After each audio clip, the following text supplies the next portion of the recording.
intended to go in this direction. And this today's event is the first step, but Taka-san said that it is sort of kickstart events. From there, we will just work out that how we go further, what kind of steps we take next to address this very complex and very challenging problem of climate change.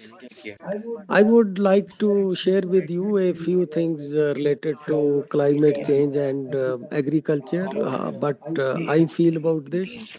The first thing about agriculture is which need clear recognition is two-way relationship of agriculture with climate change.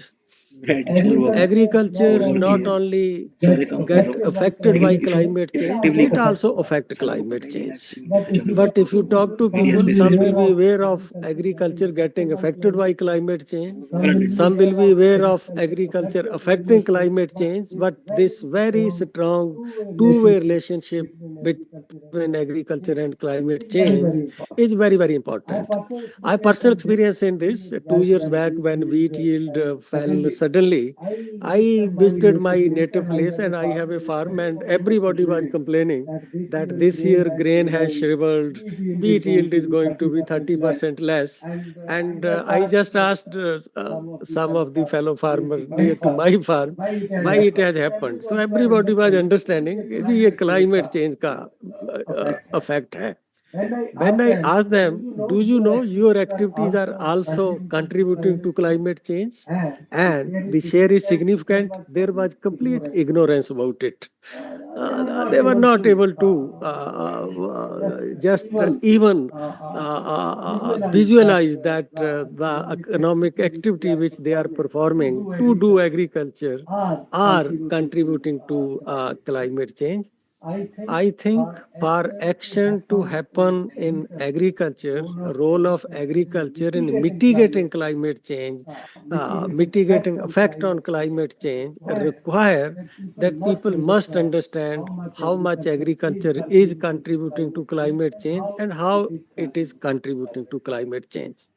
And that is numbers keep varying. I'm told by my colleagues that the latest number is that agriculture contribute a little more than 13% of the total greenhouse gas emission in the country, and that contribution is 10% more than what is the greenhouse gas contribution of industry. You see, generally impression is that it is industry which is polluting the environment because we see smoke coming out of chimney. We don't see that rice field 24 hours keep emitting greenhouse gas. So I think that awareness about these things is very important. That how agriculture is contributing to climate change. Only after that sensitization we can motivate or we can incentivize farmer and other stakeholders to undertake necessary measures to reduce the contribution of agriculture to greenhouse gases. The third, which is again important, that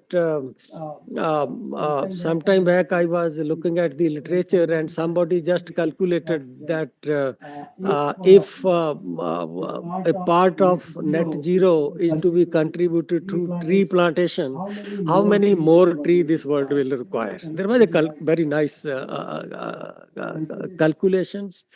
I feel there also agriculture can play a role, assuming that trees contribute to carbon sequestration, and we know that our forest area is limited. I think raising of trees on farmland is very important. If we can do that without any adverse effect on food production, and then that environment amelioration, carbon sequestration is again very important.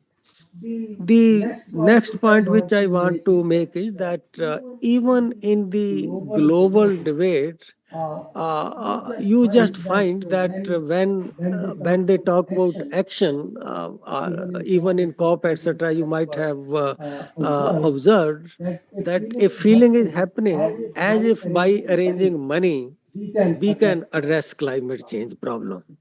We have a Cotillia conclave 3 months back. Nicholas Stern and all those people of that level, they were there. There were a lot of discussion on resources required for climate change. So in the valedictory, I was required to speak because that event was organized by Institute of Economic Growth, with which I am associated. So I was asked. So I just highlighted this point that you are discussing money that is important, but you are not discussing role of agriculture practices and agriculture technologies. And globally, share of agriculture in climate change is 6 times what is the share of agriculture in GDP. So globally, the share of agriculture in climate change is very, very disproportionate. In India, still we find that it is less than what is the share in GDP, slightly less. But globally, that kind of situation. But still, they were discussing, and the unit was Mr. Chombi Sharp, trillion, 1 trillion, 2 trillions. As if trillion is a small amount, you can raise it from 1 to 2 and 2 to 3. Trillion is more than economy of many countries. So, particularly $1 trillion. So, I feel that money is important, but what is equally important is if we start paying attention, which require much less resources, much lesser money, in terms of how we do agriculture, how we change our goal in agriculture. Like in the past, most of the developing world, global south, was having food shortage. So the goal was single, maximize food production, forget about what is happening in the process. It should only bring profit and more food, just focus on those things. So in that process, we were not bothering whether paddy is suitable for this area, whether beet is suitable for that area. Wherever some technology, some resources were available, the production was being aggressively pushed. I think now we can't move ahead with that single goal. We have to now combine the goal of growth in food production with many other goals, which are sustainability goal, climate change, etc., etc.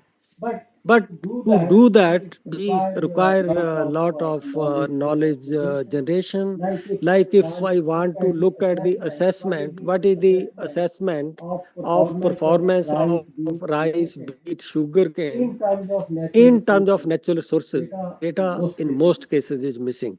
If I want to know what is the assessment of whether sugarcane is superior to rice wheat rotation, or rice is superior to maize, or maize is superior to rice or soybean, the evidence is missing. I think this is required from researchers, especially economists, that do not always look at benefit cost analysis, income from crop in terms of financial prices. I did some work in this area that you move to next stage, that if you replace financial prices with economic prices, there will be the estimate of income, whether the relative position of different crop remain same. Like if I have to elaborate this, that financial prices mean you buy a bag of urea for 270 rupees, but in economic prices, one bag of urea to the society cost 1100 rupees. Like that, it applies to everything. So if you move from financial prices to economic prices, where does the performance of different alternative goes? Then next is you take into account this natural impact on natural resources. Like if you are growing chickpea, it will fix some atmospheric nitrogen, say 5 kg or 10 kg, the value of which is that 1 kg of nitrogen birth is say 30 rupees. So this is how it make difference to water. And the last is that what are the greenhouse gas emissions. And now we have prices data available that 1 ton of greenhouse gas means that this much value, whether it is methane or carbon or nitrogen, whatever. So there are metric available now which we can use, and based on which we can just give this information to the decision makers, that what we see apparently and what is happening in terms of natural sources, climate change, future generation. This is the occasion. So I feel that we need to give new direction to economic analysis of agriculture production, keeping all these things in mind. And it is from there we will have some inference about what should be averted, what should be corrected, and what should be optimally done to achieve these kind of multiple goals. So I find that the road ahead is long, but that should not deter us. Some beginning has to be made. Even in COP, much of the serious discussion till this recent COP meeting in Dubai, it was not there. But I appreciate UAE in one respect, that they organized a meeting in Tuscany in Italy. They invited 14 experts in climate change to just uh, develop some consensus how agriculture should be brought into COP. And Brazil was also there, and I found very nice coordination that Brazil will pick up from their UAE will leave. And this is how then you will find that when we talk of alternative energy, green energy, hydrogen energy, net zero, etc., etc., agriculture become integral part of that, because compared to any other sector, agriculture is more intimately connected to climate change compared to any other activity, for different reason which I have mentioned. And there are some low hanging fruit where we can look for some quick returns. Like we know that certain percent of greenhouse gas emission in agriculture is because of biomass burning. I call it low hanging fruit, that this is something which can be most easily tackled. If it is not happening, it is unfortunate. We can do lot of things by improving efficiency. In India, nitrogen use efficiency, different studies show that it is around 35%. If we are able to increase it from 35 to 70%, which is doable, which is there in many situations, then you imagine that how much greenhouse emission we can save. Conservation agriculture, zero tillage, there are so many kind of options. I think we will be discussing some of those in this seminar. We will also listen to experience at grassroots level. It may be small at the moment, but it has potential to rise to much higher level. And based on this, as in Ministry of Agriculture, we have National Mission on Sustainable Agriculture. Under that, we have something to be done for climate change. So there are some good thought given to it, but now I think we have to put those ideas into practice so that we start changing the situation on the ground. So how we move ahead, how quickly we go in that direction, how we get best result out of that. So I am quite hopeful that during these two days we will kick start. It is not entirely kick start. There is some work already done also, but in many area it will be like kick starting. And I look forward to collaboration from all of you so that this forum succeed in the objective which it has set before it. Thank you very much.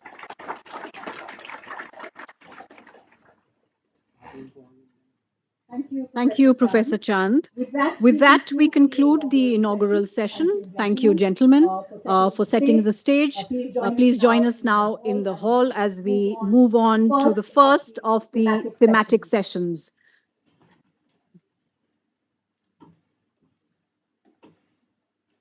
There are four thematic sessions that are planned today, and we are running 30 minutes behind time. So you would please allow me and give me the general power of attorney, pun intended, to please interrupt you when you're running out of time. And not to consider me rude doing that, but we also have to be respectful of the wide experience that we have in the room and to create space for everybody to speak. Starting the first session, which is on climate resilient agriculture, the idea is to capture the experience जो अब तक का अनुभव है मौसम बदलाव से जूझने का, और आगे क्या कल्पना और क्या रचना की जाती है कि आगे किस तरह से मौसम बदलाव से जुड़े जो दिक्कतें आएंगी उसको कैसे जूझना है. So there's a twin aspect of reflecting on where we are, what our past experiences has been, and also thinking forward on the possible pathways. So we have an interesting mix of both thinkers and doers.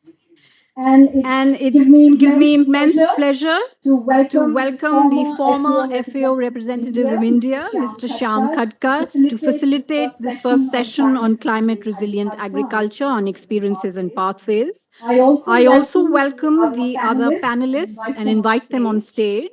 Dr. Ashok Dalwai, the former Chief Executive Officer of the National Rainfed Area Authority of the Government of India.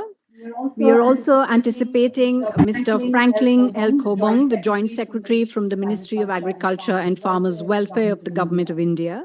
Dr. V.K. Singh, the Director of the Indian Council of Agricultural Research, ICAR's Central Research Institute for Dryland Agriculture in Hyderabad. Professor Haripriya Gundimera, the Institute Chair Professor for Economics at the Department of Humanities and Social Sciences at the Indian Institute of Technology, IIT Mumbai. And last but not the least, Mr. Ravindra Adusumili, the Executive Secretary and Director of the Watershed Support Services and Activities Network, VASAN.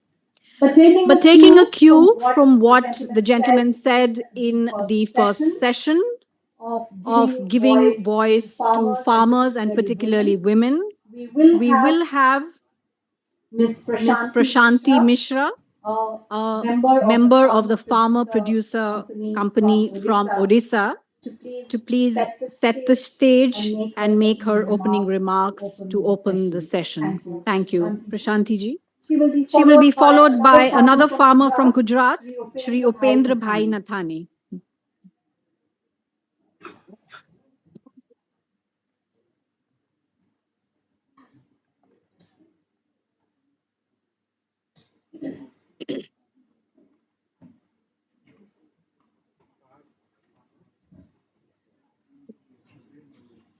जय जगन्नाथ।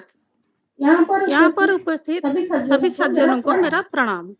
मैं प्रशांति मिश्रा उड़ीसा पुरी से आई हूँ। मैं Bakudawan women farmer producer company को belong करती हूँ। यहाँ पर जो thank you Niti Aayog, agriculture and farmer welfare and food and agriculture organisation को। हमारा जो Bakudawan women farmer producer company 500 farmers को लेकर बनाया है। हमारा CBBO है Lal means live and let live. हमारा ऑर्गेनाइजेशन 32 FPOs लेकर 32 FPOs बनाए हैं। बेसिकली हमारा जो CBBO लाल है तो प्रोडक्शन करते हैं पैडी को। हमारा जो रेसिलेंट क्लाइमेट रेसिलिएंट को लेकर परिवर्तित हमारा जो क्लाइमेट है उसको लेकर पैडी प्रोडक्शन करते हैं। 7 टाइप्स ऑफ पैडी वो लोग कर चुके हैं जो कि गवर्नमेंट अप्रूव्ड है। तो बेसिकली हमारा बकुड़ापन वुमेन फार्मर प्रोड्यूसर कंपनी में कोकोनट की खेती करते हैं। वहाँ पर हम कोकोनट से हम बनाते हैं रोप, लड्डू और मैट, कोकोपीट ये सब बनाते हैं। लेकिन जो 2018 में जो फनी साइक्लोन आया है तो कोकोनट का कुछ प्रोडक्शन कम हो गया है। इसीलिए हम लोग सोच रहे हैं कि कोकोनट के लीफ में स्ट्रॉ बनाने के लिए वो स्ट्रॉ हम जूस पी सकते हैं और स्ट्रॉ में बना सकते हैं।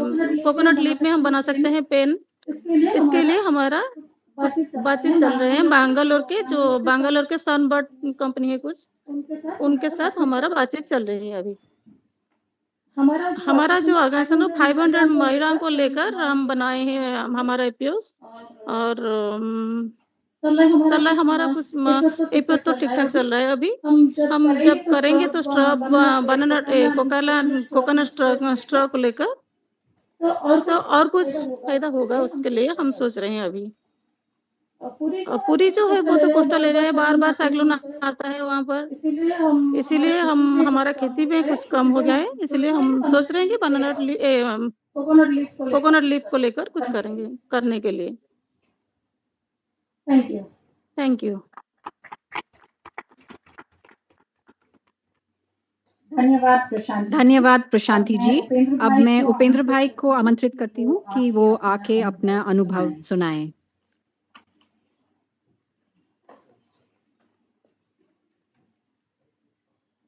हम गुजरात से राजकोट से आ रहे हैं। हम नेचुरल फार्मिंग कर रहे हैं और अब क्लाइमेट चेंज के हिसाब से जो उत्पादन क्वालिटी जो कम आ रही है, क्वालिटी और क्वांटिटी सब कम आ रहे हैं। छेले लास्ट 15 साल से उत्पादन 10% कम आ रहा है किसानों को।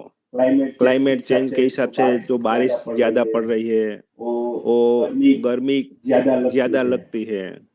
इसलिए हमने पाक में ऐसा रक्षण के हिसाब से ऐसा किया कि मिक्स क्रॉपिंग लगाते हैं। मिक्स क्रॉपिंग लगाने से सूर्य का जो ताप जमीन पर पड़ता है वो मिक्स क्रॉपिंग के हिसाब से वो जमीन नहीं तपती है।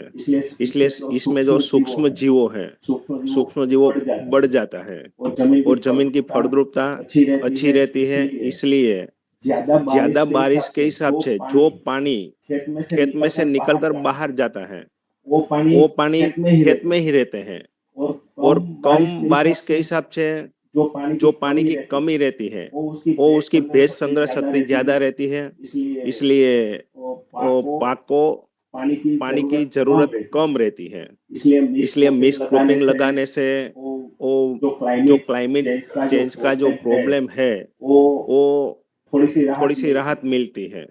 और देसी गाय जो भी एरिया की जो देसी नस्ल की गाय है, गाय के जो गोबर में इतनी रक्षण की ताकत है कि जो गोबर का स्लरी हम खेतर में डालते हैं तो भी वो क्लाइमेट चेंज के हिसाब से कोई दिक्कत नहीं पड़ रहा है और पाक हेल्थी रहते हैं। हेल्थी रहने से कोई क्लाइमेट चेंज का जो दिक्कत कर रहे हैं पाक पर वो कम कर रहे हैं। और स्लरी जो गाय का गोबर का लेपन करते हैं तो मेरे मोबाइल का वाइब्रेशन और रेडिएशन है वो भी कम रहते हैं। तो खेत में डालने से तो ज्यादा अच्छा रहते हैं।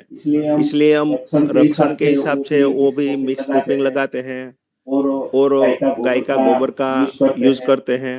और इसमें हम ज्यादा वेराइटी भी लगाते हैं फार्म पर के जो टर्मरिक की वेराइटी है, टर्मरिक के साथ चिली है, ग्राउंडनट है, कठोल का पाक है वो भी मिक्स में लगाते हैं और ड्रिप का यूज करते हैं। ड्रिप के हिसाब से जमीन पहुंची रहती है और उसका पाक का जो जड़ों है वो ऊंडे तक भेज लेते हैं। कम पानी के हिसाब से ज्यादा उत्पादन मिलता है और क्वालिटी बनती है।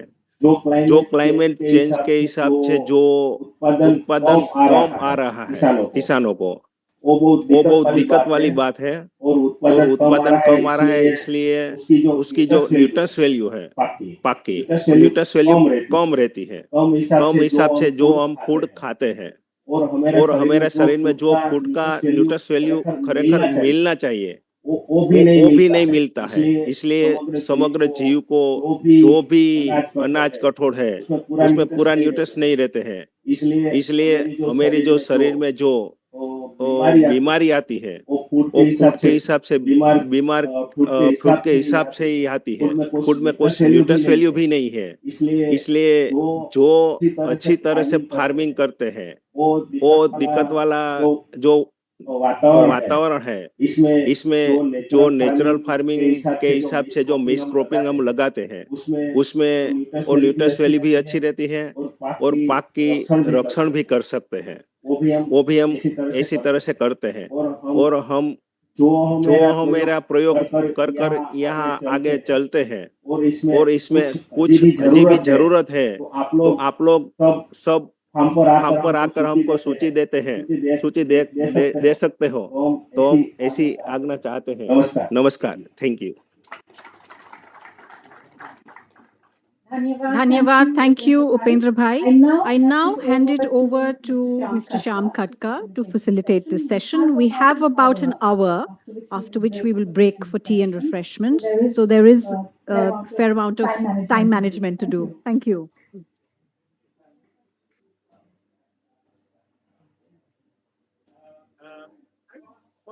Quickly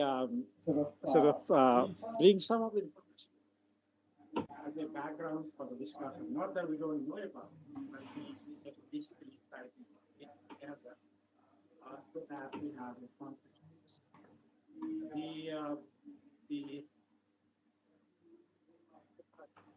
Yeah, maybe I use this one. Right? Yeah.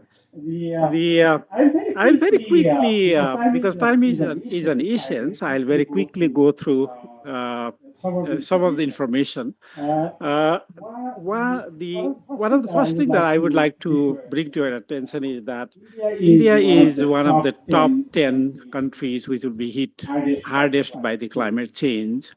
And with now India having the largest number of population of the, it's the biggest, it has the biggest population in the world today, starting 2023 end. So, India, as Taka-san already said, India's, what happens in India actually affects the world because of the sheer size of India has. On that, what we saw in last 30 years is that the temperature in India was rising. I mean, there were annual variation, but the long-term trend is increasing. That will continue in the future. In terms of the rainfall, in last 30 years, we saw a gradual reduction. That will change, and then India will be wetter in the longer term. By 2050, also, there will be more rainfall. But that actually does not mean that there will be more rainfall, so we need more water. There are serious problems with the intensity of the water, the period time the rainfall happens, and then basically the local variation that the climate change will create is the problem. Some part will be flooded, some part will be will have droughts, and two together actually will create more adverse impact than the average. So that is part of the problem that we have. Then the other thing that the slides, Richaji is, yeah. Okay. No, okay.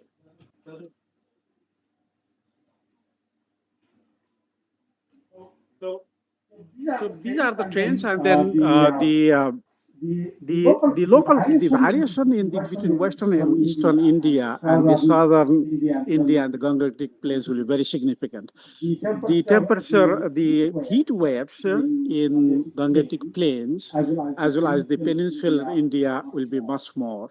That is, and Gangetic Plains, despite having the large abundance of water supply, would be affected badly. And actually, Gangetic Plain will be water deficit in 20 years' time. That's the projection we have.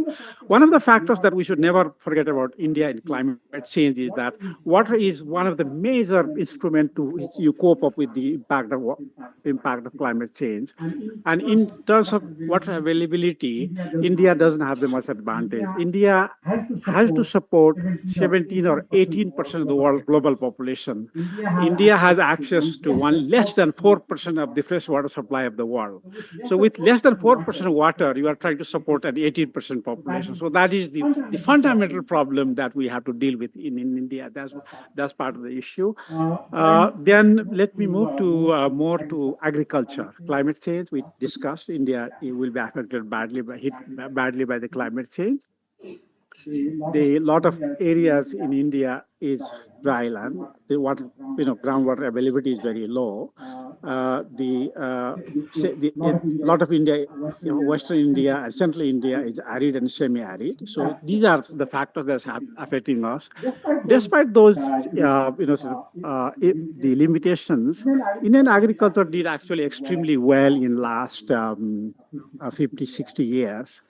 The food production went up by 6 times, from 50 million tons to 300 million tons now. And just to bring to your attention that actually what India produced in 1965, the Food Corporation of India has more than that as a stock in reserve.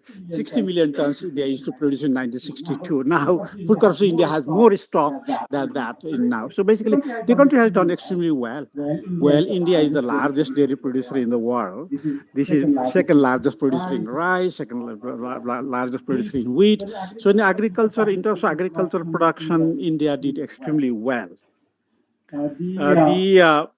But the vulnerability is high, as I explained to you. India has very diverse agroecological systems, but within that diverse system, the temperature, more than the temperature, the water availability is still an issue. A lot of India is dry, basically semi-arid, as I told you. Groundwater availability is also very low. So this creates trouble, and then India also has to sort out the Ramesh mentioned in his speech. Malnourishment continues to haunt us, and on malnourishment, stunting rate is pretty high, over 30%. Wasting is also very high. Now, to quickly wrap up, the government of India's analysis of the 573 districts, the rural districts the country has, 310 are identified as the vulnerable districts. And out of 310, 109 are highly vulnerable to the climate change. So the climate change impact is very high. In terms of what can be done in the future, fortunately, the technology available within India, especially under the rain-fed agriculture, there's a lot of things that is available: soil nutrient management, for example, technological dissemination, especially in terms of coping up with the climate change impact, water management, and crop diversification. Those are technologies. On crop water management, I must mention to you is that the water use efficiency in India is very, very low, 38%, one of the lowest in the world. So that is something that that there is an option. In terms of productivity per land unit, India also has, compared to China, compared to Brazil, compared to US, the productivity is low. But the low productivity, don't look it as a problem and necessarily a problem. Actually, low productivity I tend to see usually as an opportunity, because the technological option, you have not hit the biological sort of constraints. There is a lot of space to grow. I mean, so basically, if you correct the institutional factors, the productivity can go. Now, finally, I come to what is the expectation from the panel. We have a very distinguished panel. And then the one of the things that we expect from the panel to discuss, one, we have to really be within the time frame that is given. Time is for panelists is 5 minutes. We will have to focus on basically resource use optimization. Uh, Basically focusing on what is the healthy ecosystem for agriculture and how do we achieve that healthy ecosystem. On that, one factor that we need to consider is that, the economic measures of the optimization is really very bad so far. We measure only GDP, but if you compare that with a company's financial status, it's something like analyzing the company's financial status just by seeing at the income statement. You don't have the balance sheet, you don't have the assets, you don't have the liabilities, you don't have the net worth. You are measuring only the income, which is the GDP. So basically, in the longer term, wealth of the country is actually the stock of the resources that we have. We have to focus a little bit on that. On the efficiency, we have to, optimization of the efficiency in the new context of climate change. Has been optimization in the past, perhaps, but it has the optimization, the equilibrium will now change because there is an external variable, climate change, which has come into the picture. There is a policy framework issue on that. I'll take a little bit more of your time. For almost more than 70 years, Government of India's focus was on agricultural production. And only about 10 years ago, the farmers' welfare became the language, and farmers' income became something that we need to discuss. We have Mr. Dalawai here, who actually led that whole exercise of doubling the farmers' income. So we have that big advantage. So we shifted from agricultural production to farmers' welfare and doubling farmers' income. But Ramesh has already said it. Actually, the future will have to actually move towards not only income, but income security as well, because the risk that is associated given by the climate change will be much more. And the sustainability of the natural resources that we have also has to be added. So there's a lot of new sort of goals that we'll have to introduce into the future so that the whole system becomes viable, I think. So on that, we are lucky that we have Mr. Dalawai here, the second generation objective. Now we have to very quickly move to the third generation objective. Ramesh, you mentioned about the economic and financial prices. The financial prices in India for agricultural inputs are much lower than what economic, the social economic cost would be. So while there is, the food is available at a lower price level, but the cost of production is much higher than that. And that is because the government of India now is moving ahead with the social safety programs. Now, perhaps if the prices goes up, there will be less problem to deal with. That's something that we need to consider. Because as long as the price distortions remain, the incentives to actually conserve the resources will be much less. That is one of the problems. Of course, stakeholders consultation, involvement, capacity building are important. And then the last thing is the private sector investment. I would like to, again, a minute here. From the subsistence agriculture, we moved to green agriculture, green revolution. Green revolution was capital intensive, so the private sector investment came through that. But now with climate change, it's not green revolution anymore. It's the green economy that we'll have to target. The entire economy will have to be green if we really want to sort out the problem of the climate change. So the word green will remain, but from green revolution to the green economy. And in that green economy, again, the agriculture will have an important role. Basically, as a victim of the climate change, as Ramesh, to quote Ramesh once again, also the creator of a climate change, because it contributes quite significantly, especially the rice. Basically, in India's case, there are two areas: the enteric formation with the animals and the rice, the roots that produce the greenhouse gases. Those are the two areas. I would now, without wasting my time, Dalawai Sahab, if you could kindly sort of share your views, focus views within these 5 minutes. Thank you so much. Thank you, Chairman. Can you hear me? Yeah, thank you, Chairman. Given the time constraint, I would focus more on the macro issues. To begin with, we have been now told that we move from agriculture system to agri-food system. So the one suggestion I would like to make on this point is that agriculture is to cater to food security, employment and income security for the farmers, and simultaneously be in sync with the ecological sustainability.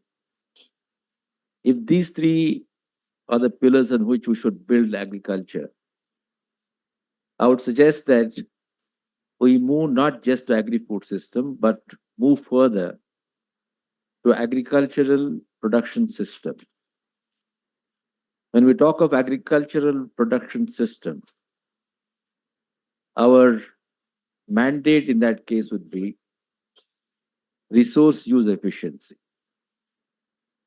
And by resource use efficiency, the common understanding is input management in an efficient manner.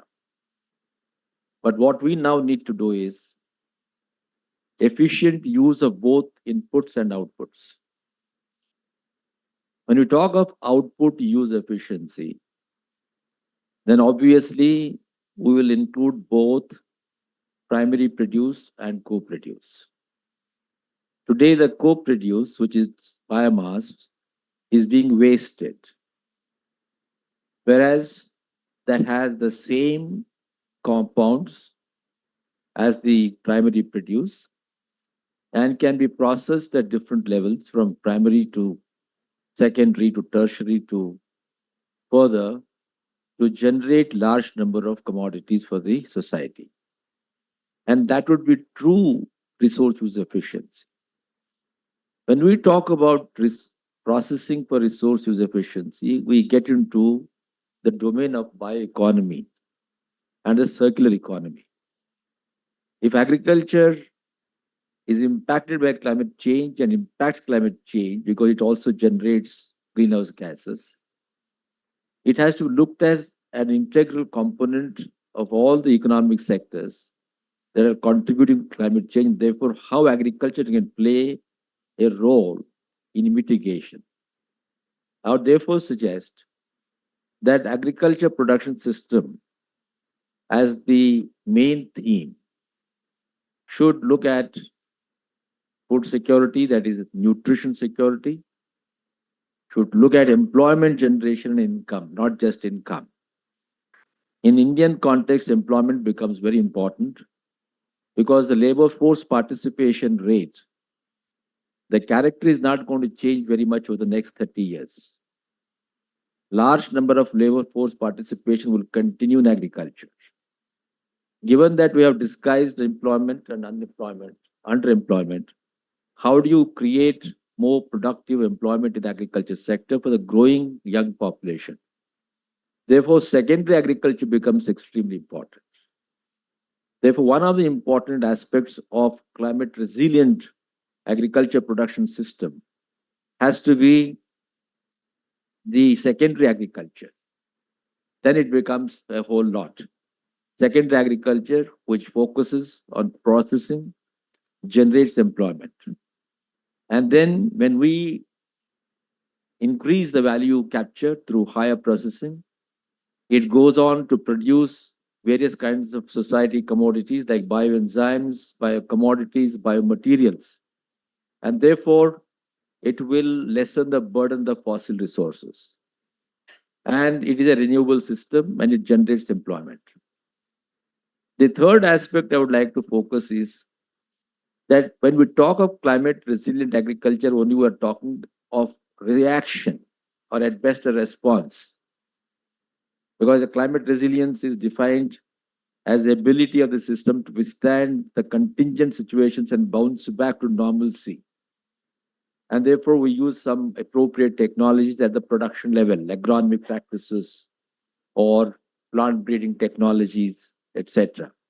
What we now need is a climate resilient agriculture supplemented by climate smart agriculture.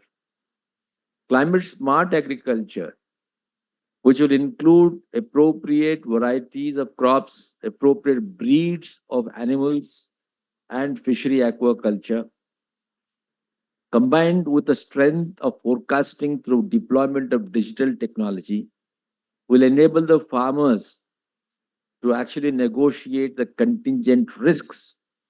There, I would therefore suggest that can we go beyond saying climate resilient and say climate resilience plus climate smartness, and the overarching theme there is sustainable agriculture.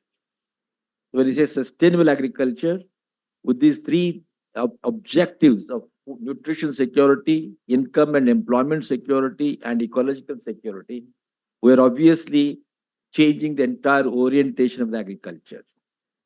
Fourth one is that when we talk about sustainable agriculture, the policies and institutional mechanisms as exist in India today must be reoriented. At the institutional level, watershed management has been the norm for the last 40 years. But watershed, one thing has been land resource management oriented, only soil and water. Now, given that we are talking about employment and income, watershed management has to be livelihood management. Then we are talking of people and not just resources. And then further expand watershed management to landscape management.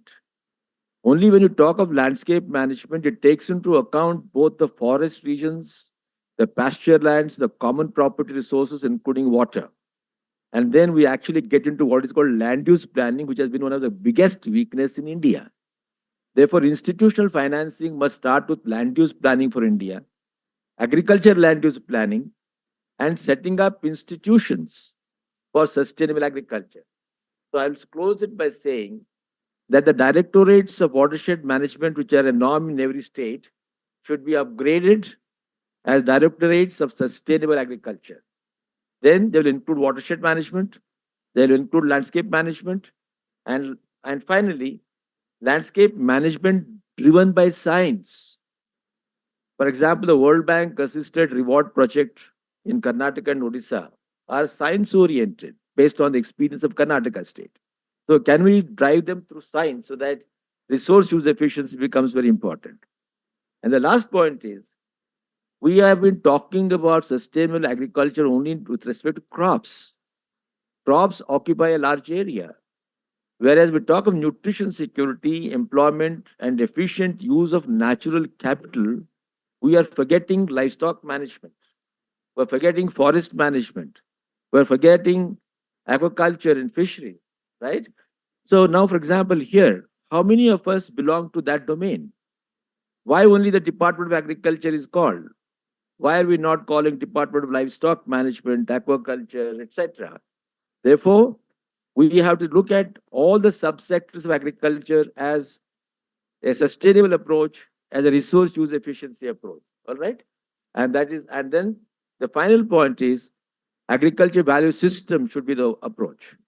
Unless we look at agriculture value system, we'll be actually incurring a lot of loss. In India, for example, the food loss varies from 6 to 20%. So if we are wasting food or agriculture output, it is a inefficient use of resources. If only we are able to strengthen the post-harvest management through agri-logistics, through processing and agriculture marketing structure, then we would be actually reducing the loss, increasing the value capture for the farmers, and saving natural capital for the ecology and the society at large. And therefore, it becomes sustainable agriculture. So these are the 6 points that I want to highlight. We can further go into details later on. Thank you very much. Thank you very much, Ashokji, for a very enlightening presentation. Basically, the agriculture, I mean, expanding the concept to include a number of other things, basically sustainability and agroecological resources being protected being the major issue. And also, I admit, so even in the presentation that we prepared in FAO, actually we didn't put much emphasis on livestock because climate change first hit is on crops, so we focus on that. But if you look at the Indian agriculture, most of the growth has been achieved through the animal husbandry and horticulture in last 20 years. So crops as a sector, sort of receives a lot of attention, but nevertheless, from the economic point of view, actually other sectors are equally important. But now, without further ado, I would like to invite Dr. V.K. Singh, with the Central Research Institute for Grand Agriculture, Hyderabad, is representing. Sir, you have 5 minutes, and if you could kindly limit within that, given that we have to manage time properly. It's not working, sir. I'll give you my. Thank you, Chair, for giving me this opportunity. Many things has already been told, but just I would like to mention some of the work which we have done in past more than a decade in a NICRA program, that is a flagship program. We all know that Indian agriculture production system is highly diverse. And in climate change perspective, which we saw in past more than a decade, we experience two things are very important, which has to be taken into the consideration. One is our smallholder systems. It's a much different than the Western world. The smallholder system, our need, our requirement is altogether different. So most of the technology which is being educated in those words is not applicable. So we had to inculcate the things which suiting to our environment. The another thing is Indian smallholder system itself is a very diverse. It's very complex. The different kind of farming system exists. So the farm typology based climate resilient agriculture is a need in this country. So we got oriented our research towards the farm typology based climate resilient agriculture. As it was mentioned that it's a CREDA or ICR has taken a step to identify the risk prone district, 310 districts using AR5 we identified. And not only identify what kind of research is needed, what kind of existing typologies are there, accordingly we planned our research. We have three components, basic and strategic research. It was mentioned by my previous speaker that it's not only crop. We are focusing on whole agriculture as a whole for a holistic development. Crop, livestock, natural resource management, horticulture, fisheries, all together. And the basic research to develop the newer technology suiting to our farmers, we are developing with the several organizations, ICR, state universities, IIT, many institutions are, some 40 organizations are involved. So whatever technology we got developed, other than many players are there, they have their technology. We also documented those technologies and then we put it in the real field situation. We have a network all across the country, this Farm Science Center, KVK. So in 151 districts, these KVKs, along with those KVKs, we identified the village cluster which are representative of that particular streams. So those extremes we identified and accordingly the suiting technology for that place we are putting that is not only from that region, it may be from anywhere that we are putting in those villages or village clusters. So the problem is it's simply taking a technology and to the farmer, it cannot work. So first you have to generate a confidence among the farmer or rural players or partners. For that, we got developed a institutional mechanism. That mechanism is the we call VCRMC, Village Level Climate Resilient Management Committee. So that committee operate the operations related to this climate resilient agriculture. Also, we got developed custom hiring centers, needful machines, seed banks, fodder banks, and we implemented. As of now, those villages are lighthouse for taking forward these climate resilient agriculture. But I feel from my own experience, up till now, whatever the research and development we have done, that is mostly focused on agri production system.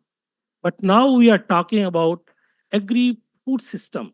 So there are additional knowledge and research is needed that is should be on secondary agriculture, processing, value chain. All these things should have been taken. That yet to be attempted. That is one area where we have to focus. Another is where there are several schemes being run by the government of India and other players there, but there is need to have convergence. More and more convergence will certainly make it more viable. Thirdly, I find the as efficiency was concerned, we have several products, many things are there, but still I find uh, being a agriculturist, farmers are aging. What are the problems? Why they are not taking new products, new things? And so that identification and cross learning with the players and partners is also important to make resilient our agriculture. Fourth important thing, since the Indian agriculture system is not so strong that it can support any kind of thing. And I saw the climate resilient agriculture needs a lot of investment. So for that, a good support from different financial institutions are needed. Don't, then only the newer research, newer technology can emerge and it can be easily implemented at real farming situation. Thank you very much.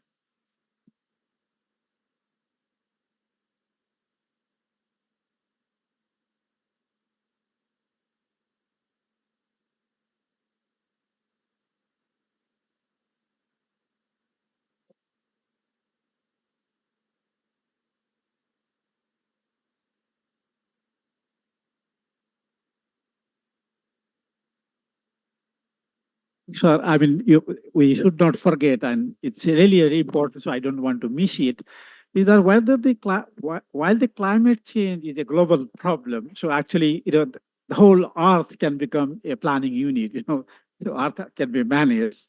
But at the farm, when it comes to the farm level, the planning unit is very, very small. Even small farmers, where 3+ will plan differently depending upon the plant's own character. So that is the gap, the global problem, which is the climate change, and then the decision making that happens at a very, very small micro level. Matching those things are important. So on this, I was talking with colleagues in FAO yesterday, and the government of India is collecting, sort of highly, highly disaggregated data at the local level, basically to respond to the climate change. So that's one saving grace that we have. Once the database really becomes strong, then the decision making hopefully will improve. But you have very important points, sir, that the planning units in agriculture is very, very small. Now, Madam, I would turn to you, and I would like to invite Professor Haripriya Gundimeda to share her views. So, Madam, there are 5 minutes. Your 5 minutes starts now. Thank you.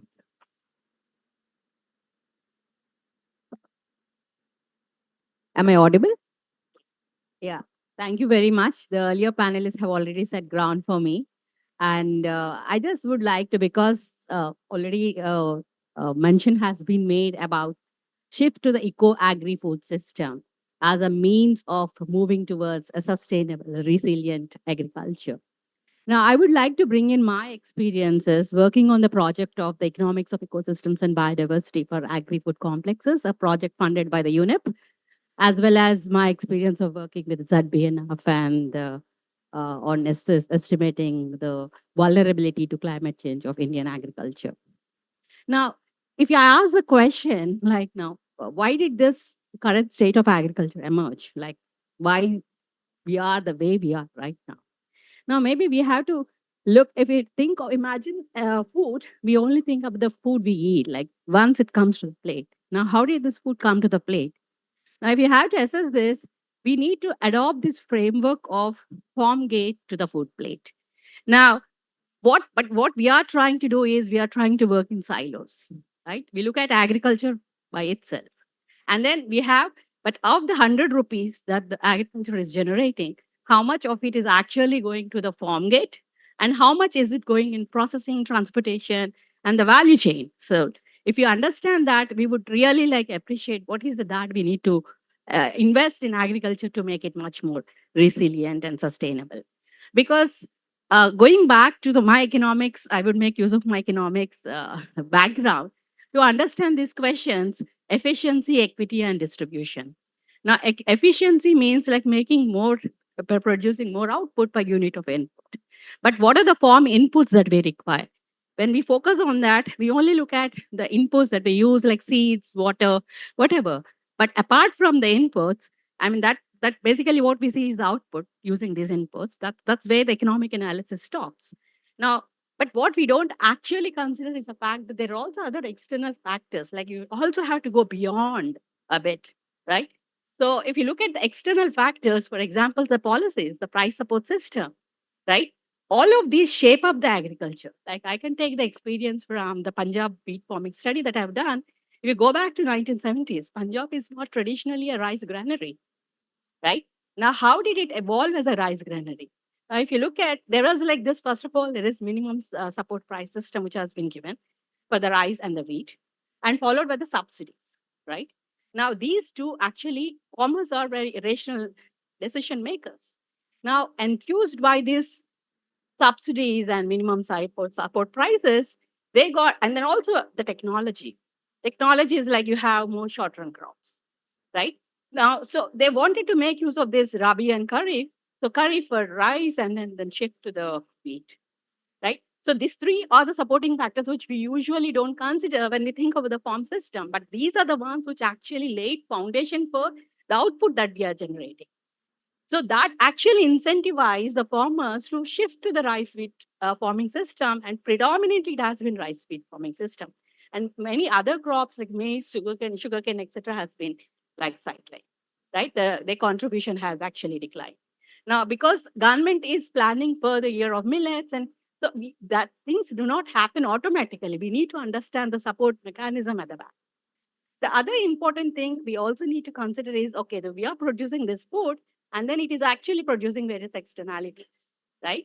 In terms of agriculture, as well as one of the input is also like climate change. So these externalities also modify the climate, local as well as the global climate. And I'm both the consumer as well as the producer of these ecosystem services, positive as well as negative externalities. That is the key point. So that's one side of the story. But the other thing is, because there are these free subsidies, how it impacted the environment, because and also like more intensive resource use, it has led to the water tables have declined, and that led to the deep to bore wells, and that also puts subsidy burden. Like, I'm already using the free electricity, and then that adds to the more electricity. Now, how are we quantifying this? So in TEEP, we develop an agri-co-food framework wherein we try to quantify all these, we try to value the economic, not the financial, but the economic, like what it really costs to the economy in terms, if you take all of these into consideration. So that's one aspect.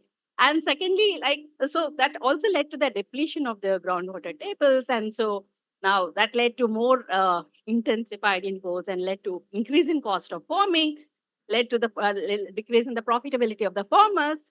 And because of that, now, what would be the social impact of that is also something we need to consider. Agriculture is not only about the needs, it's not only about the farmers.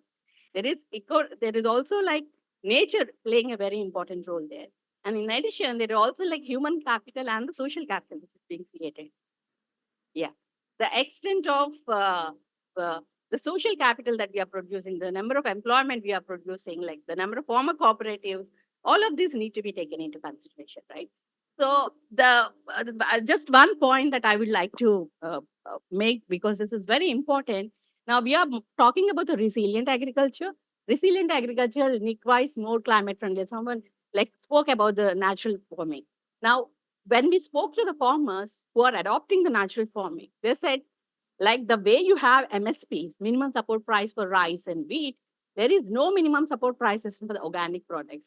Why is the government going, when we have policy, why are we not liable enough to make these policies to support these farmers? If you have to really move to the resilient farming. So these are my points, which I would like to. Thank you. Thank you.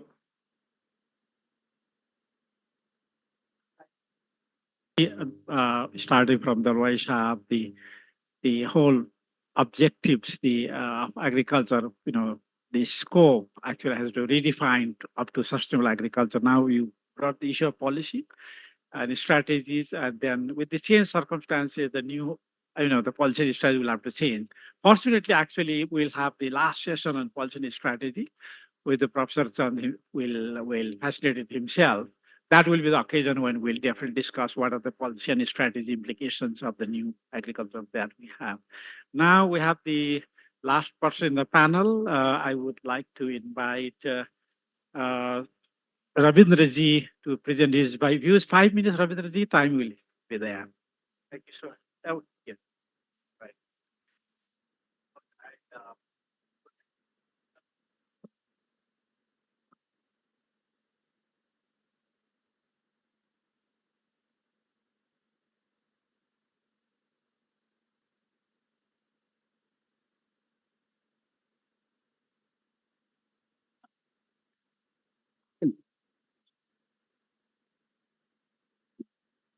So the first part is all of us are talking about ecosystems, bioeconomies, Dr. Dalwai Saab actually mentioned. But when we are looking at resources efficiency, our metric is still the external input application efficiency. What is efficiency with which the external inputs are applied? The water, you look at in terms of drips and sprinkler, fertilizers and all that, while keeping the ecosystem inputs constant and given. This is no longer the case that the ecosystem inputs are given and then constant. The input efficiency also must look at ecosystem inputs. Then you will have an integration. So the parameters of resource use efficiency must now be recalibrated if you want to factor in not just financial and economic, but also ecosystem dimensions into it. So that actually, that metric will bring in a change in the way you apply the technologies and all that. Second, when we look at the scenario, people get 12,000 rupees in Telangana as a farmer income support, and then electricity subsidy. All the rice that they grown is purchased by the government at MSP. So why should farmers bother? Many farmers told us this story. So you have a lot of maladaptation kind of policy environment in which we want to make it a reversal, make all these things happening. So which is sort of problematic. The third thing is the several people, so 50% of the population is beyond that economy. So they don't have electricity, they don't have groundwater, they're purely on on the rainfall situation. Then they don't come into the policy purview at all. So what is that we're talking about? So this dichotomy is there.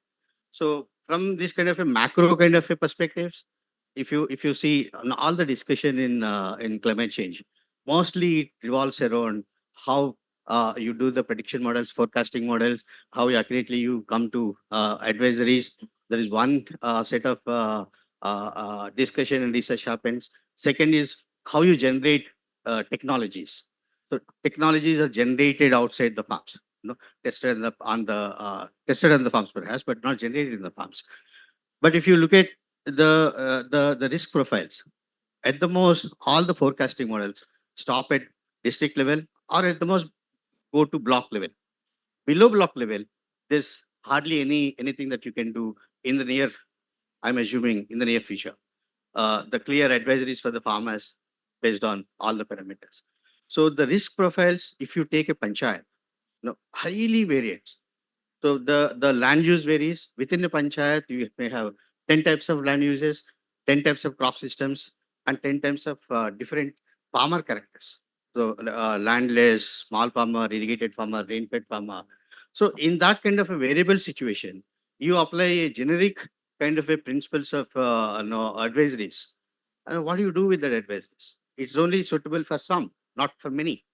So can we actually make it ground up? Can we reverse the whole paradigm? So first, can we ruthlessly decentralize the way we think about technologies, advisories, knowledge generation, first thing, and then the policy making, plans, investments, and all that? Can we think of a panchayat-led, panchayat-centric, ground up, people-centric kind of infrastructure investments, which comprehensively looks at all the production systems in the panchayats and then plan for it, fill in the gaps, profile all the risks that are there, the variant risks in that, and the risks also are covariant with, no, you say poverty, you say employment, all these things are covariant with climate change, vulnerabilities. So you deal all these things simultaneously. If you move into that particular area, you decentralize the entire planning process, the investment process, the application of technology uh, on the ground, and build the system from there. The research, why can't research be done on farm? So 25% of ICR research, can it be made on farm research? They can take up some panchayats and then look at the diversity in the panchayats and then evolve methodologies of how science can be used by the people in planning for their resilience and growth and nutrition security together simultaneously. And then can that be supported? Can that be planned? I think this is the paradigm shift that we need to move in. Thank you very much, Ravindraji. Really, I mean, you have provoked our thought process. Obviously, the sheer agroecological diversity, and you brought the socioeconomic diversity as well, because without addressing the socioeconomic diversity, we can't reach the goal also.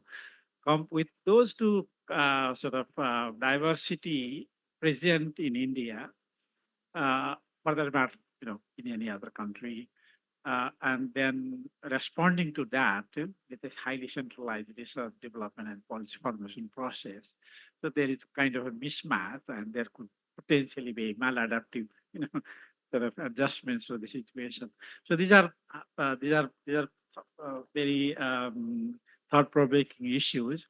But now I would like to pass on the discussion to the floor. I am not so sure how much we were we clear about presenting our views from the dais side, but please, there must be definitely gaps, and those gaps needs to be discussed and at least flagged at this stage. And I would like to invite the participants from the floor.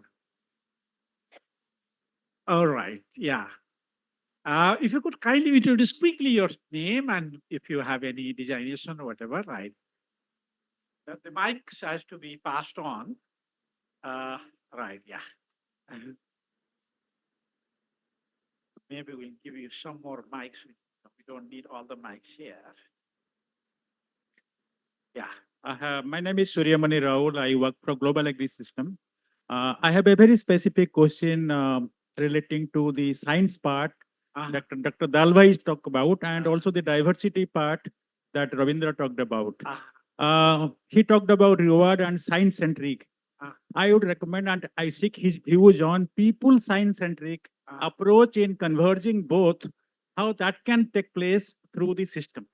And also, there is second question on the food system, the incentivization and disincentivization on the food system that is happening because of the PDS and the cropping system that is happening in the country by the small farmers. Thank you. This is my two questions. Thank you. Yeah, thank you very much. I fully agree with you. When you say science-centric, we are very clear. For example, you take a soil profile, right? And then we know what would be the soil nutrient status and the organic carbon status, for example, water holding capacity. So there are many approaches to science-driven watershed management or soil management, soil health management. The second one, we are talking about people-centric indigenous technology. Very well taken. Across the country, we have large number of traditional knowledge systems. Let's take Odisha, for example, where there is natural water storage system. They're called kattas, mundas, okay? Depending upon the soil gradient, there are different sizes of bunds that the farmers have been practicing over centuries. So we can standardize those things and then replicate those things. So certainly indigenous knowledge also needs to be standardized, which can be part of the on-farm research. Third one, I fully agree with you.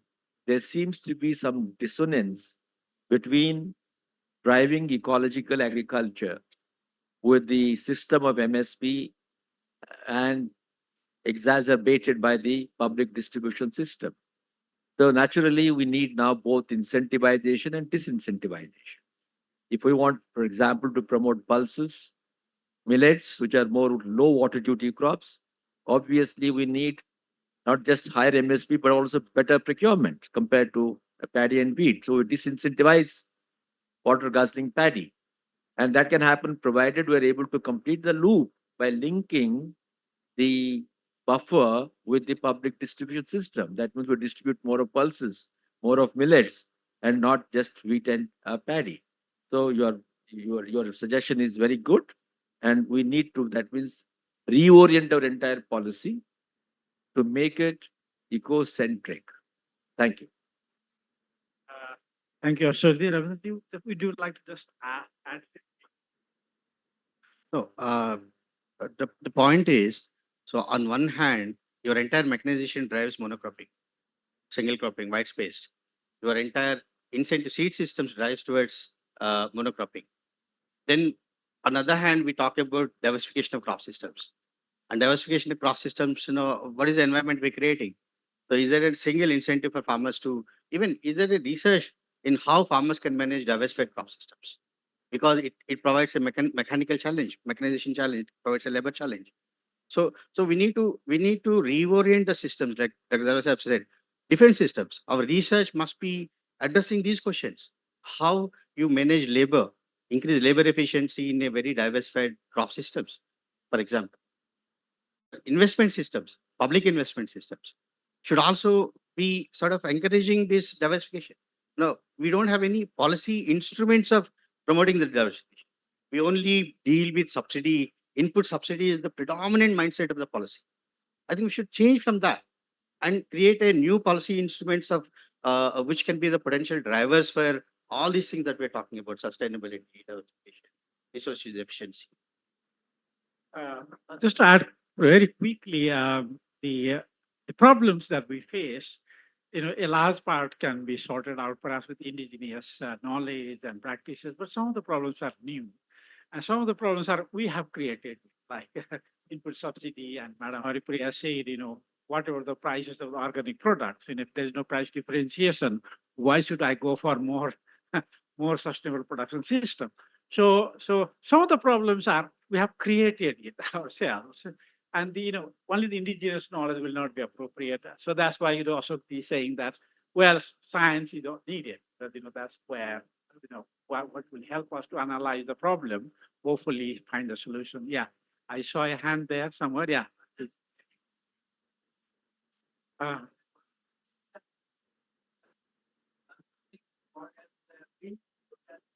Yes, tech to decentralize the IMD-based advisory at the panchayat level.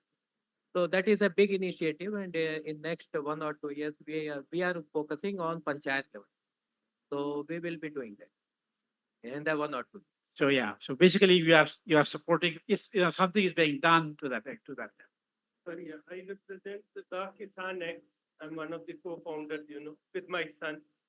Of course, there is a big gap between me and my son, But my core understanding, fundamental understanding says that in India, we already have ingrained sustainability entered in our culture, which is more like from form to form, and how it is visible. The only thing what we are lacking is in terms of it has to be brought to the fore.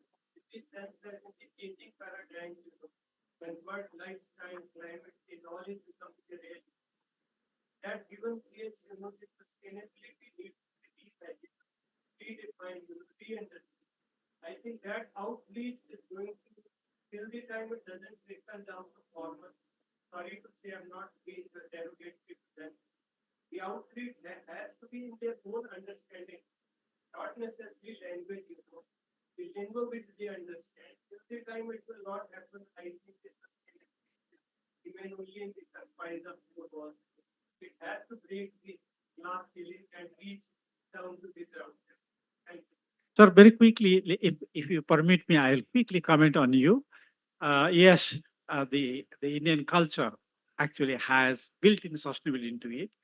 Recycling is a big part of that agricultural production system. That's what we traditionally did. And then now we're finding out that the green economy would need a lot of recycling. So we do have that. The only submission I have, sir, on this is that because in a static situation, that recycling, those things work out quite well. But situations are not static. I mean, we have 400 million people in 1950. Now we are 1 billion for 400 million people. So the equilibrium has been disturbed by population growth because the health science has improved, longevity has gone up, all those things. So the issue, I think, is that whether with the science and technology, indigenous knowledge, whatever sort of knowledge we can garner, can we move that traditional equilibrium to a higher level? The productivity has been more than what we traditionally achieve. So basically, the remaining in the same equilibrium is not possible because of those changes. Life, it is not only the standard of life, just the sheer number of population is much higher. So the idea is to push the equilibrium higher with the science and technology, while the objective of sustainability, recycling, those things remaining. I think these are. Sorry, yeah, go ahead. Yeah, please. I have one question. Thank you. I am Shailendra Kumar from Vikrisat. So this is a great forum of multi-stakeholders for this topic. Little time, but just I wanted to say that we have done a lot of things in the last 10 years or 15 years.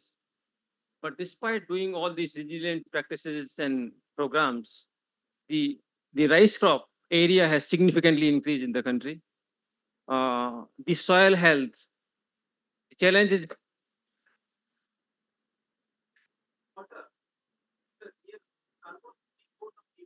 Climate changes are happening in terms of water, whether drought and flood. So that is becoming a big problem. So I'm not discounting because I am part of this process. So some of the things have been kind of.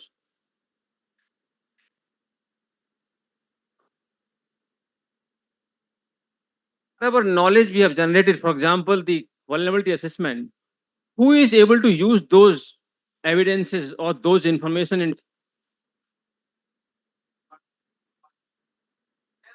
like water? I want to.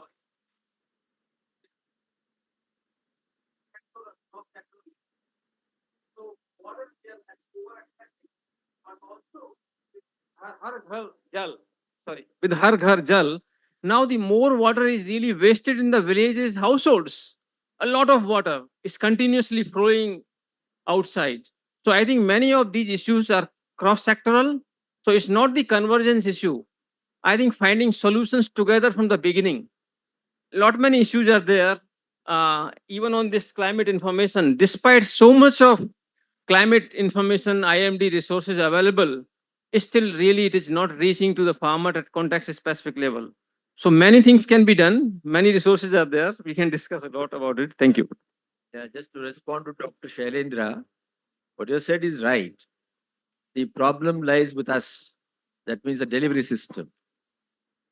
Now, how do we incentivize farmers to adopt new practices, what we call eco-centric practices? Ultimately, manage a rational animal. You look at what are the returns on investment is making. If you make any intercrop comparison, you'll find that paddy is highly profitable for reasons: one, high productivity; second, high MSP; third, high procurement.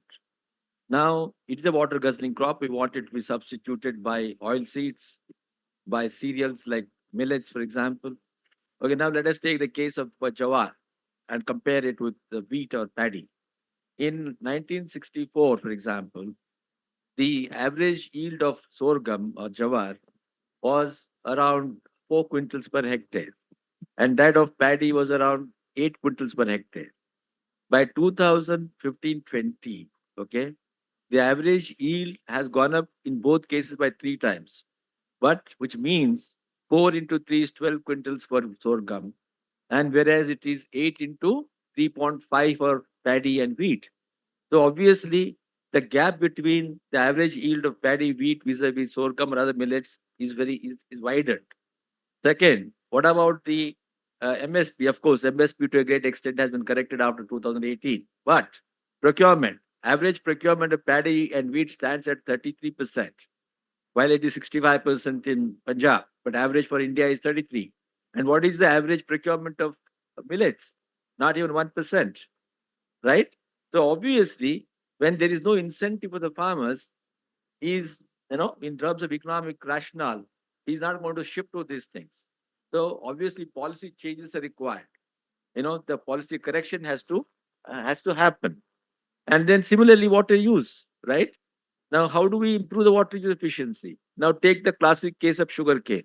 In all the arid, semi-arid regions of Western India, Southern India, sugarcane is simply growing. I see my own state of Karnataka. In 2002, as Secretary Industries, I saw there are 15 sugar factories.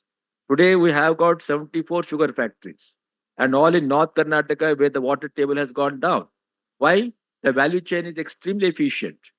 The sugarcane crop, very easy to cultivate, less labor participation, highly mechanized, and there is a short marketing because the sugar factories take care of everything, including seed transfer, technology transfer, purchase.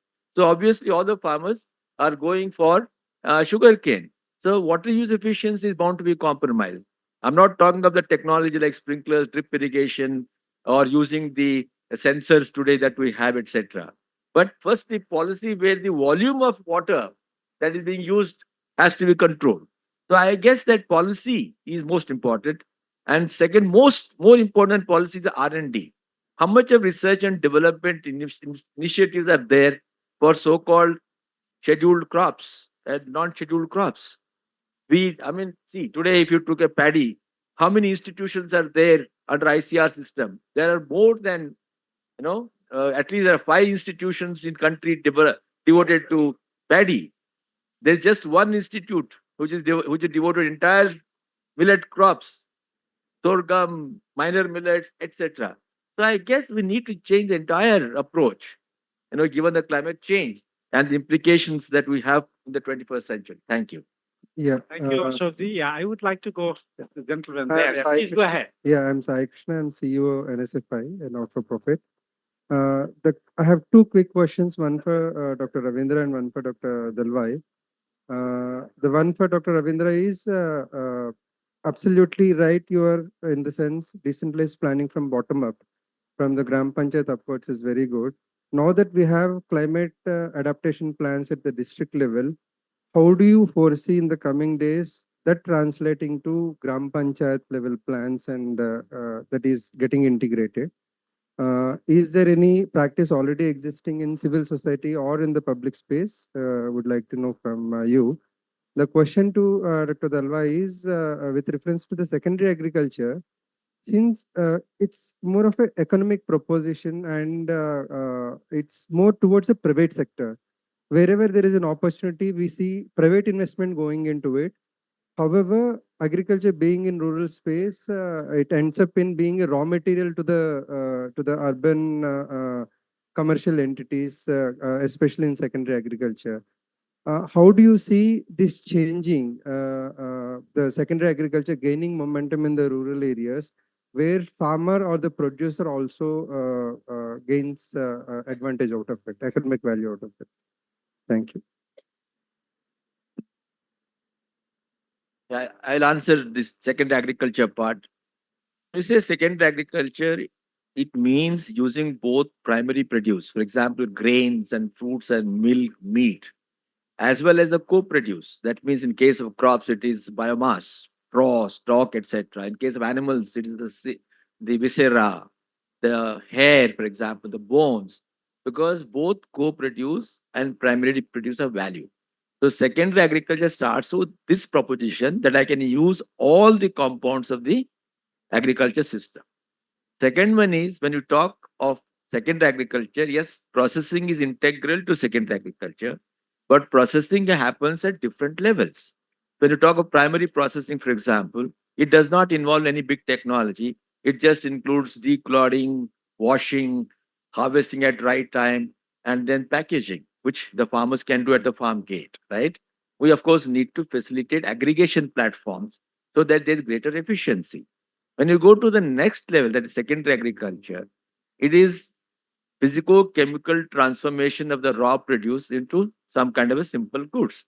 Even that, let's say, for example, papad making or pickle making or mushroom cultivation and then using it through dehydration. These are all simple technologies. So that basic processing can be can be promoted through village and cottage industries. And then it happens in the village environment. So it generates employment.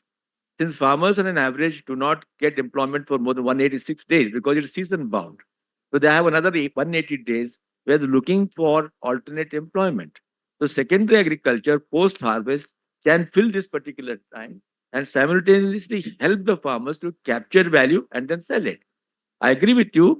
Next, the tertiary processing or even high-end processing, it requires aggregation of the raw produce.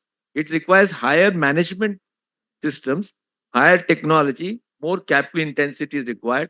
That obviously will invite private sector participation. Okay. And sophisticated technology is required. We can climb up the value chain and keep capturing better and better value.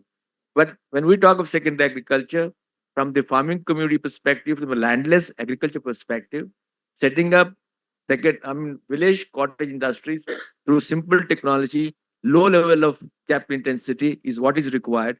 And that way, we'll be generating employment in the rural areas.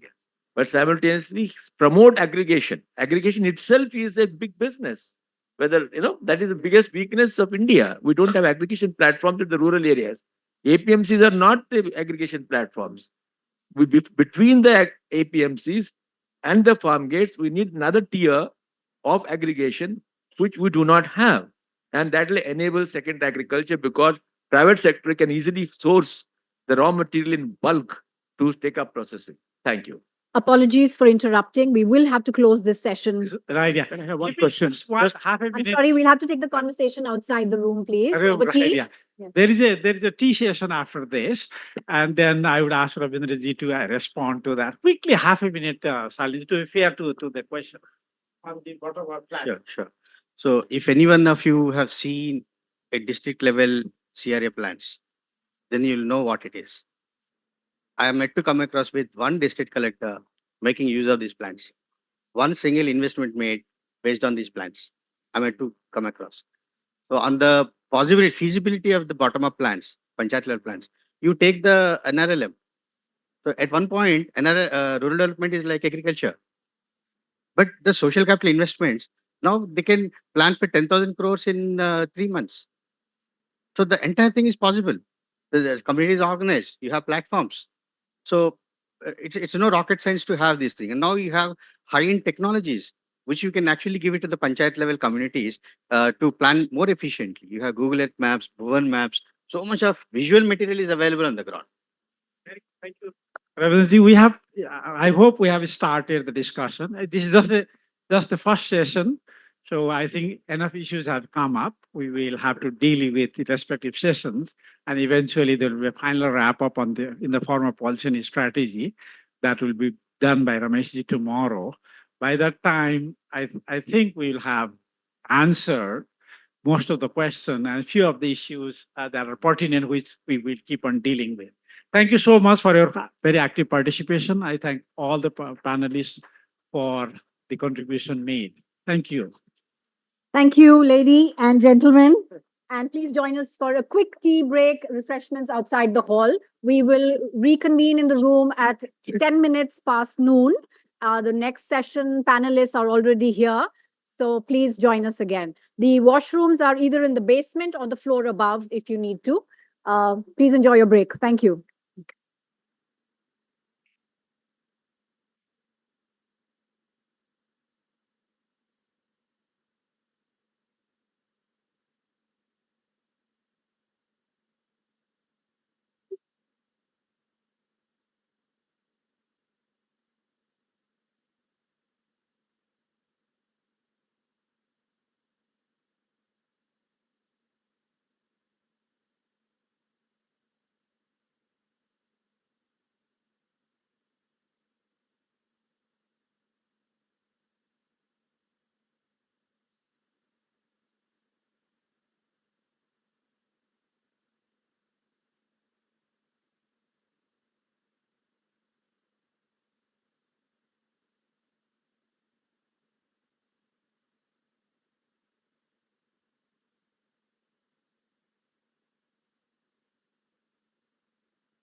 check, check, check, check, check,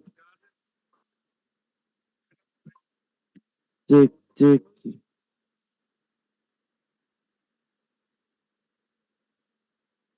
check, check, check, check, check, check, check, check.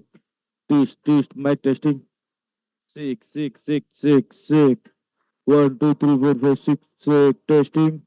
1, 2, 3, testing. Sick, sick, sick, sick, sick.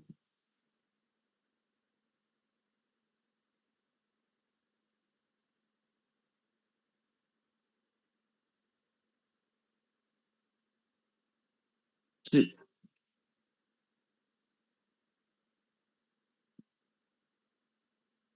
Sick, sick, sick, sick, sick.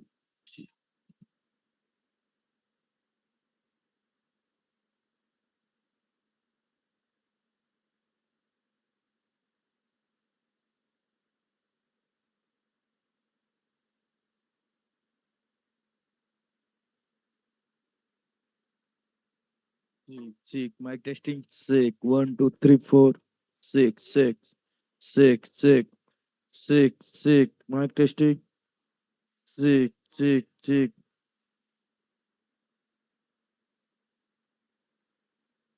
Sick, sick, sick, sick, sick, sick, sick. Mic testing. 1, 2, 3, 4. Sick, sick, sick, sick.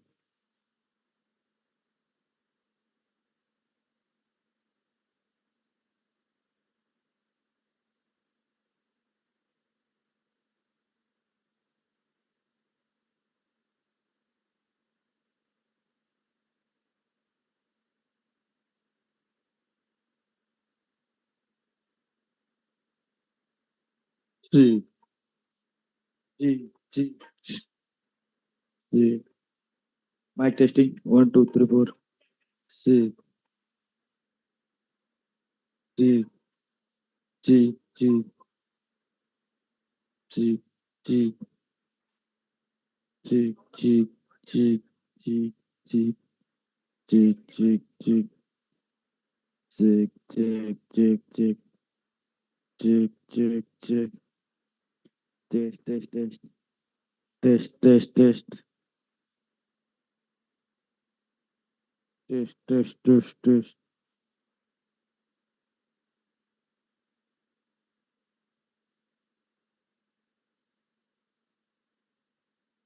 Ayush का खराब change कर दे, खराब है वो। Check, check, check, check, check, check, check, check. Check, check, check. ये आवाज आ रही है ठीक भाई?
We'd like to resume the thematic panels. If we could request everybody to please get back into the room so that we can start. Our panelists are already here.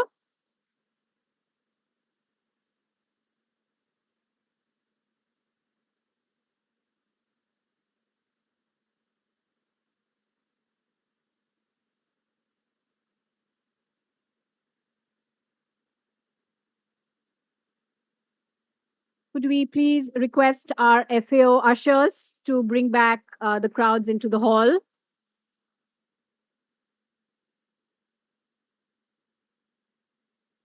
If we start late, we will eat into your lunchtime.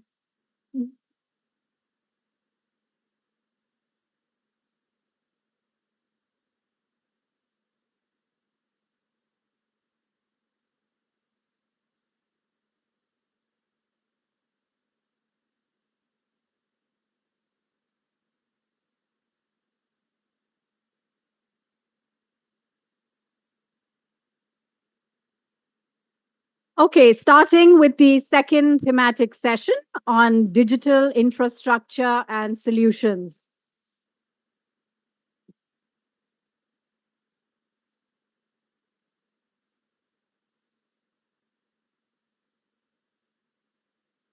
And apologies, we're running a few minutes behind time.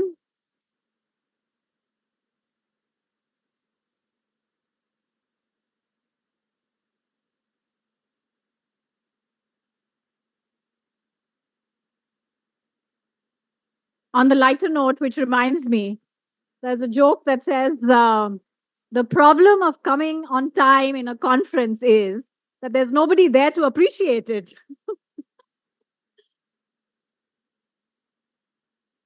Okay, yes, please. So this is a session on looking at the digital agriculture space and the perspective of the demand side and key drivers on climate resilient digital agriculture. The facilitator, and I'm very happy to announce that she's a lady, Dr. Purvi Mehta, the Senior Advisor of Global Growth and Opportunities Division of the Bill and Melinda Gates Foundation. Our panelists will be a set of gentlemen, Mr. Hemendra Mathur, the Venture Capital and co-founder of Bharat Innovation Fund and Think Ag, Mr. Rajat Vardhan, the Chief Executive Officer and co-founder of AgroNext Services Private Limited, a startup in Noida which started in 2016. Mr. Jagdish Babu, the Chief Operating Officer, Foundation from Bengaluru. Mr. Deepak Verma, the Domain Lead in Agriculture section of the Open Network for Digital Commerce, ONDC, which is, I like this tagline, which is about democratizing e-commerce. And Mr. Anil Parikh, the Climate Tech Agri-FinTech expert and Chief Strategy Officer, Leads Connect Service Private Limited. The session will start with a presentation on digital solutions for agriculture extension on climate resilient agriculture, a perspective from the Ministry of Agriculture and Farmers' Welfare. Thank you. Over to you, Dr. Purvi Mehta. We have time till 1:30 before we break for lunch. So in your good hands. Thank you. Thank you very much. And first of all, congratulations and thank you to the Ministry of Agriculture, NITI Aayog, Professor Chand is here, and of course, FAO, Mr. Hagiara and the entire team. So thank you very much. I think investment forums in FAO has been a flagship event globally. And I've been a part of their global event in last many years. But this one is very, very special because it, again, sort of double clicks on some of the global priority setting and brings us on a very focused discussion on India and brings us on very focused investment opportunity related discussions in some specific topics, such as this panel's topic, which is on looking at the digital lens in climate resilience. So I think this is a very, very important forum from a climate perspective as well. I think as we look at the global climate finance, over 80% of the new money that has come in agriculture in last 3 years, in spite of the value chain disruptions because of COVID and all of that, over 80% of the new money that has come in agriculture has been in the climate space. The climate finance, the whole sector, the investments in this sector has over doubled in last 1 year. So the recent data that has been released for 21-22, for example, the total climate finance globally has been over 1.3 trillion US dollars. And which 2 years ago, we discussed this at another forum, the investment forum last year. 2 years ago, it was only about $683 billion. So there is a lot of new money. There is a lot of investments that are coming in the climate space. I'm not saying that that is enough, but I'm trying to say that it is not trivial. So a lot of thrust, a lot of investments globally coming into the climate space as we look at this entire area. But within agriculture, if one looks at last 2 years climate related investments from private sector, over 60% of the investments that the private sector has done in this space in agriculture has been around digital technologies. And over 40% of the investment that have come in this space by public sector, various countries through their NAPs, NDCs, etc. And also the multi-development bank, over 40% of them have actually been only on digital related technologies in climate resilience in agriculture. So there is a lot of that emphasis going on, and the potential of digital throughout this entire, what we call it as a resilient value chain, is everywhere, right? From prediction, forecasting related innovations to the climate information service related innovations and bringing digital there, course extension and so forth that was discussed in the previous session, market related, market recalibration according to climate, and the general area of climate mitigation and climate adaptation. So the entire value chain, digital innovations play a very important role. But I think innovations are not game changers. The deployment and inclusive deployment of innovation is what changes the game. And therefore, while innovations are extremely important and there is a lot of investment needed there, how do we take this innovation through public sector, private sector channels? How do we deploy this in a very inclusive way? Is going to be the game changer. And I think that's what I really value about this session and the concept note about this session that was sent earlier, where it focuses on, so what? You have a technology, you have innovation, there is much more needed, but from the innovations that are there, what are the different approaches of inclusively taking it to a farmer? So I would really request the panelists to please focus honestly not on diagnosing the problem as to how big climate change is a problem in agriculture. I think we all realize that, and that's the reason we all are here. But this is a very rich panel, and we are hoping that you will focus on some of the very concrete solutions and so what do we do about that? And we'd really appreciate that. So thank you. And we first have a presentation and that is by Mr. Samuel Praveen Kumar, Joint Secretary, Ministry of Agriculture and Farmers Welfare, Government of India.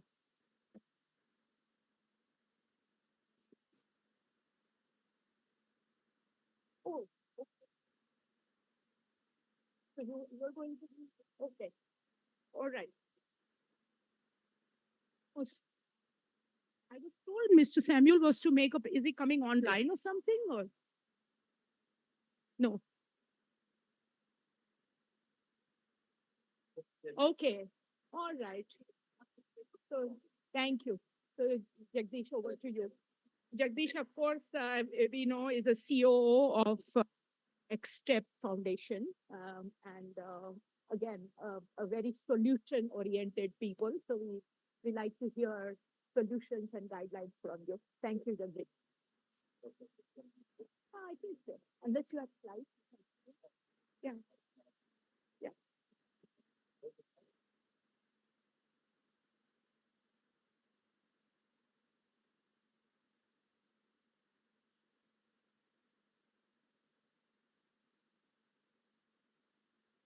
So there goes my bio. You don't need to read it.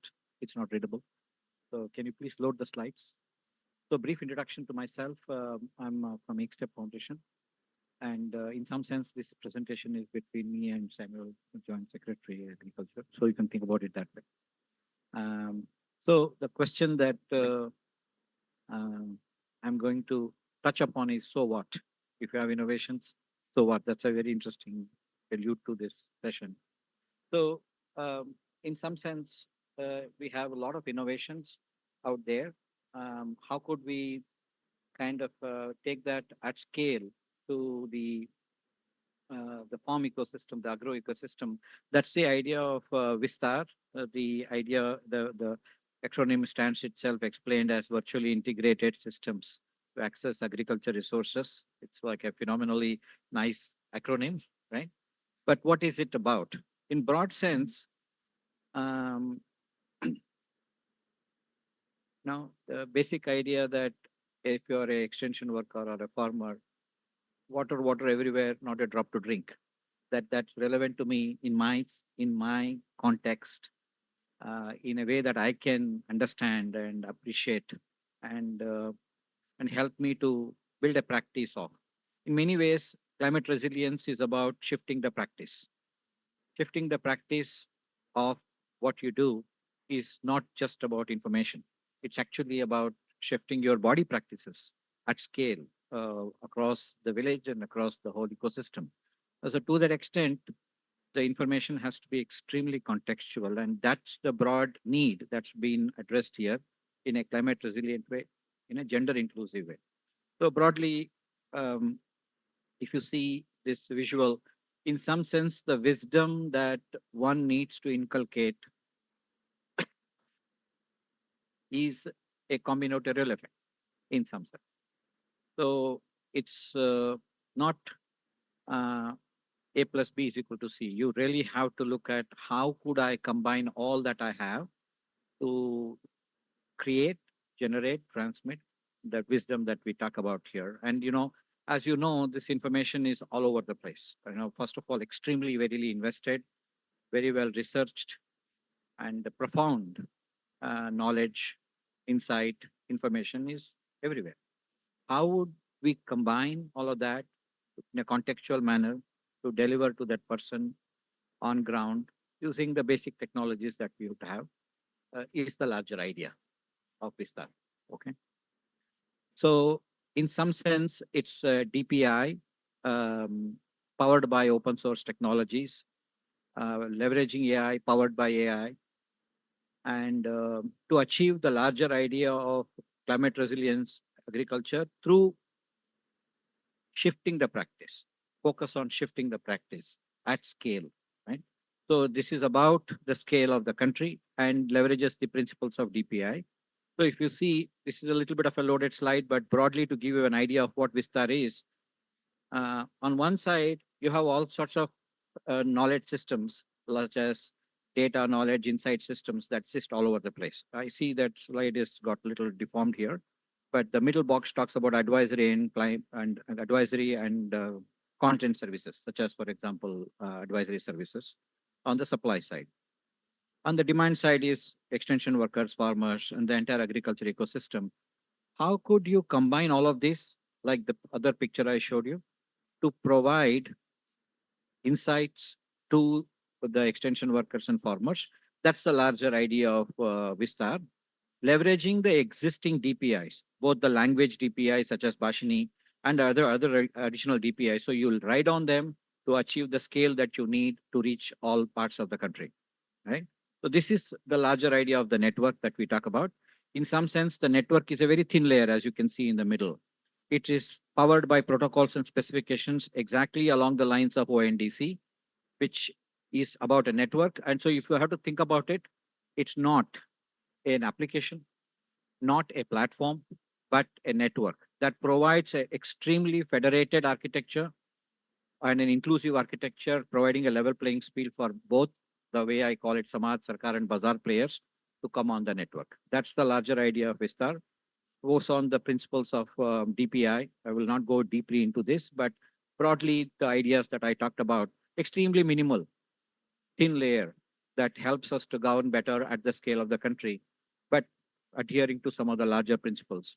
And some of the other characteristics of the dimensions of this larger idea is first, design for scale of the country by growth. So we have all the innovations as Purvi was talking about, that we need to now think at scale and addressing the diversity and evolve with time, but retaining the autonomy that we need to have for this kind of system to exist, and leveraging the existing DPIs, and very, very, very simple to adopt. The idea of ideals is that extremely simple so that you do not need training broadly.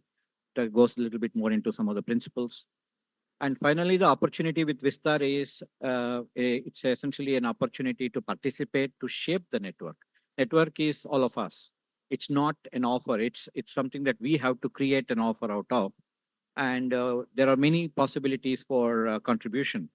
If you are a body that has, for example, knowledge, insights, you will form on the supply side of the network. And there is an opportunity to shape the network itself. And then much of the information today is not in a way that can be consumed directly, but AI actually provides phenomenal advantage today.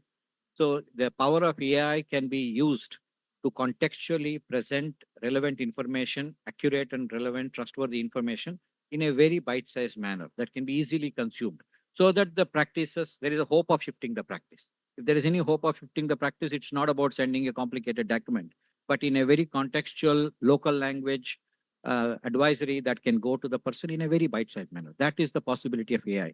But we need capacity building on the supply side to create information that can be leveraged for these technologies. And then the applications, tools, AI tools that can reach the Vistar target beneficiaries, the extension workers, farmers all over the country. It's a space for all of those exist here. And in some sense, it's a DPI, but you are creating a larger intelligence in the network. And it is not digital public infrastructure plus AI. In some sense, AI is what is creating an exponential advantage for the DPI to be beneficial. So with that, I will end my session. Thank you.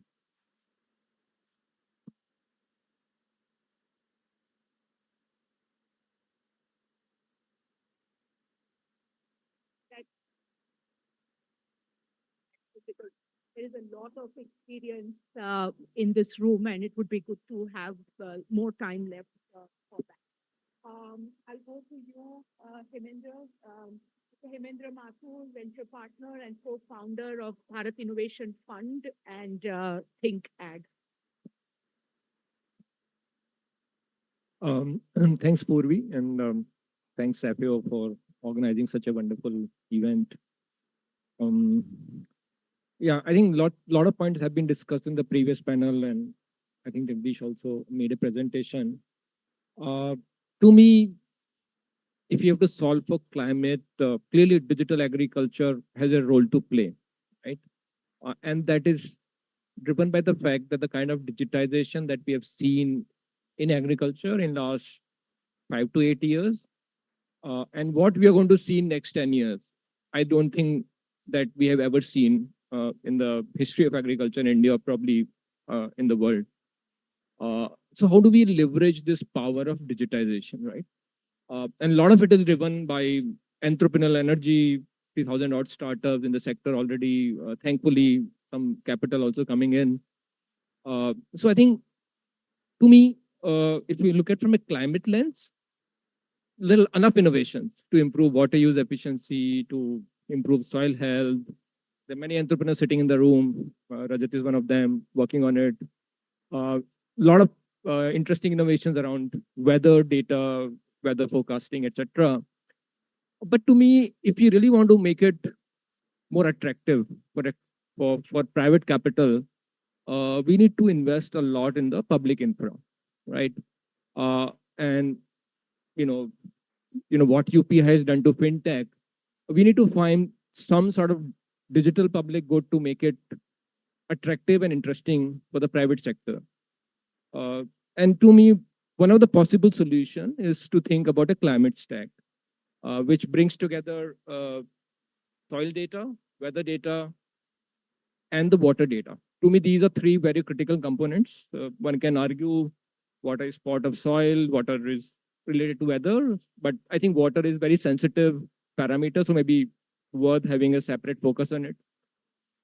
And if you bring these data sets together, you can build very interesting application. Since we are talking about population scale, I think this kind of stack can really help. Even if we have a village level, a village as a unit, I think we can do very interesting applications. Puri was talking about climate finance. Why it's not happening in India? Because bankers look for data, and that data either is not existent or not reliable, right?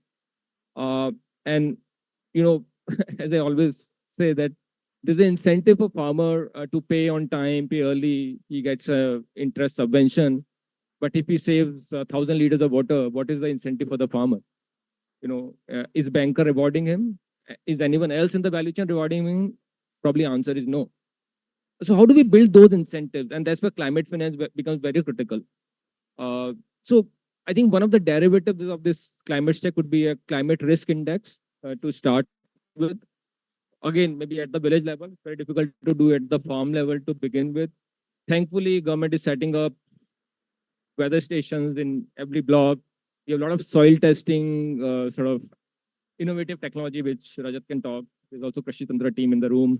They can talk about it. So measuring soil nutrition, soil pH, soil sort of EC, etc., is not a big challenge. And of course, data around water. And if we build some sort of index, you can link lending rates to that index. Higher the CRI, higher the rate, right? And I think what it can do, what we've seen with Swachhata Index, where cities are competing with each other to sort of move up the hierarchy. I think it can be a collective effort by the farmers to reduce the climate risk together. You can't have a healthy soil in one farm and a not so healthy soil in the adjacent farm, right? A farm size is average is 1 hectare, right? So how do we incentivize, collectivize farmers to address climate challenges? And to me, financial incentives makes a lot of sense.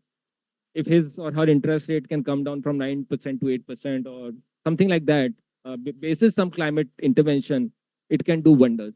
But as we all know, banks are conservative, banks are regulated. There's an RBI sitting over them. You can't have these kind of innovative products on built in. So of course, regulator needs to be involved. But before that, I think the data sanctity, data collection, data analytics, AI, we're talking about AI, etc. It has to come together to build that. Like for UPI, you don't think twice before transferring money because the data is correct.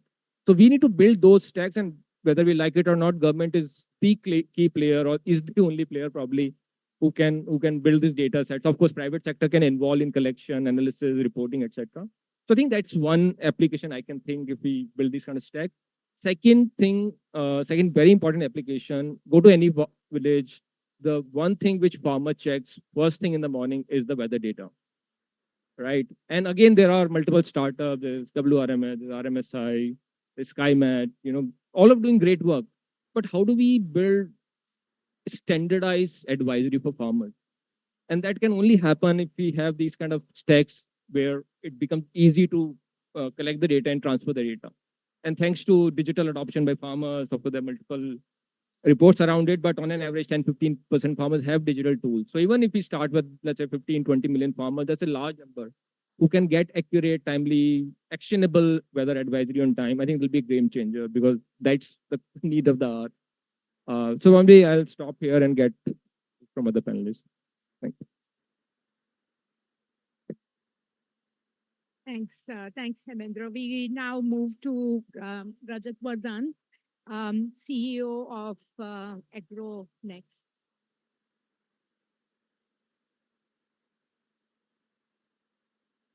I think my view on this is to look at the problem from the perspective of agriculture as well as from the side of animals. So if you look at from agriculture, I basically see that there is a soil which requires technology. Then there is a pest infestation which is getting reported from across the country. And by the time the critical stage of impact, is over, farmer, hardly is able to give a check on that. And that requires serious overview. Do we, as a country, do we have a system which can quickly detect the pest infestation happening at any point of places in the country? And then if you see the possibility of bringing up, as Hemant sir has rightly said, about the climate stack, can we also think about milching population, animals? Can we think of a animal stack on the similar lines of, stack for climate agriculture? Um, if you go a level further, uh, as an organization into the space, we are actually working into climate smart agriculture technologies with a specific focus on soil currently. But if we see the entire stack of the challenges, we see that putting up hardware across the country is something which requires support from the government and support from agencies like UN, right? Because that is a one-time cost, whether it is for augmenting and supporting agriculture infrastructure, or it is to support the animal milching population, we need to have different category of hardware being put up across the country. And then there is very important part, which you call it use of AI and ML. Uh, uh, Only when we have got enough data point plugged in from all these hardware centrally, which can be utilized by the government, by international funding agencies, and then think of a dashboard which is able to help a district collector taking right decision for block level or panchayat level guidance. For that, it is important that AIML should be really adopted in a huge manner across all these areas I've just mentioned. And for that to happen, startups, especially the new entrepreneurs, need a lot of support. Like as we look in hardware, whether it is defense or other areas, you start supporting the system from TRL 5 stage. So can we also think that on the similar lines, AIML, especially in case of agriculture and milching population, should be supported right from there, so that when there are enough data points available, we should be able to, support the requisite population, whether it is agriculture population or farmers. And then I also feel and believe that the funding aspect needs to be looked in at district level also. How many collectors? We listened one example of a collector. How many collectors in India do have a fund to create digitally smart villages in our country, right? And even if there are few collectors who are smart enough to take the initiative, can we really make it a practice and a guiding note only when people see and people they start believing in it. So until and unless the climate smart villages focused on agriculture as well as milching population actually comes in existence, I believe the adoption from the side of farmer will take a lot of time. Another brief point I would like to mention here is we also need to see how do we integrate institutions from agriculture and primary and top-notch institutions like IITs. Can we think of bringing them on board together? Enough of great work has been done in last 50 to 60 years by our scientific community from across the 56 universities. Can we think of creating some center for excellences while both of the institutions like IIT Delhi or ICRIT, Kanpur, and all these together come up to support farmers and animal population? I can give one example. IIT Kanpur is coming up with a medtech facility, right? Wherein they are working in a huge way to bring artificial hurt in the country. That's a hardware, right? Can we think of, bringing such sort of solutions by our agriculture universities as well as by the support of top-notch institutions like IIT. So together we need a lot of support and focus support to bring the change. That's where I rest my case. Thank you.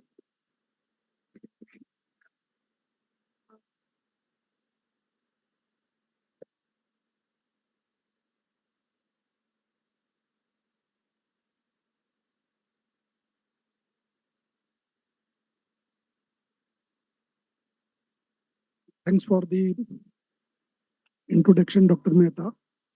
And I take this opportunity to thank the organizer FAO, Mr. Hagiwara, and Professor Ramesh Chand, and Dr. Ashok Dalwai for that initial session.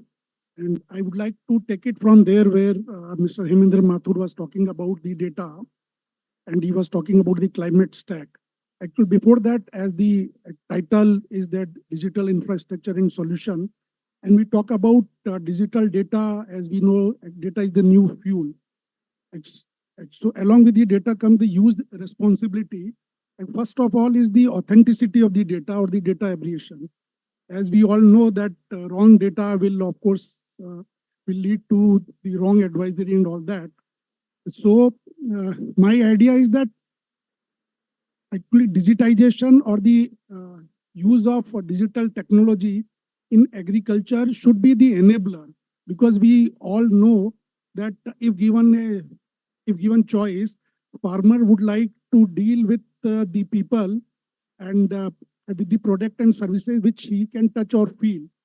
I would like to share an example which my good friend Shashank of Diyat has said that during initial days when they launched their app and all that, so farmer was not ready to download the app because the CRM would say that you share the OTP, and as we all know that due to financial scam and all that, OTP sharing was the major issue, and that probably was the reason that it was not very well penetrated and there were not many downloads with it. Then of course with the and I can see the role of government is there. And I would like to specifically point out one missing link which can be harnessed. That is the, I think, the use of KVKs. And FPO is there, then the cooperative society is there. So any digital intervention by whether it's the government agency or whether by the private player, it cannot, I would say, yield desired result unless you take into consideration the, I would say, the local ecosystem or the people who are familiar with the farmer. So these people will help in building the trust. And once we have won the trust of the farmer, then of course we can ask him to use these technology. And as we all know that government of India is planning under their G20 document, that is the digital infrastructure called AgriStack, in which they are talking about bringing all the records and all those information on a UFSI, that is the Unified Farmer System Integration. And as we know that agriculture is a state subject, so taking that into consideration, there has to be a cohesive effort from the state government as well as the center government to make it successful. And I'm sure this experiment can work beautifully, as we have seen in case of other intervention, digital intervention like PMBFY, KCC, PM Kisan Nidhi, and other, in which when state government and central government worked in tandem, the results has been phenomenal.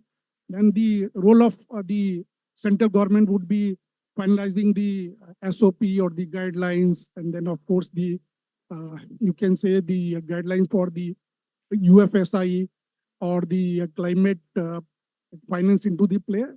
And the state government will take care of what I would say the three essential registries. Those are basically the farmer registry, in which we'll have the detail of the farmer, personal detail, the land details. Along with that would be the crop data, then the soil health data, then along with will come whether he has availed any benefit. Then the most important thing is the geotagging of the village. Like Rajat was mentioning, that we have to have all those information should be there. And apart from that, of course, the crop. And one use cases I've seen is the government of UP, where they have done a project, the government of UP organization called UPDAS has gone into the yield acreage and estimation, and it has met with, I must say, the phenomenal success in which IFC was the agency, and we at the Leads Connect were also given the task of digitizing the data of 19 districts.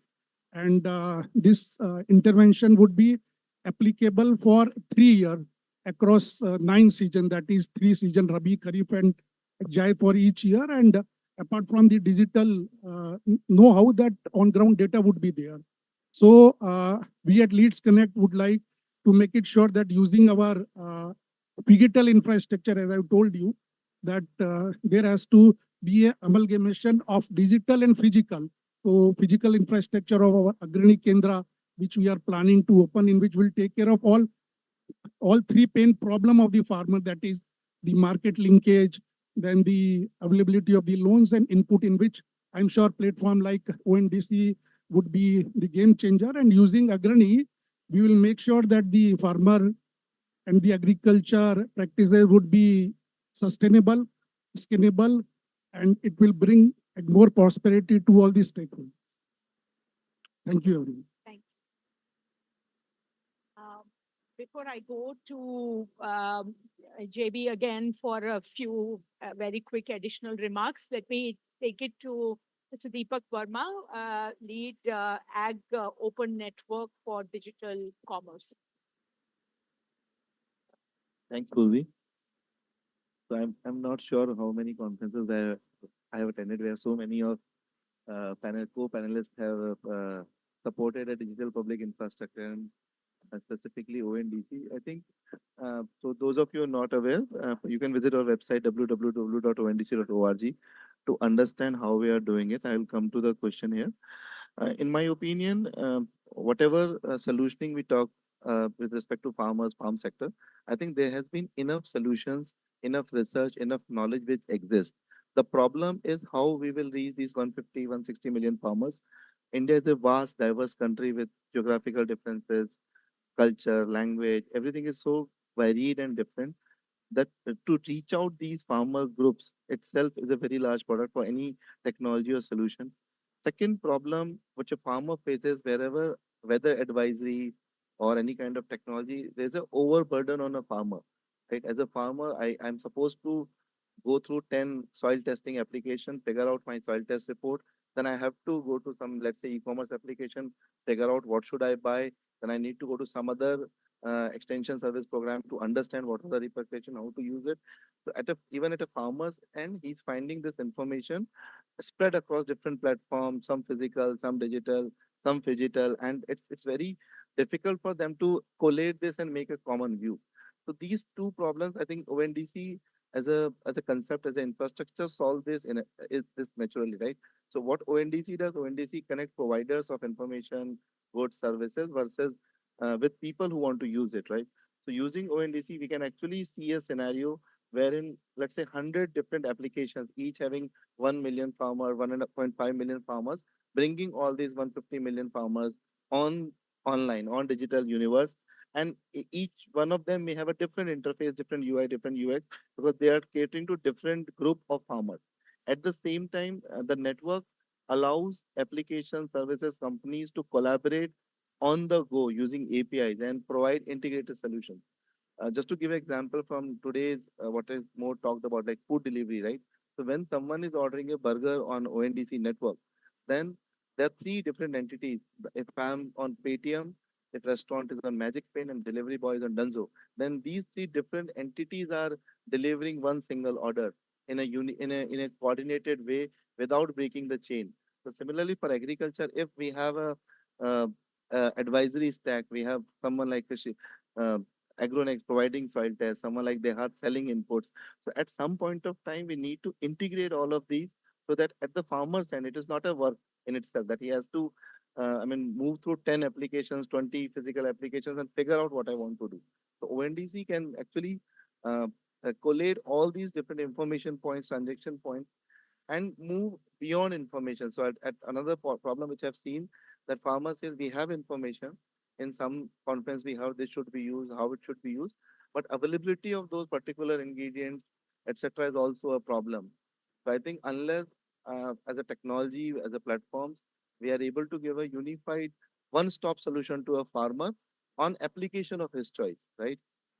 Till then, it looks very difficult. Another thing which BPI solve is rightly put is a digital public intelligence, right? Once you have data from multiple sources collating in some form to one common architecture, then even without making a lot of data shared with each other, we can have some population level insights, at least in terms of what is the kind of digital penetration we are having, what is the kind of participation we are having, etc., etc. So I think I'm very happy and want to coordinate with all those who wants to come join the network and help us spread it as fast as we can.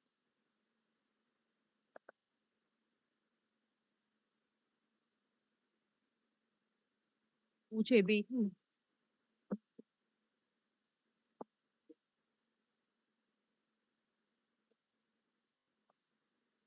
So again, coming back into the story of DPI, as other panelists also spoke, there are two trends that I see that are changing the landscape of how we consume information. The idea of generative AI that is taking over our lives needs to reach, and that can be the bridge to make complex sets of information, as also we talked about making the data, and first of all, the overburden of consuming information from so many sources. So many experiments have proven very well that there is a power here. That is a hidden power that we have to tap and scale urgently. But there are obviously many things that we have to overcome in terms of formulating the guidelines and processes so that it is responsible also. But like the experiments that Digital Green has done on the field, combining multiple sources of information to provide crisp, clear advisory. That experiment has been very successful. And there is use of generative AI for extracting the wisdom of the community. The experiments in pilot experiments in Tamil Nadu, where the community's intelligence most of the time retains in the documents on websites. Imagine collating that, summarizing it, and then using that as a source.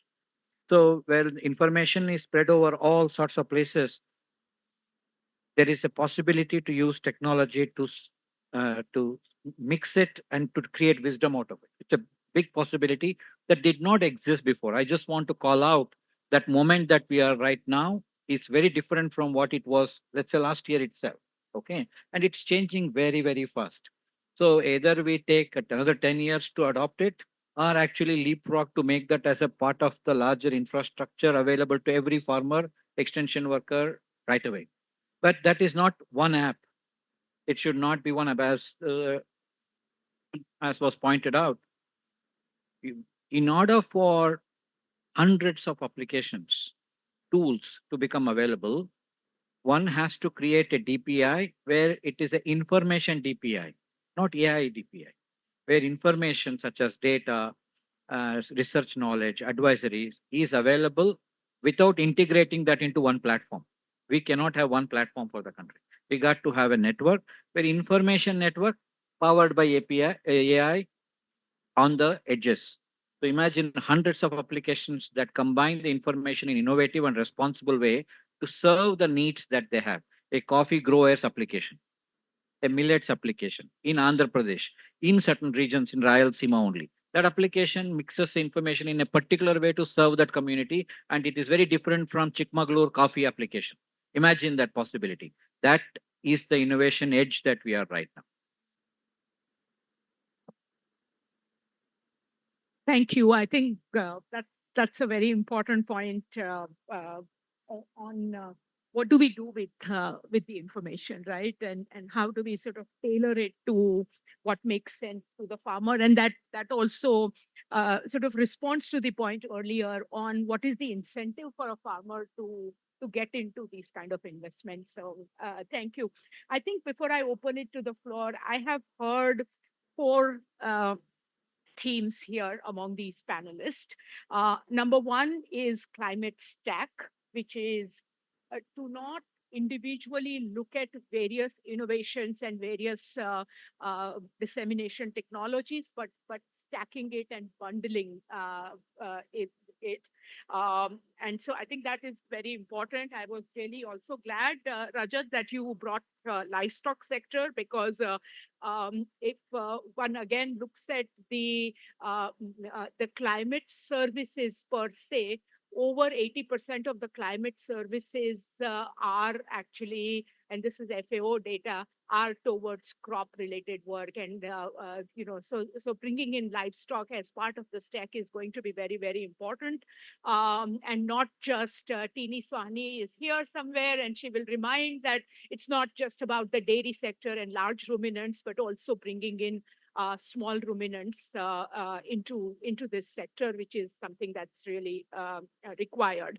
And that includes the risk index and those kind of things, right? There is a real need and an immediate need to recalibrate, for example, the crop calendars, because the crop calendars are meant from a technology and from a perspective of, if I may call it, pre-climate change days. And therefore, the recalibration of seasonality and all that, the crop calendars, there needs to be a major effort in recalibrating the crop calendar and the advisory services that go to the farmer, and in terms of its timing and things like that, with the weather shifts and things like that. The second big theme I heard was, of course, on data. And I just wanted to remind us all that, for over the years, we have always complained about our agriculture's dependency on natural resources because of the rain-fed agriculture and so forth.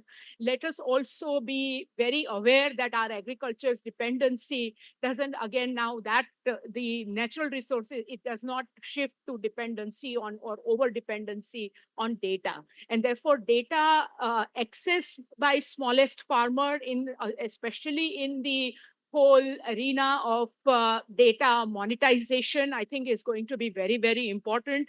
Data quality is going to be very important. I mean, if one looks at, say, for example, a relatively remote place like Raigada area in Orissa, a farmer can potentially download about 37 agriculture related apps on his or her cell phone right now. So there is a lot of information, and sometimes quality of that information, consistency in what is being informed and what is being advised. That quality control is going to be a major area, and I think a big thrust on data use rather than data collection.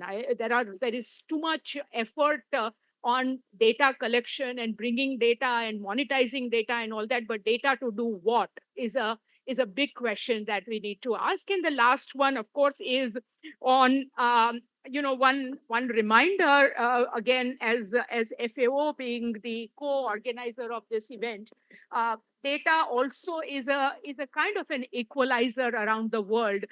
Most of these digital related innovation and its employment and deployment on the agriculture sector has happened almost at the same time, whether it is a small country in Africa or a rather digitally developed country like India. And therefore, that co-learning opportunity between the countries, and this is where forums like FAO can play a very, very specific role. So within the context of some of these themes that have emerged in this panel, I would now open for especially questions and fewer comments from the audience, and especially focusing on some of these four themes that have come up. We'll start with you.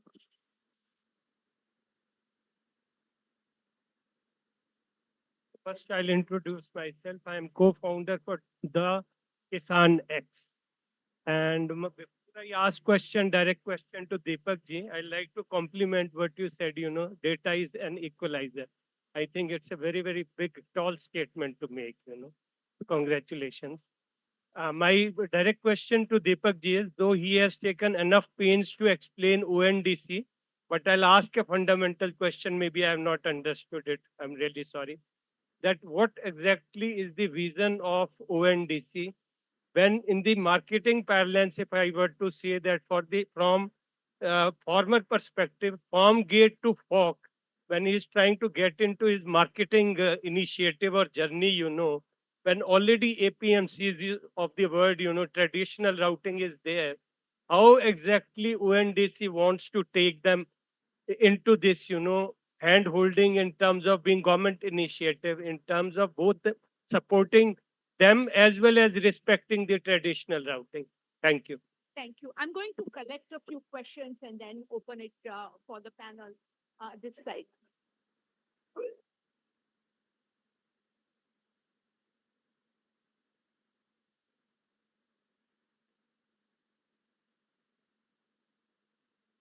I'm Vineet from Forrester Research. My basic question is that how do you see the big tech, because most of the data is going to be monopolized and centralized by large corporations like Amazon, Google. So how do you see that, basically, because we need basically a local kind of data, which can be basically small businesses, small farmers can leverage, for example, in the for improving the efficiency of soil, weather, and reducing emissions as far as methane is concerned, greenhouse gases are concerned. But most of the, data is going to be captured for profits, for example, of a large, large businesses, etc. So how can we, basically shift that towards where they can be much more sustainable and much more bring much more transparency and equitable, as far as long-term future is concerned for the, large population. Thanks. Thank you. Thank you. I'll go in the center at the back and then come in there. Yes. My name is Puran Patwal. I'm from People Science Institute. I want to draw the attention towards mountain ecosystem and the problems of mountain ecosystem and how the solutions of digital or any other solution can we take for the mountain ecosystem. We have low land holding, almost 0.4 hectare. 90% land is rain-fed. Vulnerability to disaster, maybe flood or any other disaster. There is reduced forest and water, drinking water also, and increased migration of the people, reduced farm labor, and ultimately reduced productivity. There are so many problems to the mountain ecosystem. Is there any digital infrastructure or digital solution for specifically for that? Thank you. Thank you. Thank you. I'll take two more and then bring it to the panel.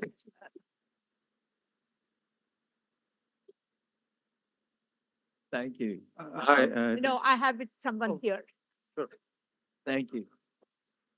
Yes, that I'm coming from Japan, where innovation was really popping up during 80s and 90s. Many of the companies, Sony, Toshiba, you name it, Panasonic, they had the great number of innovations, technologies, but they lost it. They didn't have any sort of the good business model to monetize those technology. Then Amazon or the Apple, all these big companies took over, and now there is no single sort of the platform that Japan is playing a key role in the digital world. Now, looking back, looking at those situations, and then currently, digital agriculture is really a big topic. And I'm wondering how you're going to monetize these technology, because your major client is the farmers who do not have money to pay your service. So majority of your income may come from the government or some other businesses. But if you rely on the business, such as the input fertilizer company, and then if we talking about sustainable agriculture, you want to have a balance. You don't want to sell too much of the input, but to balance the input. No, we need the fertilizer, but we need certain sort of the balance and smartly apply the fertilizer. So I just wondering the future of digital agriculture in India, how you going to develop the um, business model and how you monetize your digital information and who is your client to sell the technology. That's the key question that I like that. Thank you. Thank you. We'll do one more and then. Okay, Madam, the problems are far too many and the solutions are also far too many, as somebody has suggested. Thank you, Mr. Verma, for your presentation that answers half my question. My other question is that can we using AgriStack, WeatherStack, DPI, and AI suggest at the individual farm gate level or the prescriptive of what an individual farmer should do and should not do and before the start of a particular cropping season. Is growing rice, can we suggest an alternative crop for him? How to manage his soil? Because as somebody said that we can collate data from different sources and integrate it to a point where it can be prescriptive, if not mandatory, in terms of an individual farmer using that data through a digital push. I'm sure we can do that through a digital push. I think Dr. Ramesh Chand and Dr. Ashok, the way he can possibly think about taking it forward. In taking the solution, the entire digital space to an individual farmer and pinpointing it to his particular field conditions and making suitable suggestions. Thank you. Thank you. I'll come to my panel for some quick responses. You can choose whichever question you want to pick up. But I think the first one was for you anyway.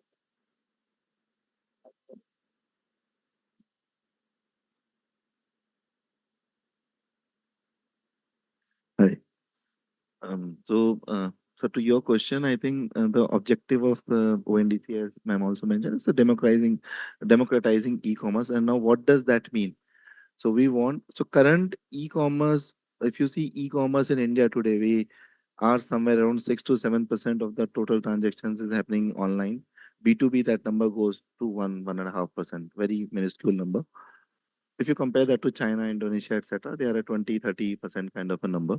So one of the objective of ONDC is to increase this pie itself.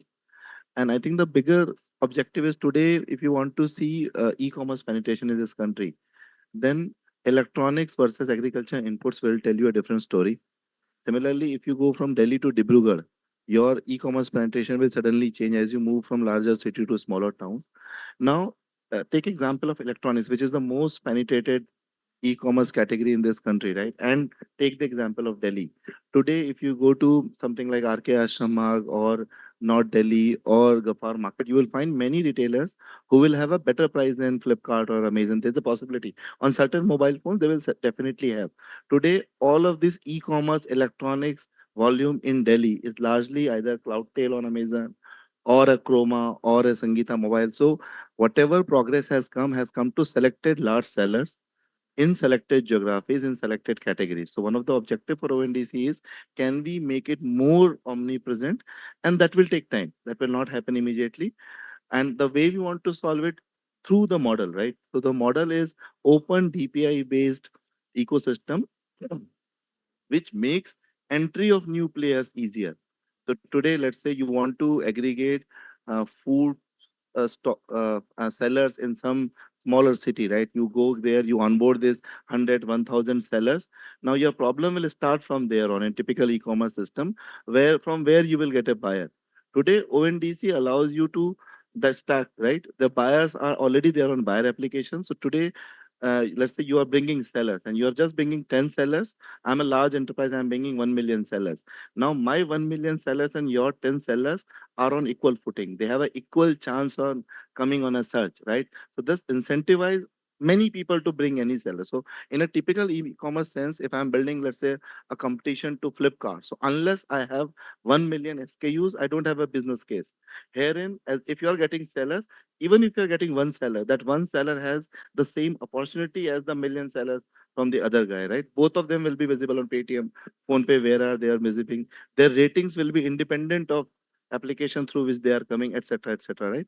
So it gives an equal opportunity to all kind of sellers, and we believe ONDC kind of ecosystem where you can actually do a part of e-commerce activity, right? Just which is like, I just want to onboard seller, right? I don't have to have a reach to a customer in Delhi. For example, another of our application has gone live in Manipur.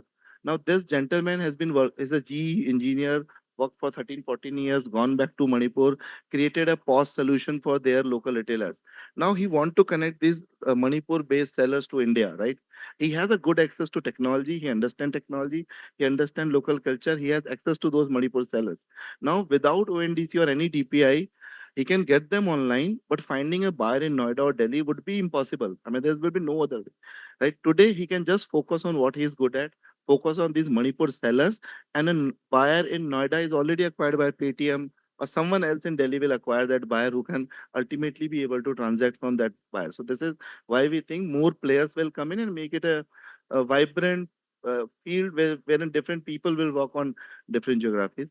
On a specific question of agri, specifically on the output side, I think that's a complex problem to solve it. That's why we see many of the e-commerce platforms have not worked. So, however, the agri produce is a very not standard product produce. It has not been manufactured but grown. So your variations in qualities and understanding are going to be that as much as possible. And what a mandi does, right? In a mandi, a trader not only brings buyers and seller, but he also try to assure quality in some way. He try to manages the logistic. So if you're seeing a e-commerce play of output, then I think one mistake which we usually make whenever we think about technology, that whatever exists today has to go away and something new has to come in, right? While at a ONDC, it's a open, when I'm saying physical, digital, anyone, right? So why cannot we bring a system which uses these existing players, maybe some more new players, and give them a way to work together, right? So ultimately, if a produce has been aggregated, produce has to be aggregated, assayed, someone need to take care of logistic, someone need to find a buyer, so on and so forth, right? So as in a burger example, there are 3 entities are involved. So maybe in a farm procurement, 4 entities would be involved, right? Even today, someone on the ground is doing that, right? Uh, so a wheat from a farmer's field is reaching to the ITC or is reaching to the Britannia through a chain, right? Wherein there are different players. Some of them are not adding value, but many of them are adding value, some sense, right? So we have to probably map this physical process onto the different roles, right? So all these becomes roles, and the any DPI architecture allows roles to exist independently. So if I am someone who can aggregate a particular produce in a particular geographies, then if I'm available on a stack, right, which is probably accessible by everyone, then that creates a lesser cost for everyone. Today, if I am an agri-tech startup, I want to procure something, I will have to first set up my physical base, collection center, I'll have to deploy 2 of my employees and so on and so forth. There will be plethora of things. It's just not simply listing and delivering. So what ONDC enables, first of all, local players who are doing that, you can access them. Secondly, they can get business from multiple people. They now not depend. They are not a Dehat's collection center or someone and some single entity's collection center. They can be a universal collection center, right? So I think the answer will take time. The way we need to see ONDC in this parlance is it's a technology, right? Which is full of possibilities, and the possibilities are collaboration. It allows different entities to collaborate with each other on a API call, right? You need not to go into a prior discussion, MOU, etc., etc.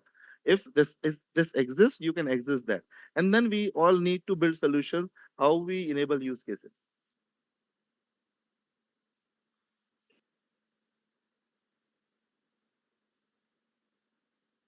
So maybe I can answer Taka's question. I think it's a very important question. How do you build a business model around digital agriculture?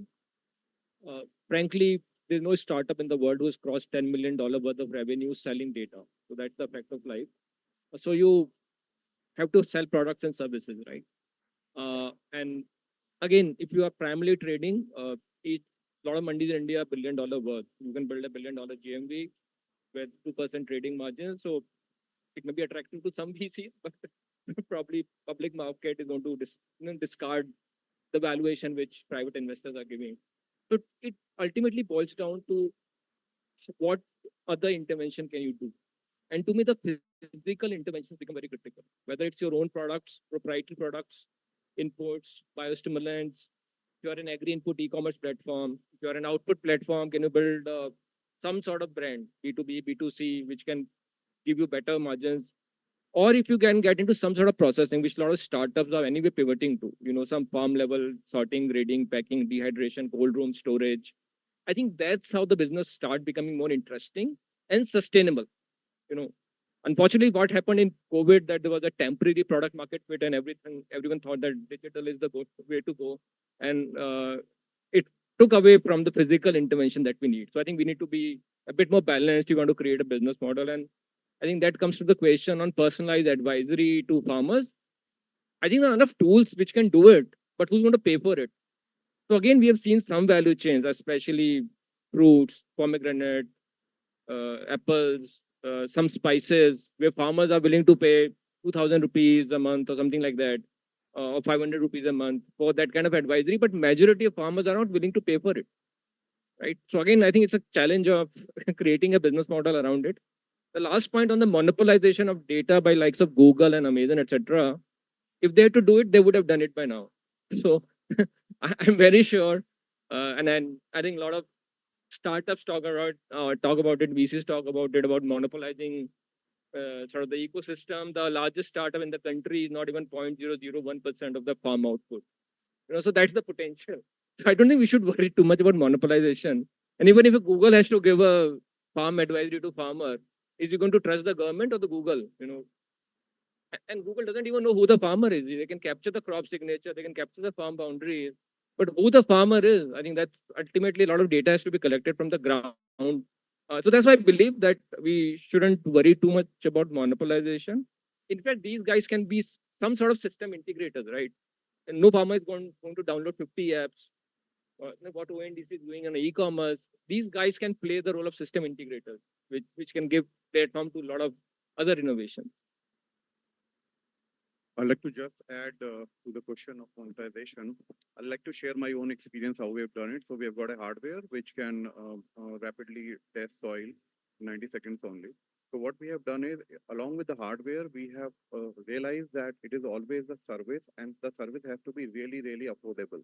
For us, we are just providing this in 21 rupees only, right? And any farmer can actually afford paying 100 rupees end to end. So between 100 to 20, we have got people who are already present as channel in the country. For example, Uttar Pradesh itself has got 65,000 agriculture fertilizer shops, which can actually become a point of dissemination of such kind of technology. And this also creates an opportunity for a lot of rural youth to adopt such kind of hardware and start offering as a service solution to the farming community. And I think gradually it would ensure that the larger adoption at the level of smallholder farmers should ideally happen. Thank you.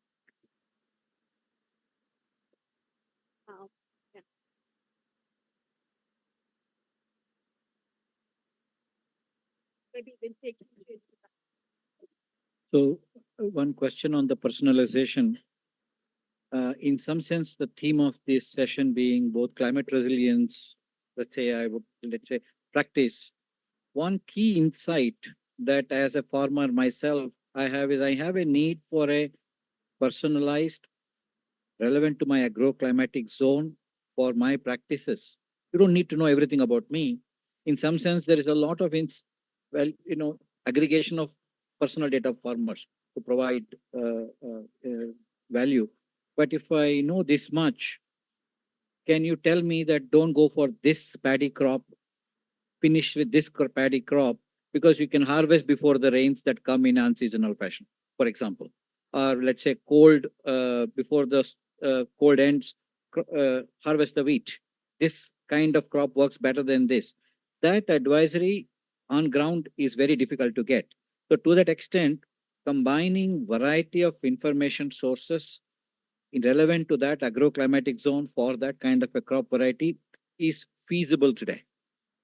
Is it desirable? Is it viable to be able to do it? That's the larger question that the DPI network is trying to answer to make it easy to produce this. It's not easy to produce this value, by the way. It takes a hell of a money to actually aggregate information. First of all, trustworthy, authentic, authoritative data. Otherwise, there is advisory all over the YouTube, basically, right? So to aggregate that, that's the larger idea of the network coming to power. Then allow innovation to make it relevant and contextual for the farmer. That innovation can keep improving to make it easier and easier, also trustworthy. It needs a lot of effort there. I would like to add what Mr. Hemendra Mathur was talking about the data, and to the gentleman over there who had his apprehension about that Google and Amazons of the world monopolizing that. So primarily for agriculture, advisory basically comes from what you call, satellite-based imaginary services. So most of the company are using the data which are already there in public domain. All have access to it, whether it is USDS, ESA, ISRO. So actually data is already there, but the important thing is what you do with the data. And how do you make sure that you are able to give the hyper local advisory, like somebody was saying that they would like to have it. So of course there are platforms available, and of course the UP government has already ensured that the advisory, or you can say the crop yield estimation, was available at Gram Panchayat level. That is there. And regarding monetization, somebody was asking about the monetization. So of course, like the government itself is I would say, the major customer for all these companies, including us at Leads Connect for the use of data.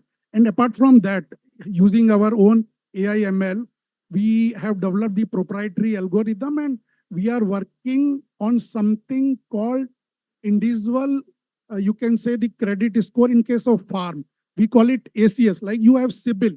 So CIBIL takes into consideration your various payment history, so that ACS, which we have developed, agriculture credit score. So it takes into consideration the historical data which is available in the public domain of your farm based upon the actual weather or the crop yield which you had in many years to come.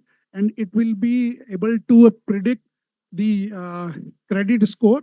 And a lot of bank, insurance company, and I would say the commodity company would be the major buyer for that.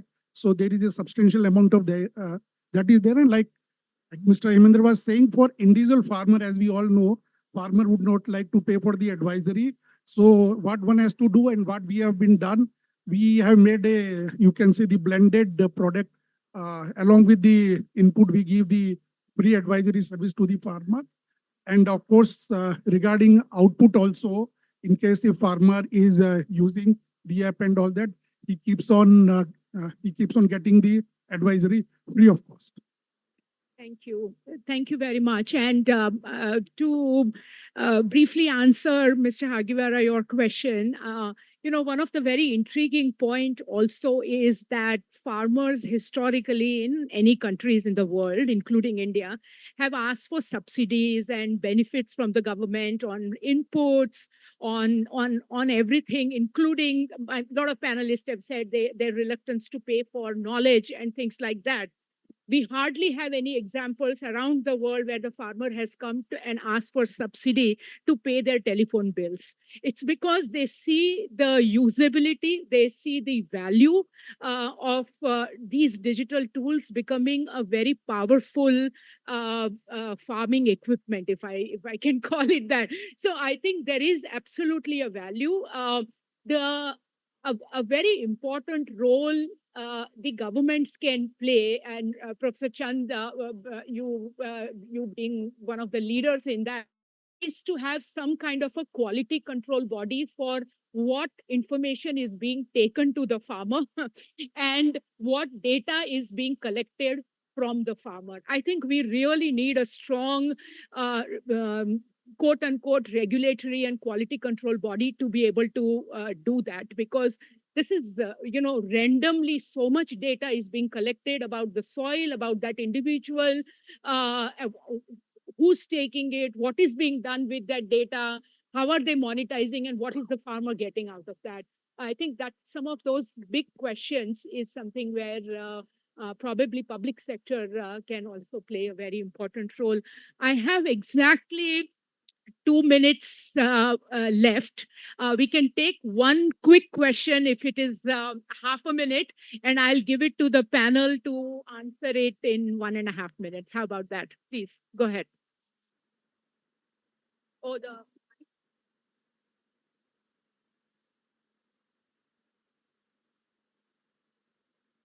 okay, go ahead. I'm Ruta Bhatt. I work as a microbiologist in soil health research laboratory of Sumitomo Chemical. So I have the specific question for the data regarding the microbial solution that diversity. We have like farmers coming to our lab and show them in wet lab how microbial diversity factors and solutions can affect the sustainable agriculture. We show them the microorganism which is responsible for the smell of the soil, their soil gets after the first rain. It is the actinomycetes which gives that smell. But there is a dearth of information on microbial factors and microbial solutions for sustainable and climate resilient agriculture. So the best data farmer believes is the his friend in neighboring farm. So we have farmers and KVK scientists even coming to our lab, and we are able to show them the wet lab uh, evidences, but we struggle with the digital and virtual information. Thank you. Thank you for the question. And I'm really sorry. I'm committed to finish it right on time. So maybe you can approach one of the panelists at lunchtime and they can discuss with you. Thank you, Ms. Bhatt. Yeah, I'll hand it over to you. Thank you, Dr. Mehta. And you've certainly proven that when a woman is in the lead, good things come out of a session. So a big round of applause, everybody. Okay, so we now come to our lunch break. And I like the way that the whole session on digital infrastructure and solutions segued into some fundamental questions around data and monetization, etc. Here's a bit of data you can use from the Indian Meteorological Department. Things have begun to warm up in the room, but outside is a cold 17 degrees. We are going to have an outdoor lunch at the Rose Garden. Please use the door, the left exit, and our colleagues will usher you to the Rose Garden for a lunch. So please enjoy your lunch. Bon appetit. We will be back at 2:30 for another session on financing. Thank you very much.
And there's been food.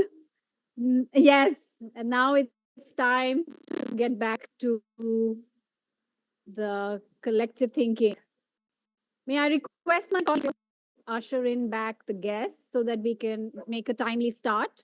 We have 2 more sessions post lunch that we need to get done before the dinner.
Hello again and good afternoon. Namaskar.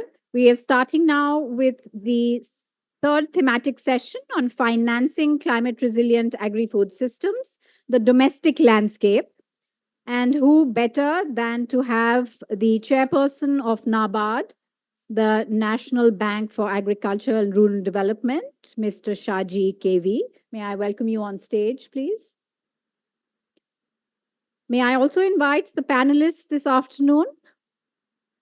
Ms. Jasmer Dhingra, the Director Programs India of IDH and its Sustainable Trade Initiative, headquarters in Netherlands. Welcome. Mr. Ramaswamy Gopalakrishnan, the Executive Vice President of Axis Bank. Mr. Anil Kumar SG, the founder and CEO of Samunati Financial Intermediation and Services Private Limited. Mr. Jinesh Shah, the managing partner of Omnimo Venture Capital. And last but not the least, Mr. Shashwat Rai, the managing director of Avishkar Capital.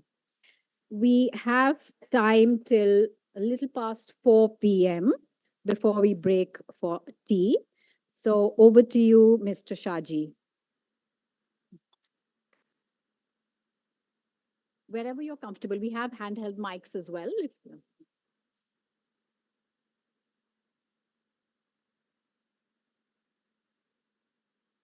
So good afternoon. I think the session brief which is given is on mostly on financing regenerative practices and also agri-food systems. On that, the first point which we would like to deal with is what is the current state of access to finance to agriculture sector, especially to climate resilient agri-food systems. One thing which is very clear that see there are a lot of directed lending aspects coming in agriculture finance. The agriculture sector or the primary sector contributes to approximately 18. Now it is around 15 to 16% of the GDP, and proportionately, if you see the direct lending by stipulation by RBI is also roughly 18%, which is more or less corresponding to the contribution of the primary sector to this. But then whether banks are able to meet that, the current access, maybe some banks are able to do, but at the holistic level, if you see, they are more or less achieving something around 16 to 18%. But there are sub-targets for agriculture finance which are given 10% to small and marginal farmers. Particularly in the Indian context, unlike in the developed West, when the country expand or rather grows, there will be some sort of consolidation of the holdings happening, and the share of agriculture within the overall economy will come down. But then, in absolute terms, of course, it will go up. In Indian context, it is different because of various other reasons like the population pressure and consequent fragmentation.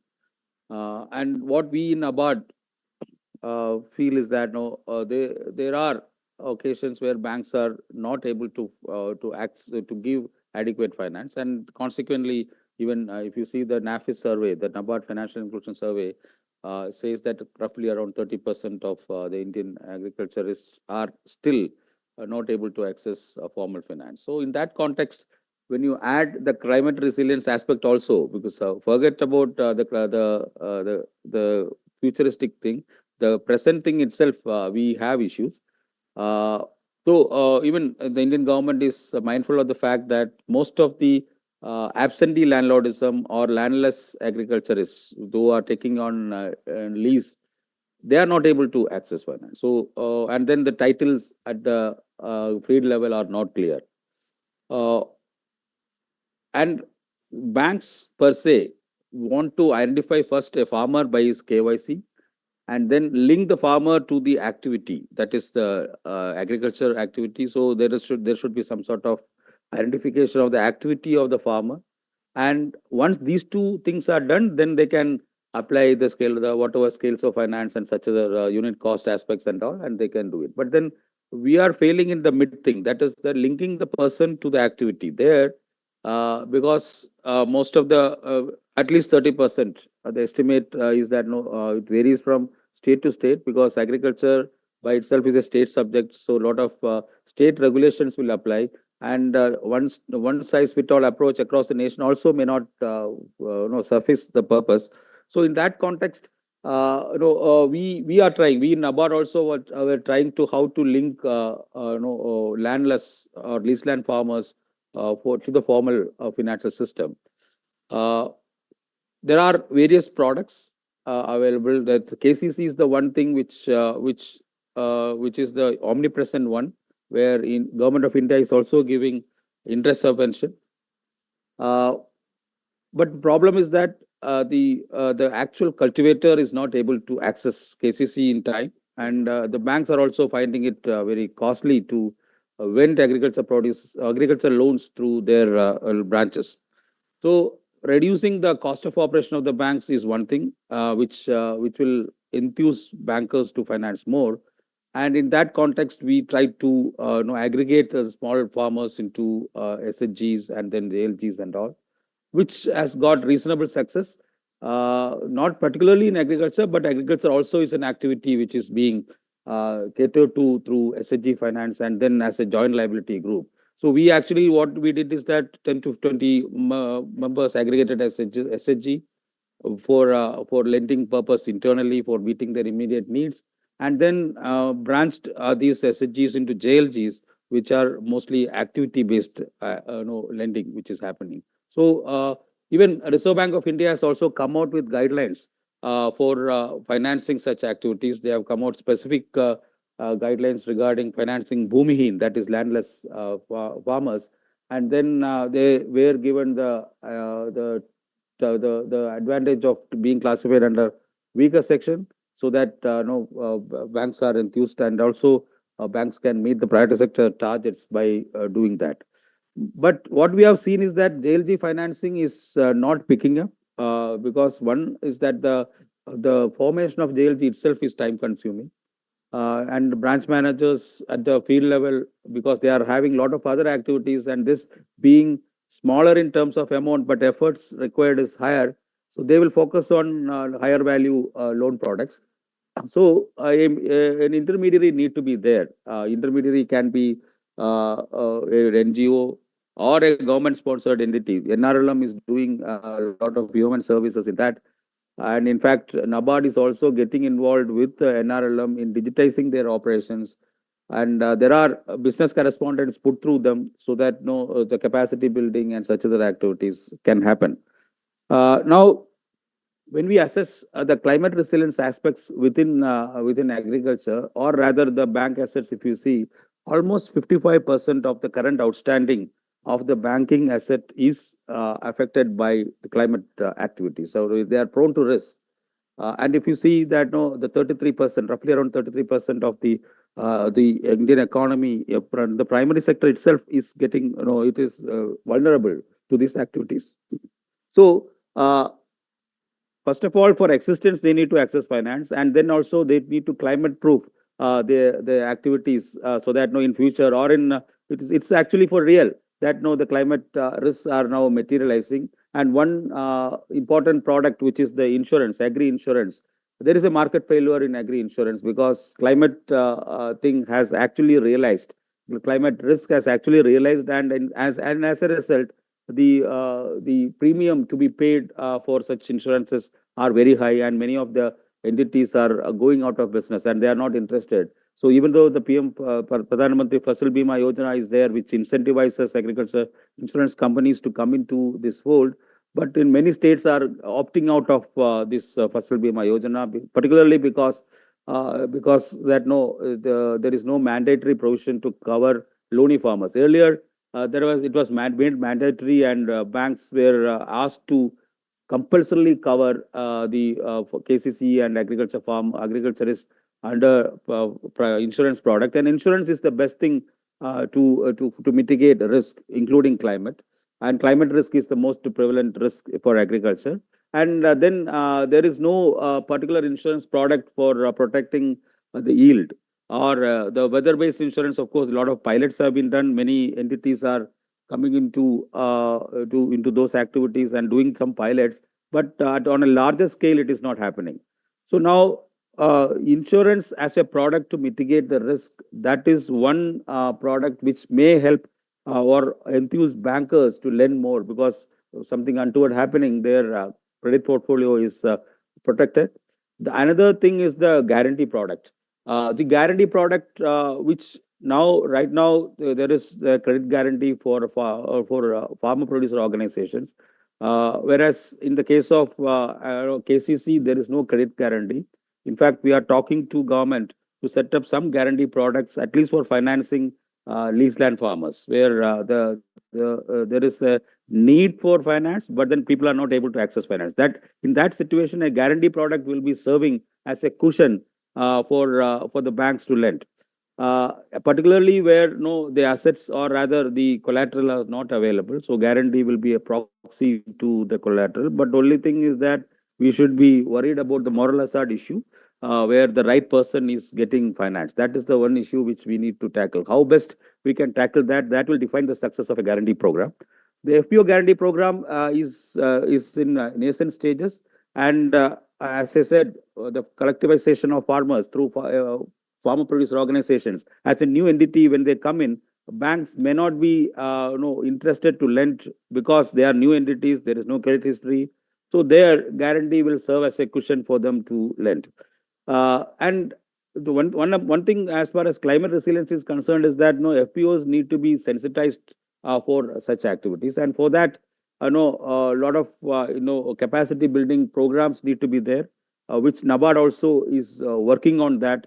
We are also sensitizing the FPOs, and even the FPO accelerator program, which we have started to improve the turnover of FPOs and sensitizing them of the impending risks and all.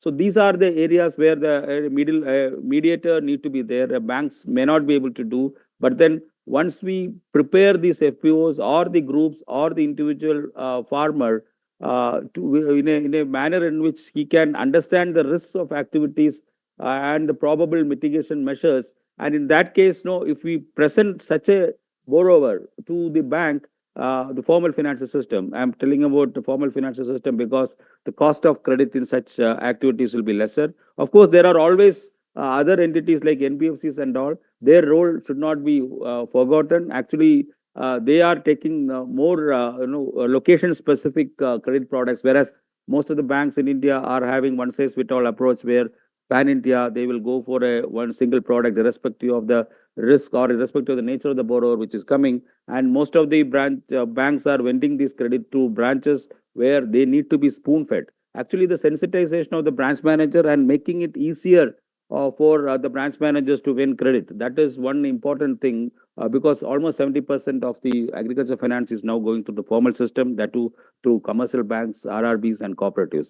In this context, no, there is one more entity which need to be sensitized, that is the cooperative structure. And cooperative structure is nothing but the original farmer producer organizations, which the aggregation of farmers coming together. But then there are legacy issues. 100 years of cooperative system in India is now a lot of legacy issues have come in. So NABARD is now in a pilot in a project. Actually, it's a pan-India project where we are digitizing and making these cooperatives more transparent. And at the lowest tier, that is at the primary agriculture credit society, they are more into most of the activities like KCC loans, and then produce aggregation, input providing, and various other activities. So we are now digitizing each and every of these activities through ERP software and making them more transparent, and then pushing them away from credit. Credit should not be the aim of at the PAX level. They should be no depend on scheduled entities, but then these cooperative societies can form part of value chain and make making transform into activity groups. And that exercise, that business process re-engineering of cooperative structure is coming up. It's actually underway. Close to around 15,000 of the cooperatives will be digitized by this month end, and maybe by April, whole of 65,000 active cooperatives in the country will be digitized. And by this process, what we are trying to do is to aggregate the farmers and sensitizing them and preparing them as good borrowers rather than being a part of the lending infrastructure. In the terms of lending, there are a lot of vested interest in cooperative structure, which we need to we need to take it away from those activity groups and making them more approachable by the banks. District, that is by banks, I mean the cooperative banks, regional banks, and also even NBFCs also can look at financing them. So, and then we are also in the process of setting up activity groups, new cooperative activity groups. At least 2 lakh of them are being targeted this time. Almost say 10,000 are in the offing. Various other entities are coming in to nurture these entities. And through all these infrastructure setup, what we intend to do is that we need to sensitize the farmer, aggregate the farmer into bankable groups, or even an individual farmer with larger activities can be also be linked to banks directly. And of course, the technology aspects, the innovations which are needed need not be forgotten. The agri-tech revolution, which is coming in to find solutions to the issues related to climate resilience also. So NABARD has set up a 600 crore fund now, where climate tech is also a part of helping the innovations. And so shortly we'll be announcing another blended capital fund of 750 crores, where the frugal innovations, small innovations, where per capita no requirement of low amounts will be lower, maybe up to range of say 1 to 5 crores. Beyond that, it is a commercial entity will be which will be taken care by our the larger fund, that is the NAB Ventures fund, where we have already got around 30 portfolio companies, including on climate tech. So those companies are working. So that support, the innovation need to be supported. So sum and substance of what I have told so far is that we need to sensitize the farmers and the groups regarding the impending risks. That is the first thing. And we need to now evolve products specific to the requirements, and it should not be as one size fit all approach. And we need to now develop, or rather, whatever insurance products are there, the moral hazard issue need to be taken out. Some measures need to be there to help these entities including borrowers access finance. And then the guarantee product, which for leased land farmers, which are predominant and who are now active in agriculture but not able to access formal credit. and then we need to set up some no, that innovation funds which are already there, but then in a larger scale we need to support innovation for climate resilience. By these, no, the food security issue, right now we are secure in terms of food, but the climate risk, if it materializes, we may have problems in that aspect as well, because no, the reduction of yield in terms of whenever the climate risk materializes is will be having an deleterial impact. In fact, we have seen a lot of market distorting measures being implemented by government to meet those impending risks, like prohibiting exports, which in fact is actually affecting the income of the farmer. Whenever the income that, because government has to take care of the larger consumer price fluctuations also, so they need to balance between the needs of the farmer and the consumer prices. So in that, market distorting measures, in fact, in the NCDEX activities also, there were a lot of bans on the derivative trading because of the price fluctuations which are happening. So we need to now develop an ecosystem, a proper ecosystem for better, for enabling the farmer better realize their income when in a climate resilient manner. For that, all those aspects which I have told will come in handy, and NABARD will be working as a market maker, or rather in an orchestra, the conductor's role we'll try to make, so that all the players need to be working in a coherent manner, so that the sector is getting benefited. With these words, I'll invite the other participants. I think there is a lineup there. Sorry that I couldn't come on late. I actually came 10 minutes late because I had some other meetings happening. So I actually was crash landing here, but I hope I'll contribute to the deliberations further. Thank you.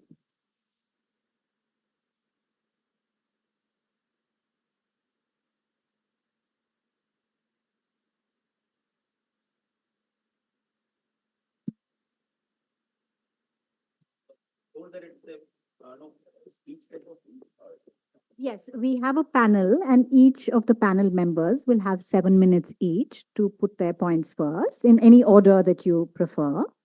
Yes. So, hi. Hi, this is Ramaswamy from Axis. I hope I'm audible. Am I audible? Yeah. So I think Shaji sir has actually, summed up the entire, reason for all of us being here, right? In terms of looking at the climate resilient agriculture as a framework, and obviously, what blood is to body, finances to, any enterprise, right? It can be any profession or enterprise. So what we see, and I look after KCC for Axis Bank, gold loans for Axis Bank, and farm mechanization.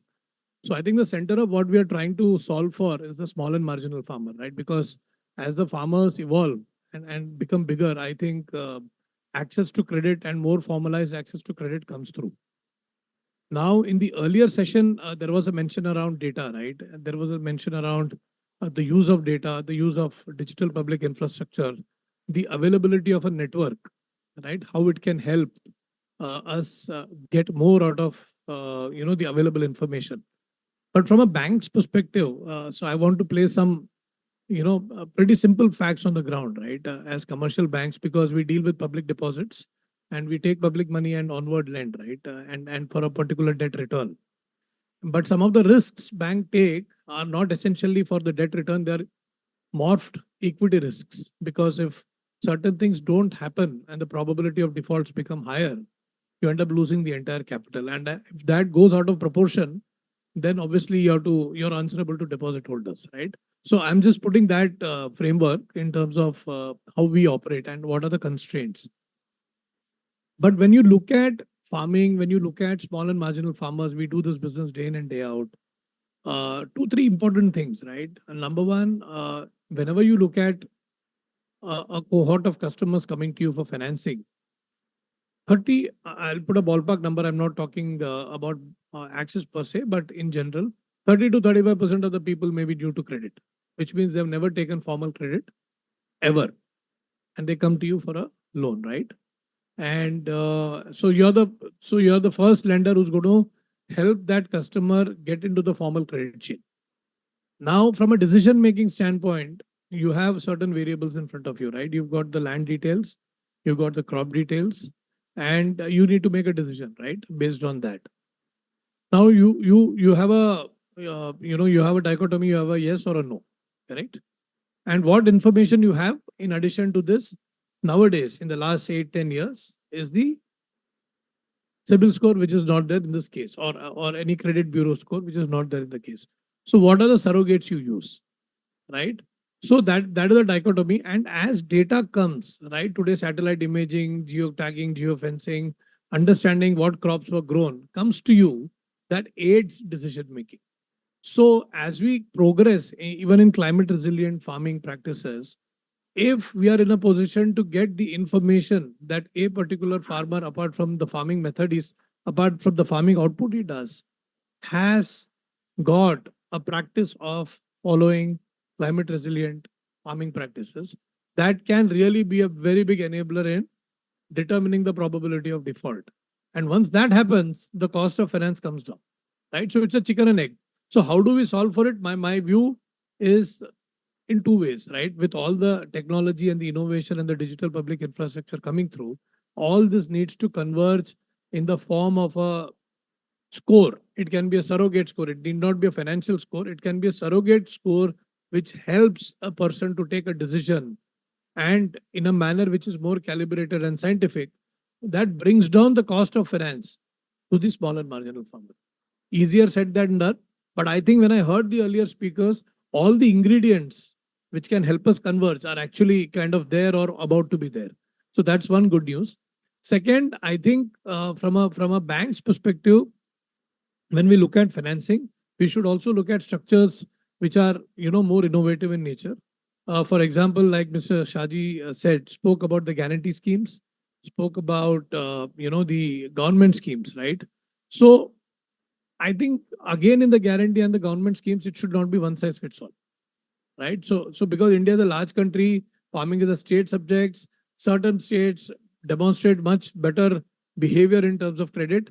So there, the dosage of subsidies should not be higher, because that should go to the situations which are less evolved, or the geographies which are less evolved, because certain geographies, certain customer behaviors have already gone through the learning curve, right? They are on their own.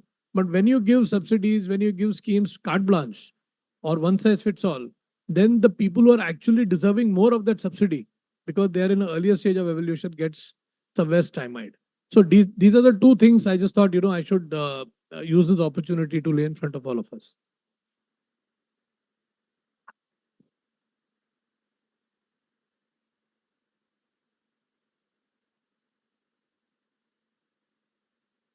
So you have heard a development banker setting the perspective, and a financing bank telling about the importance of data. Yes, data is very important. We are now trying to triangulate data to find out how we can help the new to credit type of farmers.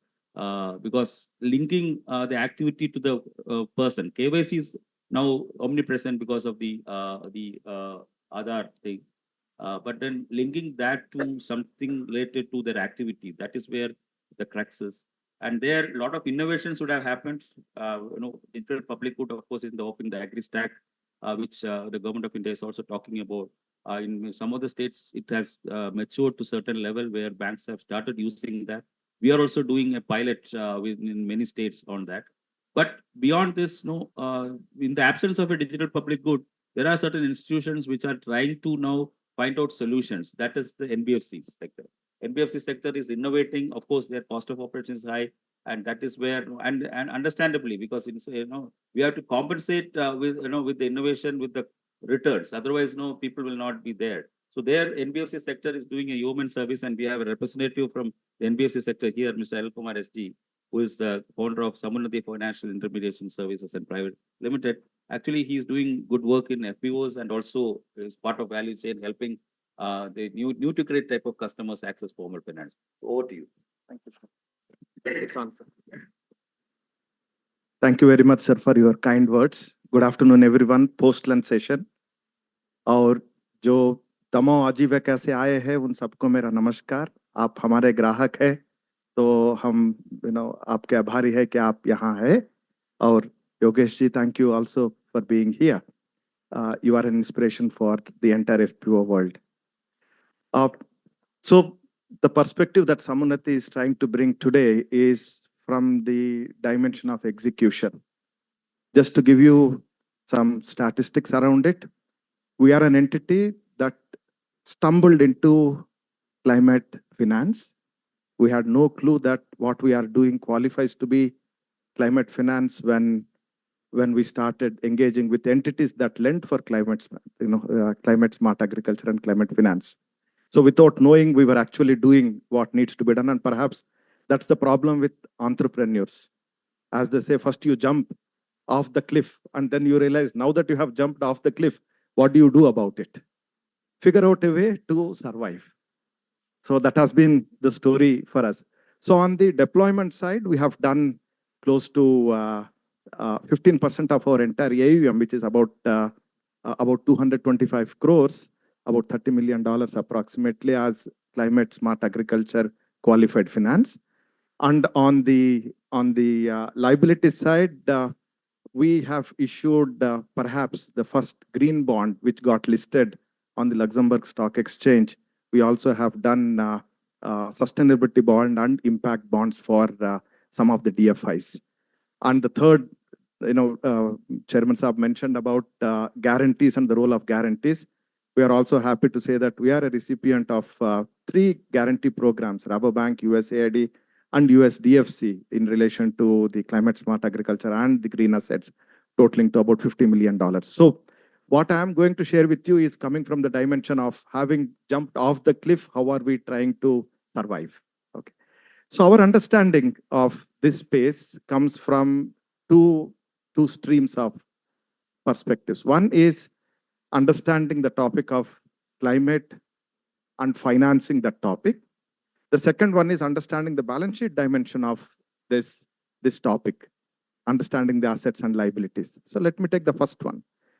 It's good to understand for me that the climate finance or climate has 2 dimensions. One is the mitigation, and second one is the adaptation. And the way somebody explained to me is, once you are obese and you are 100 kilos, you have to start with the realization that you have a problem.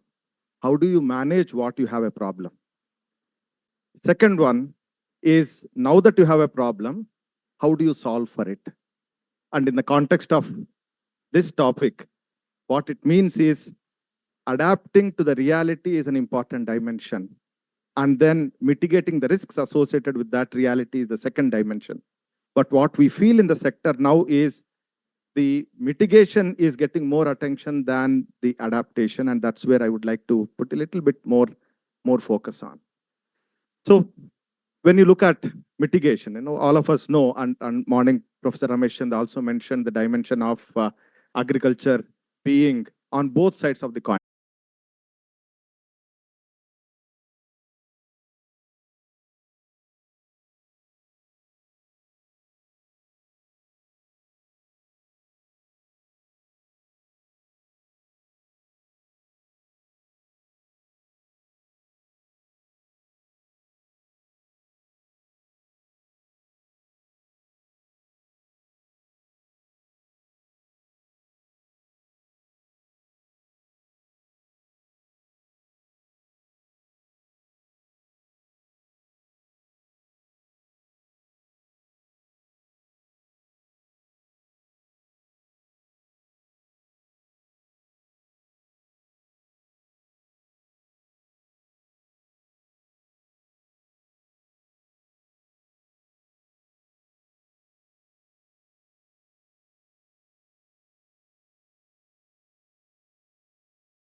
after election, government tries to write off the loans, but we are not able to, even the innovations as far as for agriculture sector, for example, in soil biodiversity, weather risk is also not there. For example, in industries, we come up with PLI scheme, and we basically try to, during crisis, try to, reduce loans, etc. But we are not able to mitigate or come up with those type of innovative solutions for, agriculture sector as far as financing is concerned. So how can we?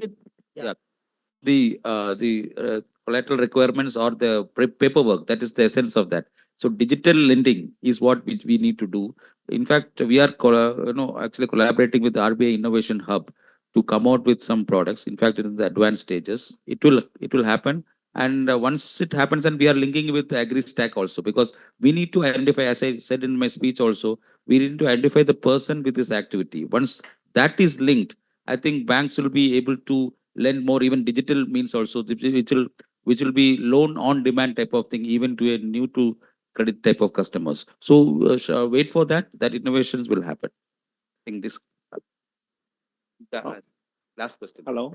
I think backbencher also has got. Okay. Okay. Yeah. Hello hello Yeah. Sir, हम एक बात कर रहे हैं कि climate की बात कर रहे हैं कि जो पूरे भारत में जो पेड़ कट रहा है, झाड़ कट रहा है, वो जितना कटता है इतना लगाता कोई नहीं है। जो पेड़ कट जाता है तो क्लाइमेट चेंजेस करने में बहुत दिक्कत आता है। जो पेड़ ज्यादा है, जो एरिया में पेड़ ज्यादा है, वहाँ क्लाइमेट अच्छा ही है। जंगल में देख लो, कोई ज्यादा पेड़ वाला एरिया में देख लो। तो हम यही सोच रहे हैं कि जो सिटी बड़ा होता है, विलेज छोटा होता है, पेड़ ज्यादा कट रहा है, तो हम ऐसे सोचते हैं कि नाबार्ड है, बैंक है, कि जो सब्सिडी देते हैं किसान को, के जो भी संस्था को, इसके ऊपर ऐसा नियम बना दे, उसका इसका कह दो कि फर्जियात झाड़ लगाना है। जो पेड़ लगाते हैं तो क्लाइमेट ऑटोमेटिक चेंजेस होता है। हम ऐसे सोचते हैं कि पेड़ लगाना कोई नियम के अधीन कर दो तो अच्छा रहेगा। आप देख रहे हैं कि जो कोरोना में जो लॉकडाउन था, क्लाइमेट अच्छा ही था, गामड़ा में, सिटी में, सब में अच्छा ही रहते हैं। लॉकडाउन निकल गया तो क्लाइमेट होता ही रहते हैं। ऐसा हम ऐसे सोचते हैं। या इधर इसमें इस बारे में agro forestry and voluntary carbon market, ये दोनों चीज यूज का नाउ डिपार्टमेंट ऑफ एग्रीकल्चर एक वॉलंटरी कार्बन मार्केट का फ्रेमवर्क लागू किया है। सो ना वो इम्प्लीमेंट करना है। We are working with agriculture department to implement that procedural aspects of that framework, and in that agroforestry is also a very important aspect. So we'll work on that. Actually whatever you said, आपने जो कहा है वो universal truth है। कैसे compensate करना है वो, that is what we are trying to do. Please.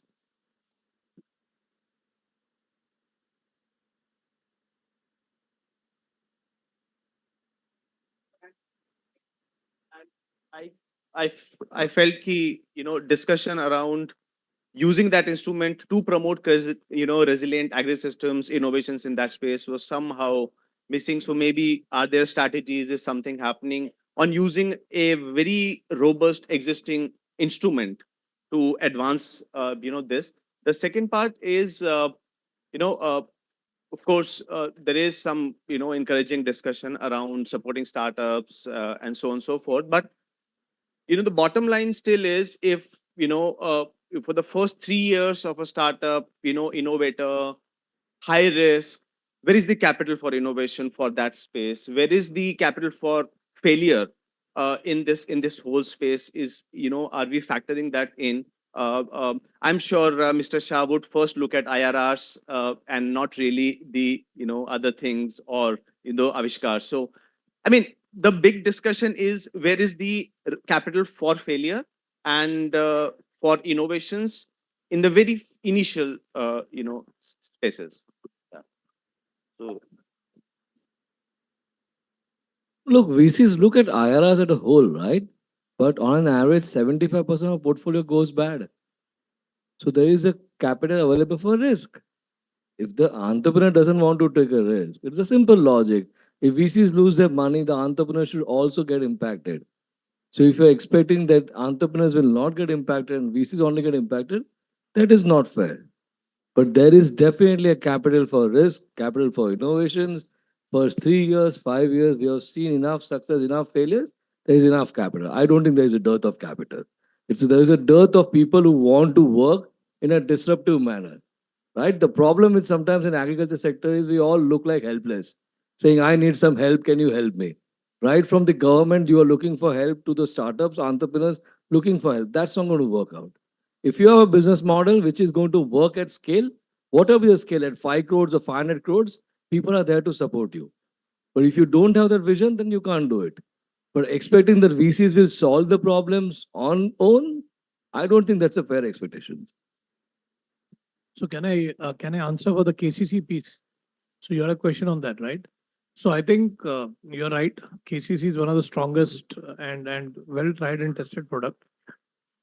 Now I made a mention around the if 100 people 100 farmers apply for a loan, right? 30 to 35 people don't have a credit score, right? So you have an ability to look at their land, look at their crop, and go and extend credit. So how do we improve on that, right? And if you see, out of 100 people who do ask for it, only 30-35 people end up getting the credit, or maybe 40, depending upon the institution. What about the remaining 60? So I think the success of this entire thing is if 100 people come for a credit, we should be at least around about 80-90 guys should get the money, right? That's where the success should be. So the gap of 30-40, how do we address? That's where I think if you're in a position and when we get into that position of putting a tag that, yeah, a farmer A is following best practices, right? Smart financing, resilient climate financing, and he's intending to do that, or there is a demonstrated track record, I think the ability to do more will be there. And if there is a ability for us to understand that there is an intention to invest in tools which will enable him, I think the credit will come to the farmer. Today, where we lack is we paint everything with the same brush. We don't have the ability to see beyond what is available in terms of a financial score. And that too doesn't come in more than 50-60% of the cases. So that's where I said, with all the conversations in this room, I think there is an ability of building surrogate models over and above a credit bureau, right? So that the right credit for the right behavior comes. So I think it's a matter of time, but the intention from the institutions is there to reach that goal. So one last question, because we are eating into Just one last just question one here. thing I quickly wanted to add. All the VCs sitting here have funded, paper plans or paper plan plus 1 year kind of thing. So everyone has taken that risk. If the founder has, that kind of a passion, vision, and business plan, there is enough and more capital. So, the VC ecosystem has shown the risk appetite in this sector for sure. Be brief. Last Yeah, question. just very brief. Which we all agreed that this climate change is emerging a very big concern. So as financial institutions, especially NABARD, because the other people have come with some purpose, specific purpose, how in your strategies of lending in the long term and broader, climate is figuring in at the highest level to the other levels, and if not, in tomorrow, how you are really are planning to do, and for that, how much climate assessment in evidence and data you are really using into your thing, regions, crops, commodities, because as you said that the finance is like a blood for the economy. So you will also prosper when the whole economy prospers. So how Three aspects I'll tell. We have set up a new department to focus on climate action and sustainability. That is one thing for focused attention. And second thing is that we are the direct access entity to Green Climate Fund, which no, we are the only entity which have access some finance from the Green Climate Fund. We will be intending to do more in future as well. And the third thing is that data in climate resilient agriculture is very important. So we are partnering, of course, with UNDP, FAO-like organizations to set up data for climate resilient agriculture, so that the banks can be sure about the type of lenders, type of activity they are funding, and all the aspects of whatever working in of NABARD, the policy procedures, the climate lens is now being done. using climate lens, all the policy procedures are getting reformulated, and we'll be more focusing on. Rest assured, we'll be there as a market maker for climate finance as well. Thank you. Thank you very much, Dr. Shaji, and a round of applause to all the panelists. Louder, I don't hear you at the back. Okay, so this has been a fascinating and just scratching the surface of the entire financial landscape. And today we were looking at the domestic finance. Tomorrow we will continue and pick up strands from here in the financing from the international dimensions. But for now, we take a tea break. Your tea and refreshments have been financed already. So please join us outside and we reconvene at 4:30 for the last session. Thank you.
you.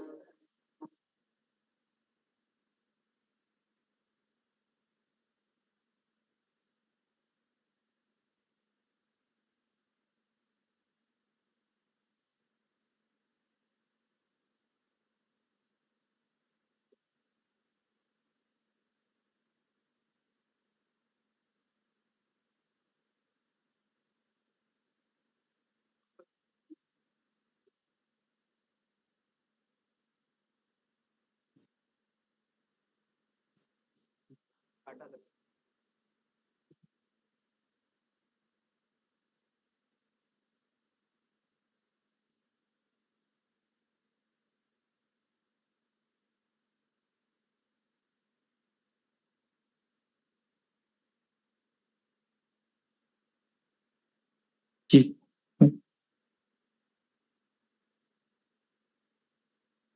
जी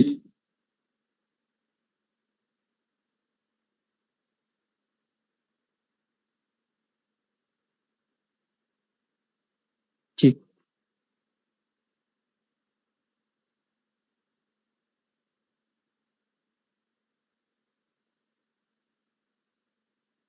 हाँ, जी जी जी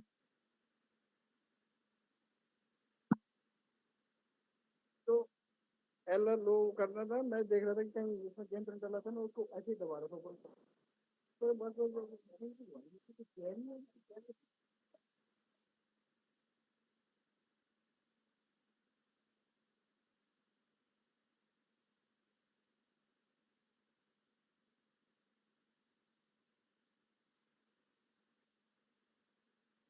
जी hello hello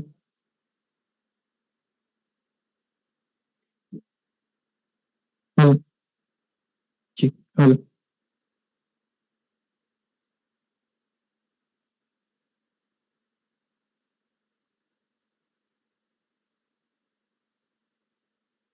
hello hello जी hello hello hello hello hello जी hello hello hello hello hello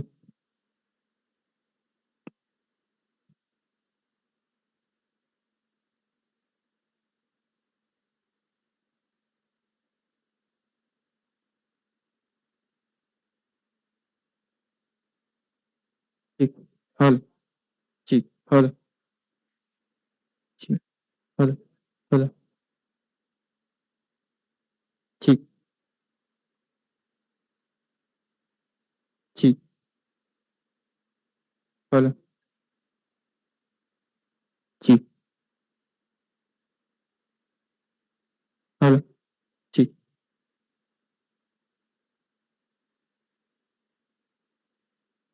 जी hello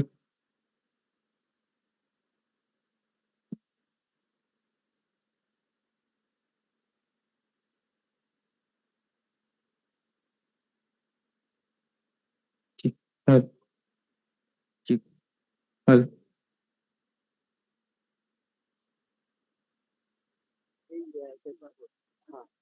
hello hello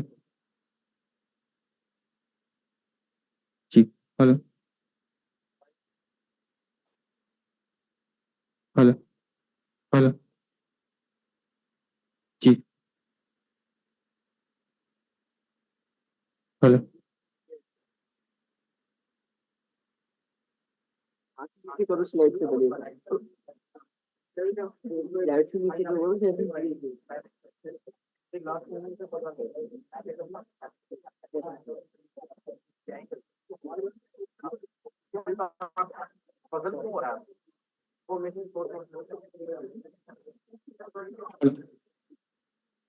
hello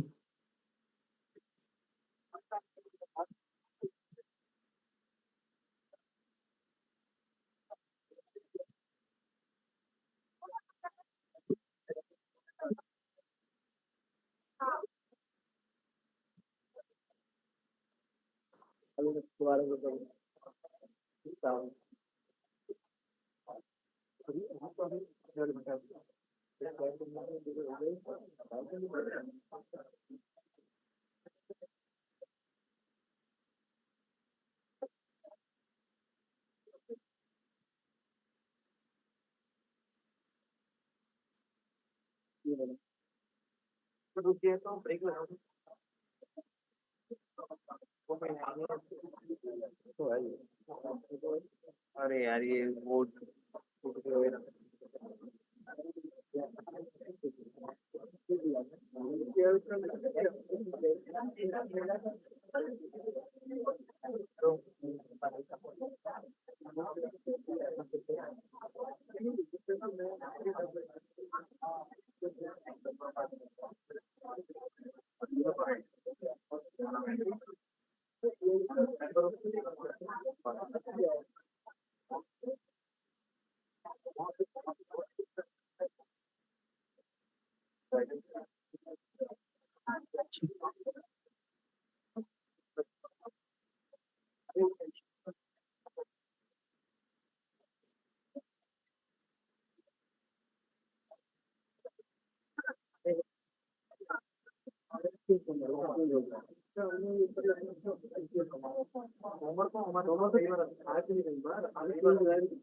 आपने करा होगा तो phone तो बहुत ज्यादा आपने नहीं किया था क्या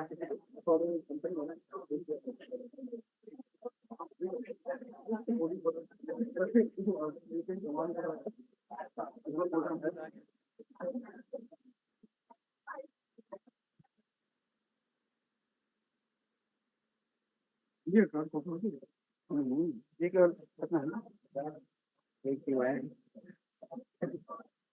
उसका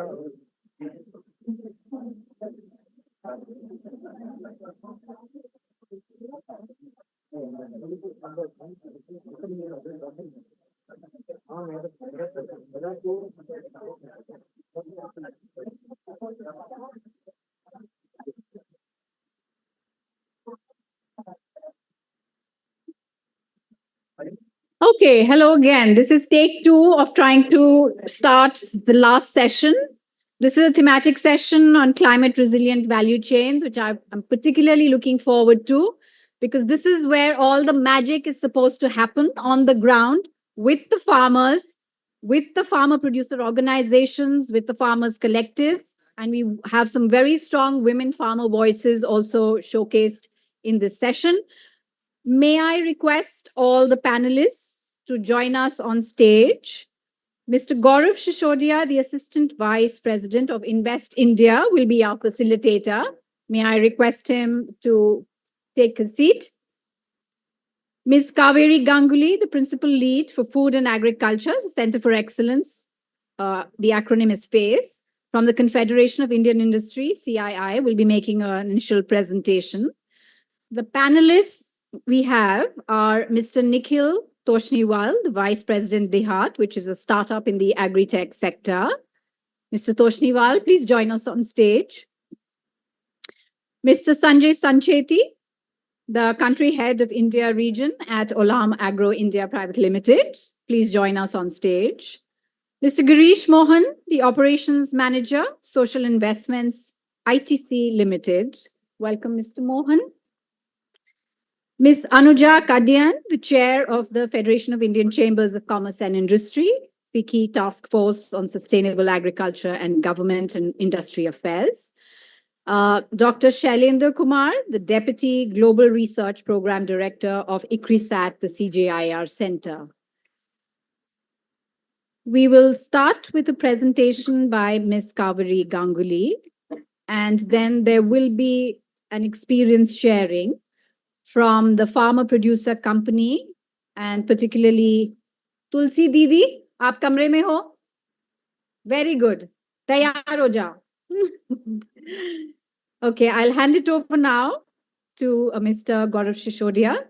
We have time till about 6:15 and about 7 minutes each for each of the speakers. Thank you.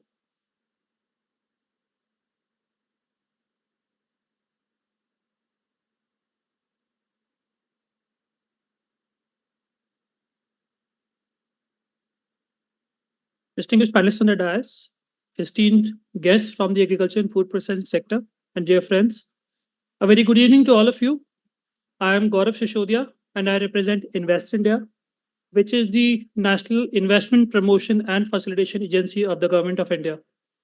Our key mandate is to facilitate investments and promote farmer and industry linkages in the agri and food sector. The topic for today's discussion is very interesting, which is climate resilient value chains.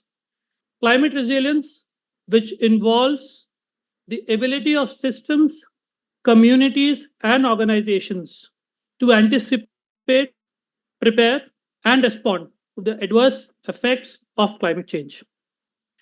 Climate resilient agriculture is an essential component of the food security in India, a country that relies heavily on agriculture for its economic growth and livelihoods. India's diverse agroclimatic zones, coupled with monsoon based agriculture, makes the country highly vulnerable to the impacts of climate change. Every year, we see in different parts of the country which are prone to floods, droughts, or extreme weather conditions that have always affected the farm produce and impacted the agriculture sector in India. India has experienced a rise in temperature of about 0.7 degrees Celsius in the past century. The irregular monsoon patterns and increased frequency of these extreme weather conditions are evidence of the urgent need for climate action and promoting climate resilience in this sector. The need of the hour is to integrate technology and infrastructure to unlock investments in this space with more participation of the private sector. Private sector companies driven by innovation and their commitment to sustainability have a significant role to play in fostering climate resilient value chains. Investing in technologies such as precision farming, sustainable irrigation, to renewable powered cold chain solutions, and the right market linkage solutions not only ensure the stable food supply, but also present a compelling business opportunity. Moreover, private companies can invest in R&D to create climate resilient crop varieties, and collaboration between seed companies and agriculture research institutions can lead to a development of drought resistant and heat tolerant crop varieties tailored to Indian conditions. This would also call for a great linkage between companies and farmers, where private companies could provide training and the knowledge support to farmers for making this value chain more climate resistant. Some of the upcoming focus areas where climate resilient value chains could attract more investment include agriculture and food security, circular economy, renewable energy based agri infra solutions, waste management, and water management. Coming to the consumer part of it, as you all know, the growing middle class in India is becoming more conscious of the kind of food they eat. They would prefer foods which are more environment friendly. Certification programs such as Javik Bharat label for organic products are encouraging this growing middle class population to consume more and more environment friendly products. Coming to the government part, a lot of government initiatives are already in place where the government has been working with the industry as well as the farmers to fill in the gaps in the value chain and promote growth of this sector. Some of the schemes that have been launched would include the National Mission for Sustainable Agriculture, the Agriculture Infrastructure Fund, which has been created for setting up of infrastructure at the farm gate level, which again has convergence through various schemes and initiatives of various ministries such as Food Processing Ministry or the Department of Animal Husbandry and Dairy. Today in this session, we will focus to discuss how to create an enabling environment for inclusive and climate resilient value chains in India. The discussion will also revolve around opportunities, strengths, and challenges for the potential transformation of the agri-food value chain. We will also talk about the scope of public-private partnership and enhancing investments in this space. With this, I will take a pause and I would like to invite Ms. Kaveri Ganguly, Principal Lead, Food and Agriculture Center of Excellence, CII, to make a brief presentation on the topic.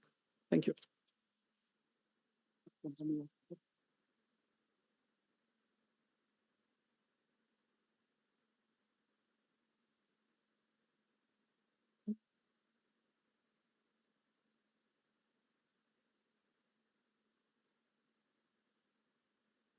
Good afternoon, distinguished panel and the delegates.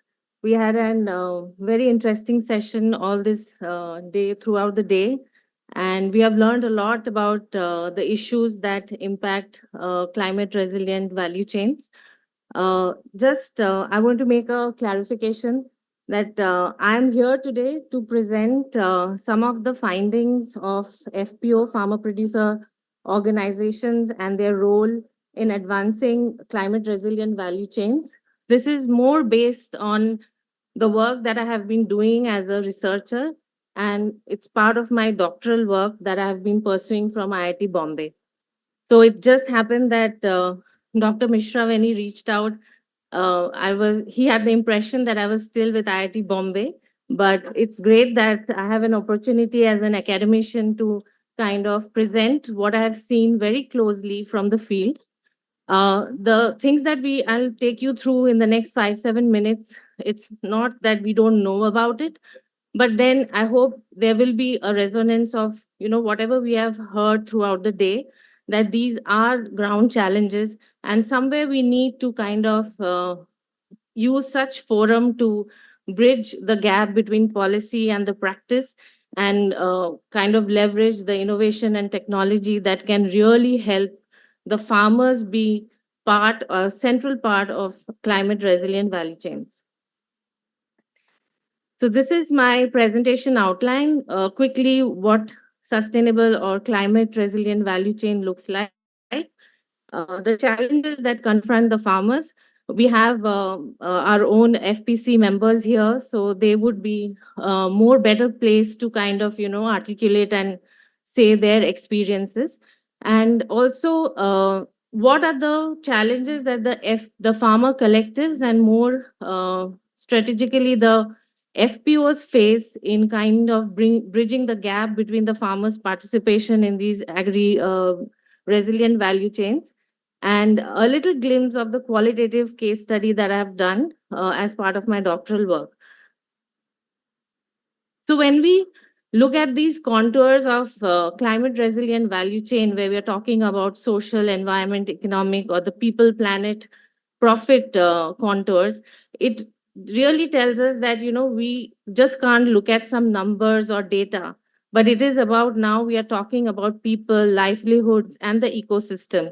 So whatever we do to build these value chains, we will have to be cognizant that we are kind of addressing that the issues that are impacting the people, the environment, and everything just cannot be only market led. So I've tried to kind of bucket the challenges that the farmers face in these three contours, like what are the social challenges that they face? There is a lot of gender disparity we know about. There's also climate induced migration. There are people who have to give up farming because it is no longer possible for them to do it profitably, and coming into kind of odd jobs in urban areas. The environmental challenges, whether they are erratic weather patterns or biodiversity loss or soil water health, is known to us. And of course, the economic challenge that there isn't adequate market access, price volatility, and the global market trade practices are, of course, the challenges that the farmers have to face. So there is a role of farmer collectives or the farmer producer companies. The initial vision was more to kind of strengthen the farmer market linkages. But now, when we increasingly have these dialogues on climate resilient value chains or agri food systems transformation, we know that it is just not the market linkage that matters. And there is a lot of ground experience where the FPOs are currently struggling to get those market linkages in place. But then they have a much more larger and important role if you look under these heads or the contours. So it is through the capacity building and training and the community engagement. So there are some, I don't have so much of time, but there are a lot of examples of, who gets included in the FPO, to what extent all the members are able to participate in these value chains are something that we need to kind of look at when we are having these policy discussions as well. So FPOs also have a great larger role in promoting agroecological practices that we have been talking about, whether they are natural farming or organic farming, things like that, then better management of common resources. Collective bargaining, access to markets, diversification of livelihood, crops. These are something that the FPOs are doing, but there are a lot of challenges that they face in kind of doing effectively and at scale for the farmers. So while the policy vision has been there to use or to look at FPOs or farmer collectives as the catalyst for change, because in a smallholder economy, agriculture economy like India, where the land holding sizes are so small, how do you reach technology? The cost of transition in a country like India is way higher than many other countries. So perhaps farmer collectives and aggregation of farmers is a right conduit to get a lot of these technology innovations to the ground and make an impact at the economic scale. So these are some of the challenges, like I mentioned about the membership, the skill and training of the FPO board members themselves. We have FPO here members here, and they could kind of, also corroborate the kind of challenges that they face, the functional challenges that they face in the day-to-day running of the FPOs. And we have seen, like in COVID, that was a time when I was working very closely in the field, and FPOs would say that, yeah, there were a lot of, private buyers who came and said, okay, we'll come back to buy your tomatoes or vegetables or whatever. But then nobody really came back and, kind of honored those. So it's not that just by creating an institution on the ground, things are going to change, but there's a lot of stakeholder partnerships that are needed in strengthening these FPOs. Since this session is about investments in creating these climate resilient value chains, so I thought that, we could look at something like investment. There is need for incentives and also partnerships. Subsidies is not the right word. We have been hearing discussions about, MSP, PDS, how it is not helping transition towards sustainable farming practices or crop choices. And so we need more investments and to build the climate resilient infrastructure or increase the uptake of technology or create more value added products, markets, and most essentially the R&D that is required in kind of really boosting the technologies that can solve some of these urgent problems. And incentives, of course, carbon credits and green credits, they are very nascent. But like we said, that climate change is not something that is going to hit us in the years to come. It is right here, right now we are facing. So there are little initiatives here and there which are happening. And I think there is need for greater acceleration, and forums like these can really look into those very small. And we also heard about these solutions don't have to be like large big box items, but they can be very frugal and which capture the very local needs that these farmers face. So this is a case study on vegetable farming that I did in areas which are closer to Delhi NCR region. And the kind of findings that I had makes me think that, what happens to the vegetable farming which happens in the interiors of India, because there is a policy focus on crop diversification. We want the farmers to move towards fruits and vegetables because the incomes are larger, but so are the risks. And if you kind of see the kind of farming practices that are still prevalent, despite these farmers being part of FPOs, having gone through a lot of exposure, training, etc. Because at the end of the round, like we were discussing in the morning as well, that who pays? If the farmer doesn't get paid for the naturally farmed or organic produce that he is bringing to the markets, he doesn't have any incentive to do that. And there are farmers who complain that because the naturally farmed produce does not look as shiny and are of uniform size, the mandis even reject it. So there is lack of incentives also for these farmers and the FPOs to kind of transition to sustainable farming methods. Again, this is not something new. I think we really need to look beyond numbers so this 10,000 FPOs get created or how many more, but really focus on how do we strengthen these FPOs structurally and functionally, make them very specific to the geography or the crops that we are talking about. And since this forum is about climate resilient agri-value chains, maybe somewhere in the discussion that we have on FPOs or the policies that we look for FPOs, we tailor into that social, environment, economic, elements into their services that they offer to the farmers. And of course, I mean, there are partnerships that happen on the ground at the policy level, but somewhere, sustaining and maintaining these partnerships also becomes very critical to kind of make that impact on the ground. So this is my brief presentation. Since we have FPC and women-led FPCs here, I think it would make much more sense to, let them speak and share their experience here. Thank you for your attention. Thank you, Ms. Ganguly. अब मैं आमंत्रित करती हूँ तुलसी प्रजापति और आए साथियों को. I'm inviting Ms. Tulsa Prajapati from the Women's Farmer Producer Company called Damo Ajivika from Bundelkhand to share their experiences.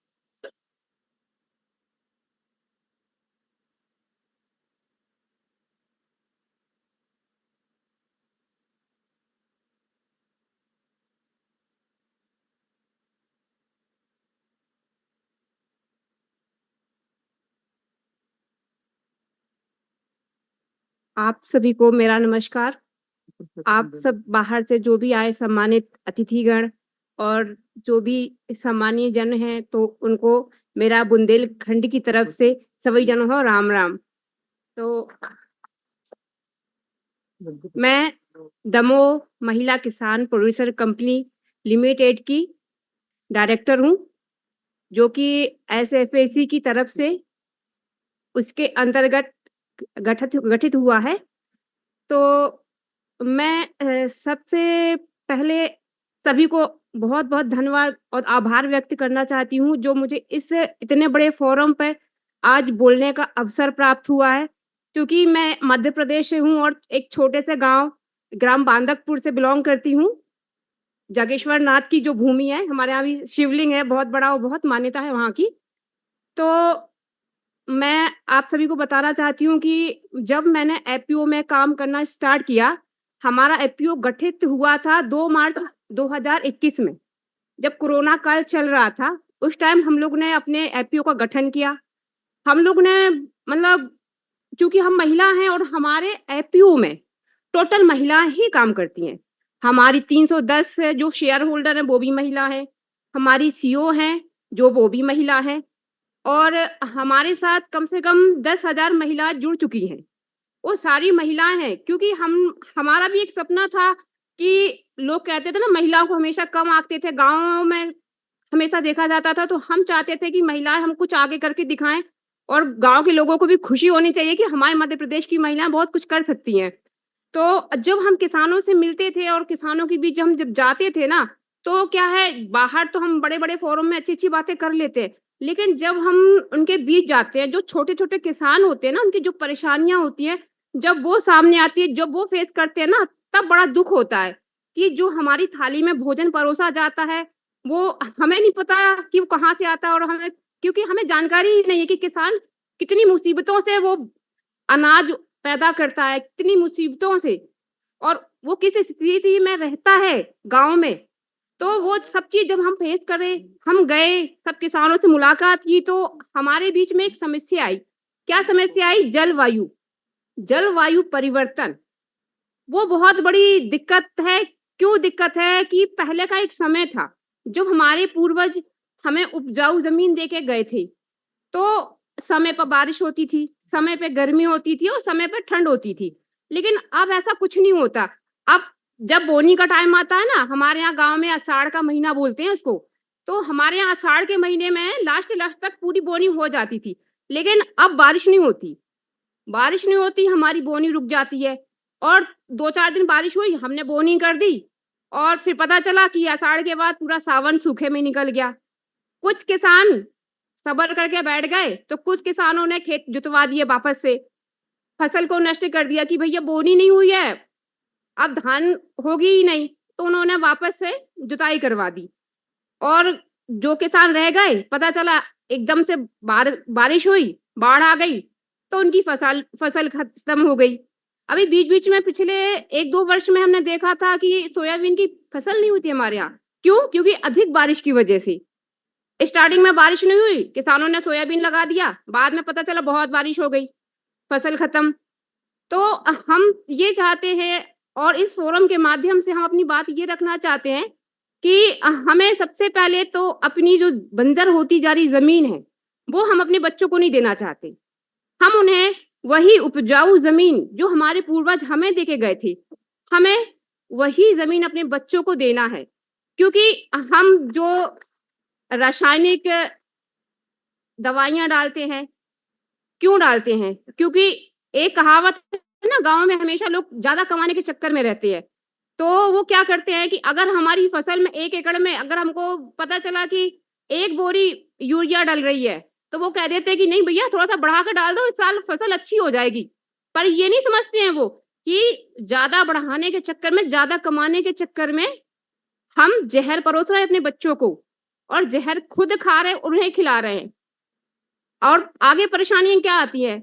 हमारी जलवायु दूषित होती है, हवा पानी सारा खराब होता है, सारा नुकसान होता है। हमारी मिट्टी तक खराब हो गई है। हमने खुद जब एफपीओ में जुड़े मध्य भारत की तरफ से, तो सीबीबीओ की तरफ से जब हमने पहली बार मध्य भारत की जब हमने ट्रेनिंग वगैरह की, जब हमें वहाँ सिखाया गया, तब उसी के अंतर्गत हमने सीखा कि मिट्टी का परीक्षण कैसे किया जाता है। तो हम जब खुद के खेतों में, क्योंकि मैं भी एक किसान हूँ और मैं भी खेती करती हूँ, हमारी 6 एकड़ ज़मीन है। तो जब मैंने मिट्टी को देखा, तो जिस मिट्टी में हमने गौमूत्र, हमारे यहाँ गाय पाली जाती हैं, तो बारिश के 4 महीने का जो गोबर होता है, गौमूत्र होता है, उसको हम अपने खेत में डालते थे। तो उसकी मिट्टी उठाई और जिसमें हमने यूरिया डाला था, उसकी मिट्टी उठाई। दोनों में क्या परिवर्तन आया? परिवर्तन ये आया कि एक की मिट्टी कड़क थी और एक की मिट्टी भुरभुरी थी। अब दोनों में फ़र्क क्यों था? फ़र्क इसलिए था क्योंकि जो हमने गोबर का खाद डाला, गौमूत्र डाला, तो उससे हमारी ज़मीन की जो मिट्टी थी, वो उपजाऊ रही आई। उसमें केचुए थे और जिसमें हमने रासायनिक का उपयोग किया था, वो मिट्टी खराब हो चुकी थी, वो मिट्टी कड़क थी। कड़क मिट्टी अब परिवर्तन इसीलिए तो हमारी फसलों को नुकसान होता है। क्यों होता है नुकसान? क्योंकि जब मिट्टी कड़क हो जाती है ना, बारिश होती है, तो पानी को जो सोखने की क्षमता है ना, वो हमारी ज़मीन में नहीं होती है। क्योंकि उसमें केचुए मर चुके हैं। जो भी जीवाणु है, जो उर्वरक होते हैं हमारी मिट्टी में, तो वो सारे नष्ट हो चुके हैं। तो ज़्यादा पानी आया, बस ऊपर ही ऊपर बस खेतों में रुका और बाकी बह गया, और अगर ढलान की ज़मीन है तो बह गया। 2 दिन बाद वैसे की वैसे ही खेत सूखा की सूखा। और अगर ज़्यादा पानी भर गया, अगर मान लो झीला में आपकी ज़मीन है, पानी भर गया, आपकी फसल सड़ गई। और जो हमारी मतलब जिसमें हमने गोबर का खाद डाला, उसमें हमारी क्या थी? उसमें केचुए थे। जब हमारा बारिश का पानी आया, वो केचुए के माध्यम से, क्योंकि केचुए का काम होता है ना, जो किसान का मित्र होता है। केचुए क्या करते हैं कि नीचे की ज़मीन ऊपर करते, ऊपर की नीचे करते, वो छेद बनाते हैं ज़मीनों में। और उसमें जो कीटाणु होते हैं ना, जो अपनी खेती को उर्वरक बनाते हैं, तो उसमें क्या होता है कि जब बारिश का पानी आता है ना, तो वो पानी ऊपर से निचली सतह तक जाता है। तो अगर 4 दिन बारिश नहीं हुई, तब भी खेत में सीलन बनी रहती है और हमारी फसल को नुकसान नहीं होता है। तो ये चीज़ है, तो इसके बारे में मुझे बात करनी थी कि हम चाहते हैं कि अभी कुछ दिन पहले हमने जब नया-नया एफपीओ चालू किया था, तो हमारे साथ भी बहुत परेशानियाँ थी, क्योंकि हम लोग भी समझ नहीं पाते थे कि ये है क्या चीज़। तो उस टाइम भी हमारा समिति ने, फाइल्स ने बहुत सपोर्ट किया हमारा। हमने गेहूँ खरीदी की, तो समिति ने बहुत आगे तक अभी भी हमारा सपोर्ट करती जा रही। तो हम ये चाहते हैं कि हमारे शासन, प्रशासन और इस आपके फोरम के माध्यम से हम चाहते हैं कि हमारी जो जैविक खेती करने की जो पद्धति है, उसमें आगे आके आप सब हमारा भी सपोर्ट करें, ताकि हम अपने एफपीओज़ में और आगे बढ़ के काम करें। अपने किसानों को, जो हमारे साथ 10,000 का जो हमने लक्ष्य बना रखा है, अभी तो फिलहाल तो कम है, लेकिन अभी हमारा जो लक्ष्य है 10,000 किसानों का, कि हम 10,000 किसानों के साथ जैविक खेती पे काम करें। लेकिन उसमें एक समस्या और आती है। क्या समस्या आती है कि जो रासायनिक प्रक्रिया से हम खेती करते हैं, तो वो और जो जैविक प्रक्रिया से खेती करते हैं, जब हम वो माल मंडी में लेके जाते हैं ना, तो क्या होता है, अगर हमारा 2200 रुपए कुंटल प्रति कुंटल रासायनिक का जा रहा है, तो 2200 रुपए प्रति कुंटल वो जैविक का मांगते हैं। जबकि जैविक में बहुत ज्यादा परेशानी होती है किसानों को। क्यों? क्योंकि उसमें खुद से वो दवाई बनाता है, खुद से वो खाद बनाता है, वर्मी कंपोस्ट खुद से वो बनाता है और सारा कुछ वो बिना दवाई के ही करता है। लेकिन जो रासायनिक वाला होता है, उसको कोई फर्क नहीं पड़ता है। उसने तो एक आदमी लगा दिया, एक दिन में 4-4 5-5 एकड़ में दवाई डलवाता है। लेकिन जब हम कंडा पानी बनाते हैं ना, खुद से बनाते हैं, टाइम लगता है।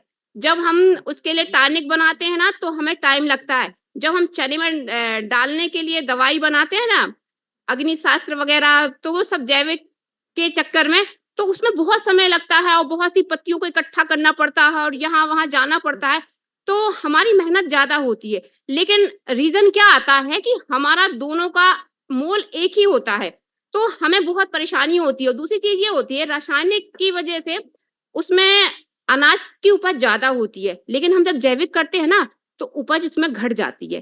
क्यों घट जाती है? क्योंकि दवाई की आदत हो चुकी है हमारी ज़मीन को। दवाई की इतनी आदत हो चुकी है कि वो एक समय में देख लेना कि हमारे यहाँ हम खुद अगर अभी कंट्रोल नहीं हुए, तो आने वाले समय पे हम अपनी थाली में अनाज नहीं देख पाएँगे।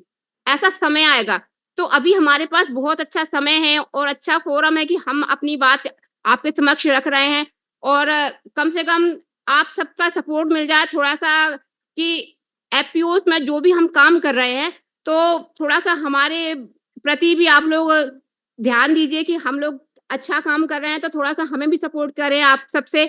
और बस इतना ही कह के मैं अपनी बात को विराम देना चाहती हूँ। और इस कार्यक्रम के आयोजक और हमारे मध्य भारत के सीईओ साहब योगेश त्रिवेदी, जिनकी वजह से मुझे यहाँ आने का अवसर मिला है, उनको मैं बहुत-बहुत धन्यवाद करना चाहती हूँ। और आप सबने मुझे इतनी देर तक सुना, इसके लिए भी आप सबका बहुत-बहुत धन्यवाद, बहुत-बहुत आभार। जय हिंद, जय Bharat.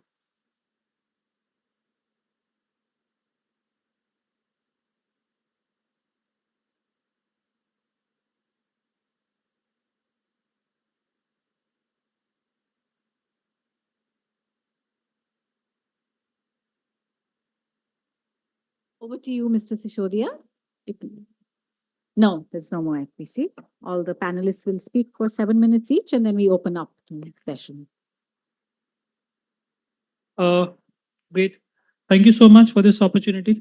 And we've heard Kaveri from CII, who had shared her experiences and feedback on strengthening this value chain and how we should look at the social, environment, and economic parameters, followed by how could we strengthen the FPOs which are facing so many challenges. And it was also evident how good work is happening in FPOs when Tulsa Prajapati talked about her experiences and how FPOs have been performing, what are they looking for, and how can we support.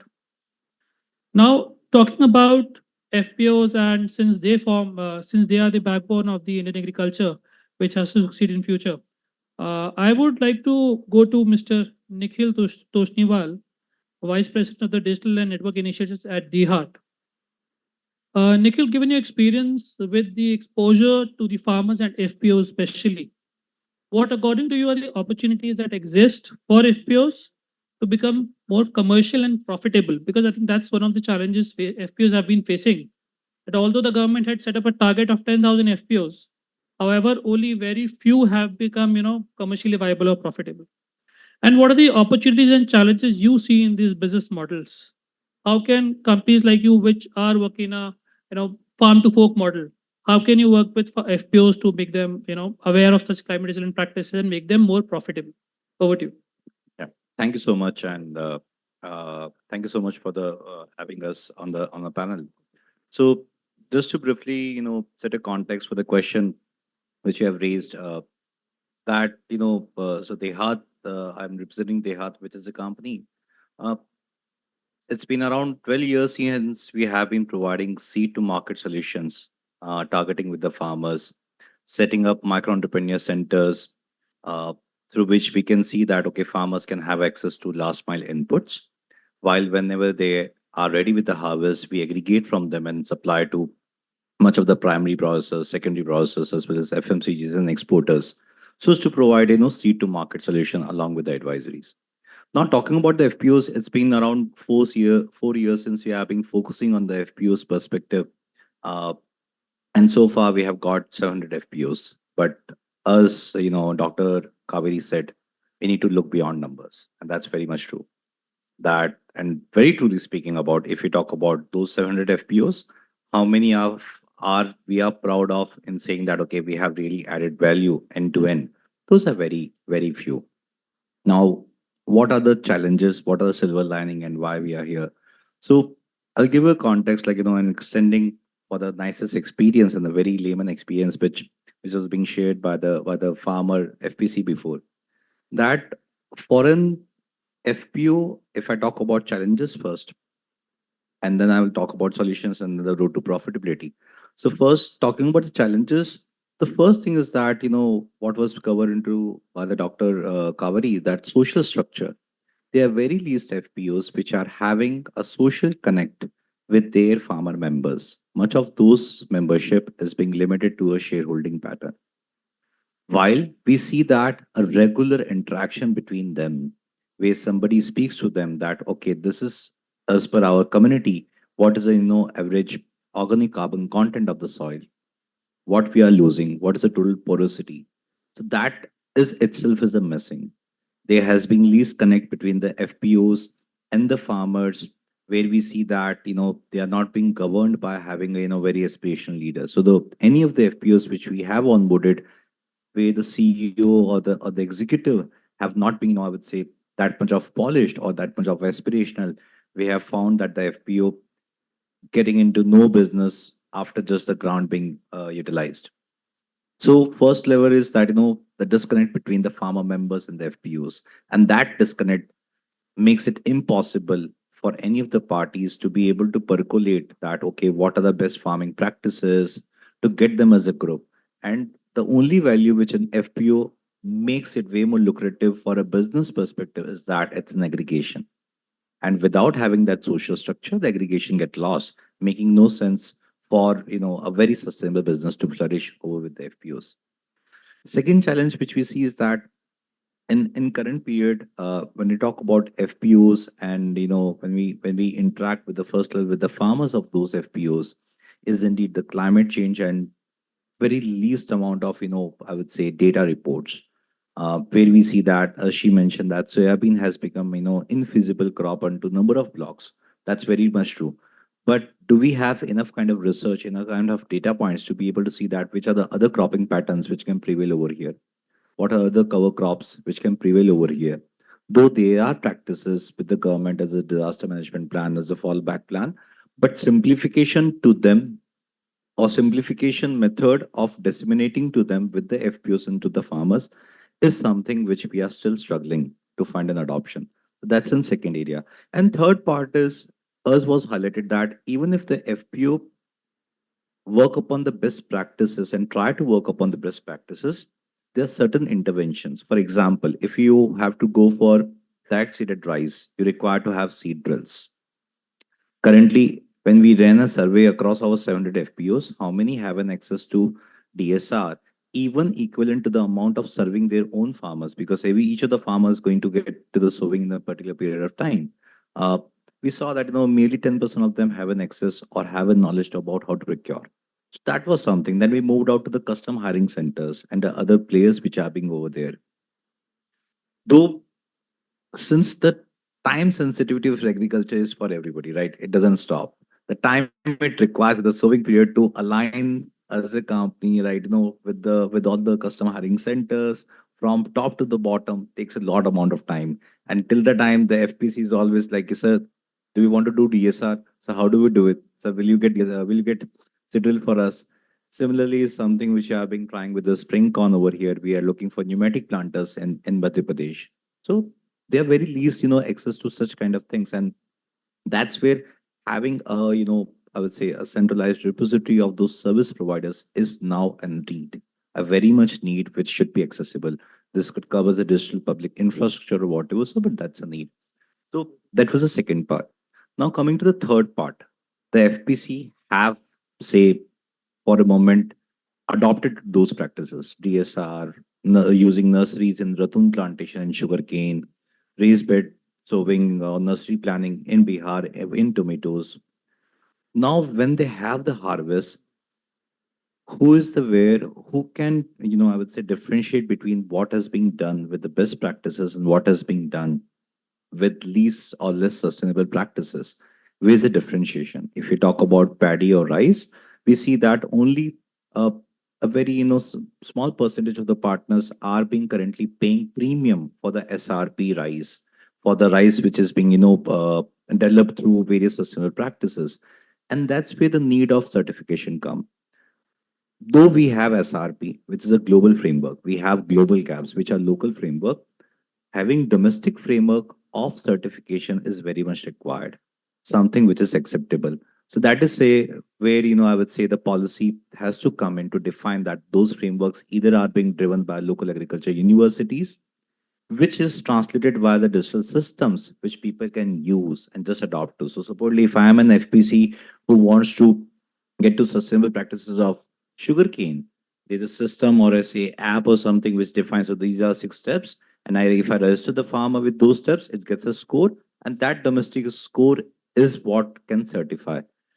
We can think about having a higher premium only when there's a certification. That's very much clear when we talk about all kind of buyers whom we are being providing wheat, maize, paddy, and we are seeing those, those that's being asked for that. Do you have an audit certificate even if they have done? So that's an area. Now, broadly speaking, I've covered, challenges and the potential solutions and the profitability which we are being seeing. What is the silver lining per se to your question is that we indeed have found certain private level, I would say collaborations coming in. Where think about currently, we have been, creating cluster of tomato farmers of high bricks value with the sustainable practices in Bihar for in Lalganj, where Unilever has set up a plant. Their requirement was they wanted to have an high bricks value of tomatoes, which was not being there. The tomatoes bricks variety of Abhilash was like 3.2 or 3.4. But then farmers shifted, and we had FPCs come in. We spoke with a certain FPCs. We got that a fair, I would say flow pricing with them. Those FPC members not just converted those communities. We first got them soil testing being done, all the FPC members. They got to understand, okay, where the soil is being. Then we suggested that, okay, this is a variety which you need to go and get to the farmers. And we had certain commission fixed with the FPCs. Those FPCs ensure that in around 15 days, most of the farmers got those varieties, a certain area being planted with those high bricks value varieties. Third thing is that we told them, okay, you need to go for raised bed. They said, okay, we don't have a raised bed. We had to invest ourselves with our partners that, okay, let's get a raised bed for them. And around, I would say 30% of the farmers got with the raised bed. With this happening, now we saw that the farmers having a much more better fruiting, much more better germination. And now we are seeing the crops being coming up and harvested with the Unilever standing beside us. We are now finding a lot of farmers from the same FPC looking for, sir, this time I'm going to increase or a shift to this variety also. Now there is a pull mechanism which is being created, and that pull mechanism we have named as a she tomato. So that she tomato, underneath that is a package of practices simplified into digital technology, which the FPO can communicate to the farmer can understand, and there's a certification on top of it. So that is how a smallest example which we can provide. Thank you so much. Sure. Thank you, Nikhil, for wonderfully touching upon the collaboration with the FPOs and how you paint them, and also talking about how that pull mechanism is created, how you fill in the gaps of initial information. Because a farmer, if he gets the right market and the right price, he or she would be always happy to grow anything. Yeah, great. Now we move to Mr. Sanjay Sacheti, the country head of Olam Agro India Limited. Olam is one of the leading agri-food companies in trading and processing across the world, based out of Singapore. Mr. Sanjay, we would like to get your valuable insight for the potential of scope of industry-wide convergence. As Nikhil spoke about how market linkages have been useful for FPOs, what is your view on the private sector investment and convergence with the FPOs? And would you see that the adoption of climate resilient practices would have some effect on the produce of these FPOs and how it could be integrated with the industry? Over to you. Thank you, Gaurav, and thanks to the organizers for inviting me for this very impactful event. I think first let me just talk about our experience of how climate has impacted agriculture and how does it impact our business, and then I can talk about the imperatives and how multi-stakeholder partnerships or private sector interventions can help us mitigate the impact of climate change on agriculture. So our business is all about linking farms to markets, and our business totally depends on the volume of commodities which we can access and throughput through our system to the end markets. And that volume is very important for us. And climate change is the villain there, and it impacts us because there is a lot of volatility in the kind of volumes that we can deal with, and it impacts our end business performance. We are also a large processor, and we have invested significant capital across the world in setting up large processing capacities. The utilization of these processing capacities again depends on availability of raw material in line with the size of our capacities. And that's where, again, our business gets impacted if we are not able to link ourselves very well with agriculture, ensure that the supply chain is de-risked to the extent possible from the impact of climate change. So we, in line with this and also in line with our customer requirements, customers have, especially in the developed markets, they have requirement for some differentiated produce. Differentiated produce could be differentiated in terms of the quality, or it could be in terms of the production practices. So it could be sustainable production practices based produce, which customers demand because they are very conscious of the environment and the impact of agriculture on environment. So that's one. And then they also have requirements in. Then there are the national markets which are not so conscious of this kind of requirement. Now, for meeting these requirements, we have started working directly with the farmers because with India's extremely fragmented value chain, it is very difficult to impact agriculture positively in this direction and get the kind of produce which our customers require and in line with the requirements of our processing capacity. So we have started working over the last 7-8 years with farmers across multiple value chains. It could be rice, sugar, spices, coffee, cashew, cotton in some ways, and probably over a period of time, corn also. Now, in this case, then we work with the farmers. The idea is to enhance their productivity and their capability to produce this differentiated agricultural produce which the customers require. And this involves working with them on an end-to-end basis, because unless and until you improve their productivity, one, two, their capability to produce the kind of material which we require, our objectives are not met. So it's twofold: increase in productivity and increase in qualitative capability, enhancement of qualitative capability.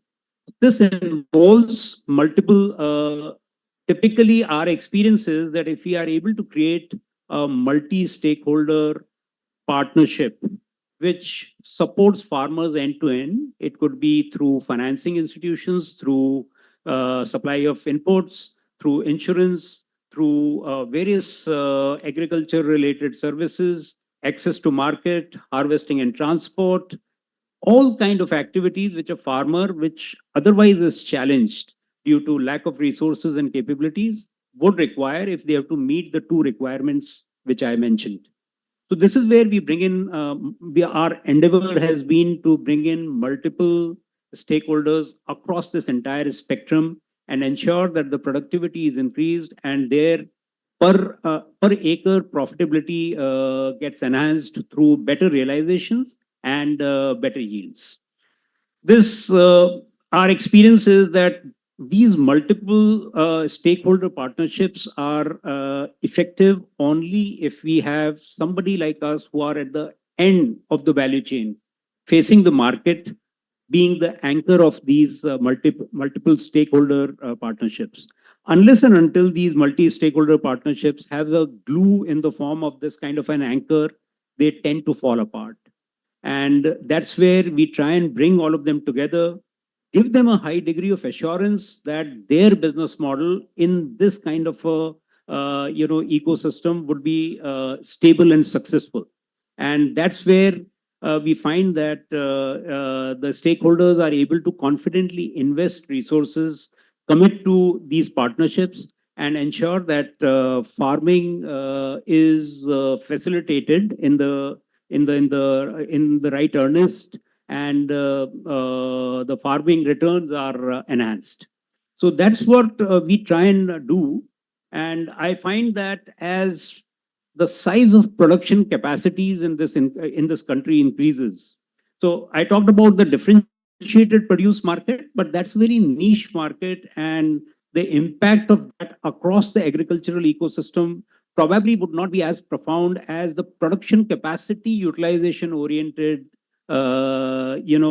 initiative which one needs to take. So now if you look at the rice mills, you look at the sugar mills, you look at the cotton gins, you look at the even the coffee processing units, the cashew processing units, their scale has grown many folds over the last 7-8 years. I've been in this industry for 25, 30 years, and that change is significant. Now, one can very clearly see that the production capacity for each one of these value chains is much in excess of the kind of crop which can be fed into these capacities. Because India has a supply side problem, capacities have increased ahead of time. I feel that the second opportunity will now come in where businesses which have set up large capacities, they would be forced to connect very effectively with the agricultural system and do what I just explained, what we do for the first opportunity, which is the differentiated agri-produce opportunity. And that's where I think a whole revolution would be triggered. I can give you an example, one example, which is a live example, which is the sugar industry, because the industry and the farmers, they are inextricably linked with each other. So it's very natural for that partnership to happen. Although to my surprise, still almost 70% of the industry is still not engaged very meaningfully with the farmers. But that will change because significant stakes are there on the table now. And unless and until they do that, especially in the light of this phenomena of climate change, their business continuity would certainly be at risk. So that's one example. The other example which I would give you, and where the change has to happen, it has not happened at all, which is the corn value chain. Now, government has taken significant policy steps to propagate bioethanol. And in my assessment, if the bioethanol requirements, taking into account not only the 20% blending rate in petrol, but also the whole onset of flexi fuel vehicles, the kinds which are there in Brazil once they are introduced in India, if that potential has to be fully realized, then willy-nilly the bioethanol industry will have to rely on maize as the feedstock. Now, the issue with maize is that it has been a very benign crop. It's hardly used for direct human consumption. It's used primarily by two industries today.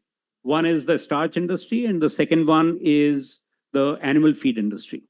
But with this whole significant shift which is happening because of bioethanol, this industry, in my opinion, will see significant changes. Lot of large capacity plants are going to come up. They are in the pipeline. Some of them have been set up, and some will be set up over a period of time. And when these plants are set up, they would definitely look for feedstock, and it would be it would be a race to fill up capacities.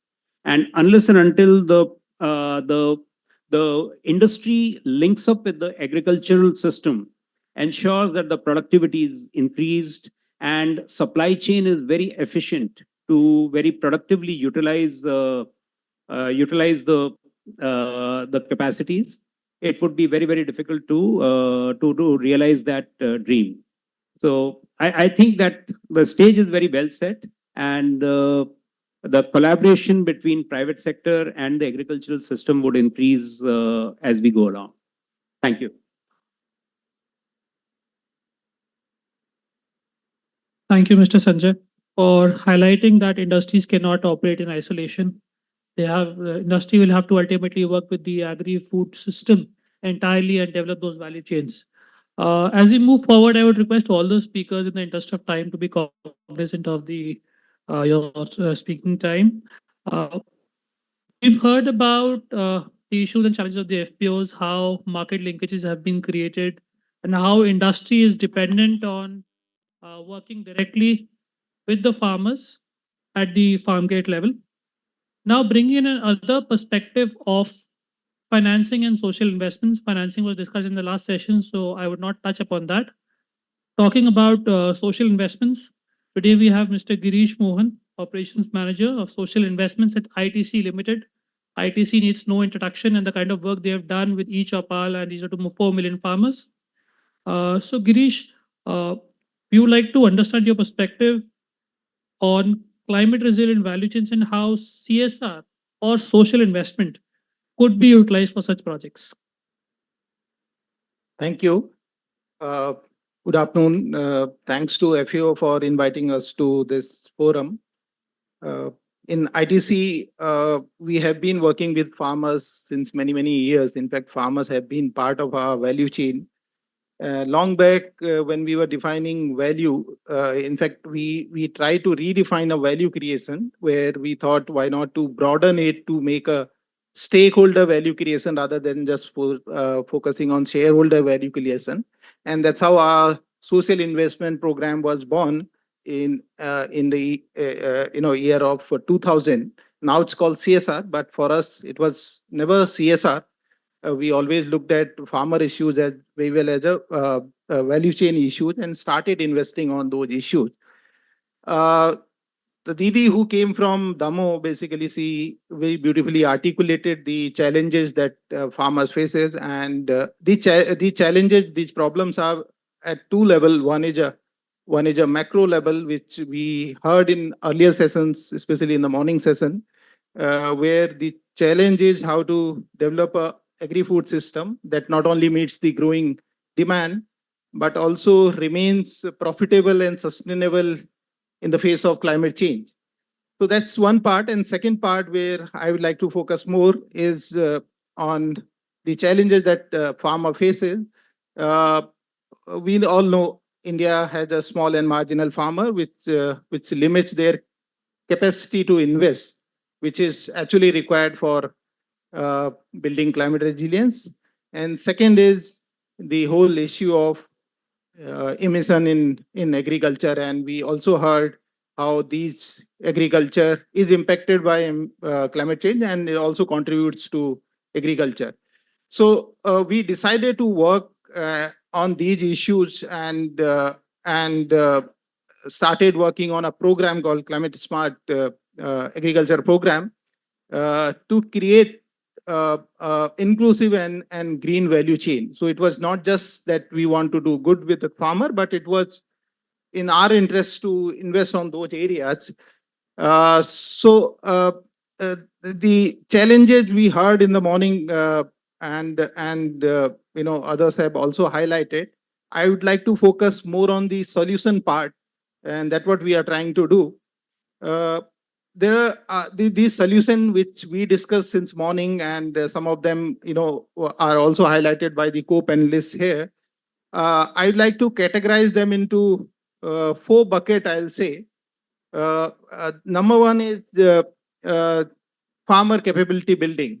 I think that's very crucial. We need to invest on building farmers' capacity on not just adopting climate resilient practices, but I think Mr. Dalvi mentioned it. We need to promote climate smart practices so that it's a proactive approach.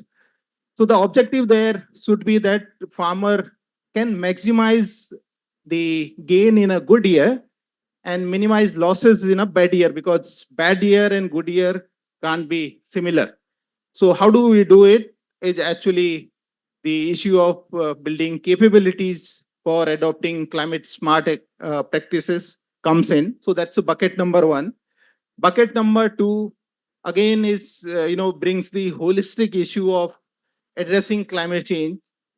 We think very sectorally, or only think about agriculture when we want to address climate change. But we very strongly believe that it's all about livelihood. It's all about economics. So how do we work on diversifying the livelihood of a farmer by helping farmer to invest on issues like animal husbandry, issues like agroforestry, issues like fishery? I think this is the second bucket where we need to have solutions which are climate smart. The third bucket is about uh, uh, depleting natural resources, because we all have seen who work with a farmer that water, soil, and biodiversity, these are most important natural resources that farmer has. These resources are very important for agriculture production system. We talk a lot about water. We talk very less about soil. We hardly talk about biodiversity. I think we need to have a fine balance of working on these three areas, uh, making water secure villages, making nature positive value chain, and making soil health as a soul of agriculture. So that's the third bucket of solution that needs to be addressed. Fourth bucket is about institutional support. That's where the collective strength of farmer, bringing farmers together, comes in. Uh, it's not only FPO. Whenever we think about collective action, we only think about FPO. Our experience says that there is a lot beyond FPO. It's actually about the collective actions. It's also not only about front end. Generally, when we think about collective, it's one FPO, second is the profit of FPO or profit of farmer. But then a lot can happen on back end in terms of reducing cost of cultivation, because that's also something which helps farmer to have a better economic. So issues like collective equipment hiring, issues like collective buying, these group, these farmer collectives can also be an instrument for leveraging a lot of government scheme. See, government have many scheme, and while working with farmer, we realize the awareness of those schemes is very low. So that's where the fourth bucket lies. So to sum this up, I think the model needs to be climate smart agriculture, and the unit needs to be a village. So we should develop climate smart village. Why can't we have, we only have climate, we only have smart cities? Why can't we have a climate smart villages? And that's what we are trying to do through our social investment program. This climate smart village program today covers more than 5,000 villages across many states. We could reach to this scale because we build partnership with various state government, NGOs, others, finance agencies, tech, agri-techs, etc. And I think that's the solution. The solution is not that one company or only government or private sector can solve the issue.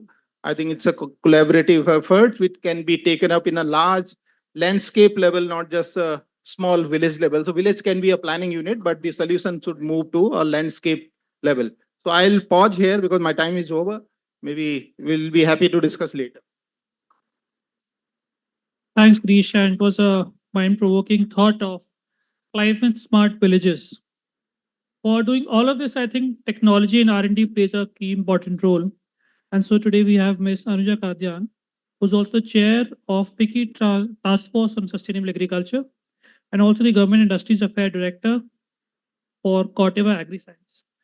So Anuja, my question to you is, how do you see right now the farming practices that are evolving, and what is the role of eco-friendly technologies and R&D in this sector?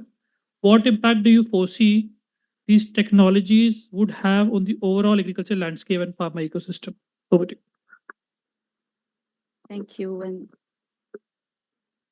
when we talk about the future of agriculture, or the evolution and the acceptance of these technologies, I'll divide it into two parts. One is the actual technology per se. So what we have seen is there are company like ours, and I am wearing two hats today. One is the chair of the FICCI Task Force on Smart Agriculture, and the other one is the Corteva representative over here. So there are companies like ours who have made sustainability as the backbone and the key feature of everything that we want to do in future. We have this goal that by 2025, whatever products we bring to the market have a notable sustainability advantage. So what happens is, as a result, we bring out the products like Rinskor to the market, which is a rice herbicide. Its use is 0.67% of a conventional molecule. So you can imagine how much impact it has on the overall decarbonization of agriculture. Similarly, Adavelt, which is a fungicide, where the use is 2% of a conventional molecule, and the biological products, which are stomatic stress reducer, or which are, the nitrogen optimizers and all those things. So there are going to be company like us who are so committed to R&D. Now, what becomes extremely important over here is how to bring these technologies quickly to the market. So we need a regulatory system which is streamlined and which promote the green laning of the new product development and introduction to the market. Because unless we do that, what's going to happen is the GHG emission, the carbonization or the decarbonization of the sector will continue. And that's where the government policy plays an extremely important role. I remember I was talking to the AMAF delegation for Southeast Asia a few weeks back. And they mentioned that, they have made this strategic shift that the focus is not just decarbonizing the food system, but the focus now is going to be decarbonizing the agriculture overall. And this changes the policy direction. So that means is they are looking at these new technology, and they are also looking at productivity as a driver of sustainability. And that's where the new seed systems and the latest technologies and the multi-cropping, early maturity crops, etc., start coming into picture. This is just one portion of it. Developing it, we need a lot of joint R&D working with the ICAR and the related academic institutions, something very similar to A-STAR or a catapult models, or no, the Swedish model, or the European and the US model as well. We need to build that trust in the system that we can work together and no one party is not bringing the best to the table. The second thing is around the acceptability of these technologies in terms of awareness generation at the farmer or the grassroots level. For this, we need to look at the different approaches because India is a huge country. So we cannot have one approach fit the entire thing. We need to either divide it into from a crop perspective or from an ecological zone perspective. And when we start doing that, we start working with farmers and the overall value chain partners. And I'll share a very small example of millet. So last year was the International Year of Millet, and we work with close to 2 million bajra farmers in India.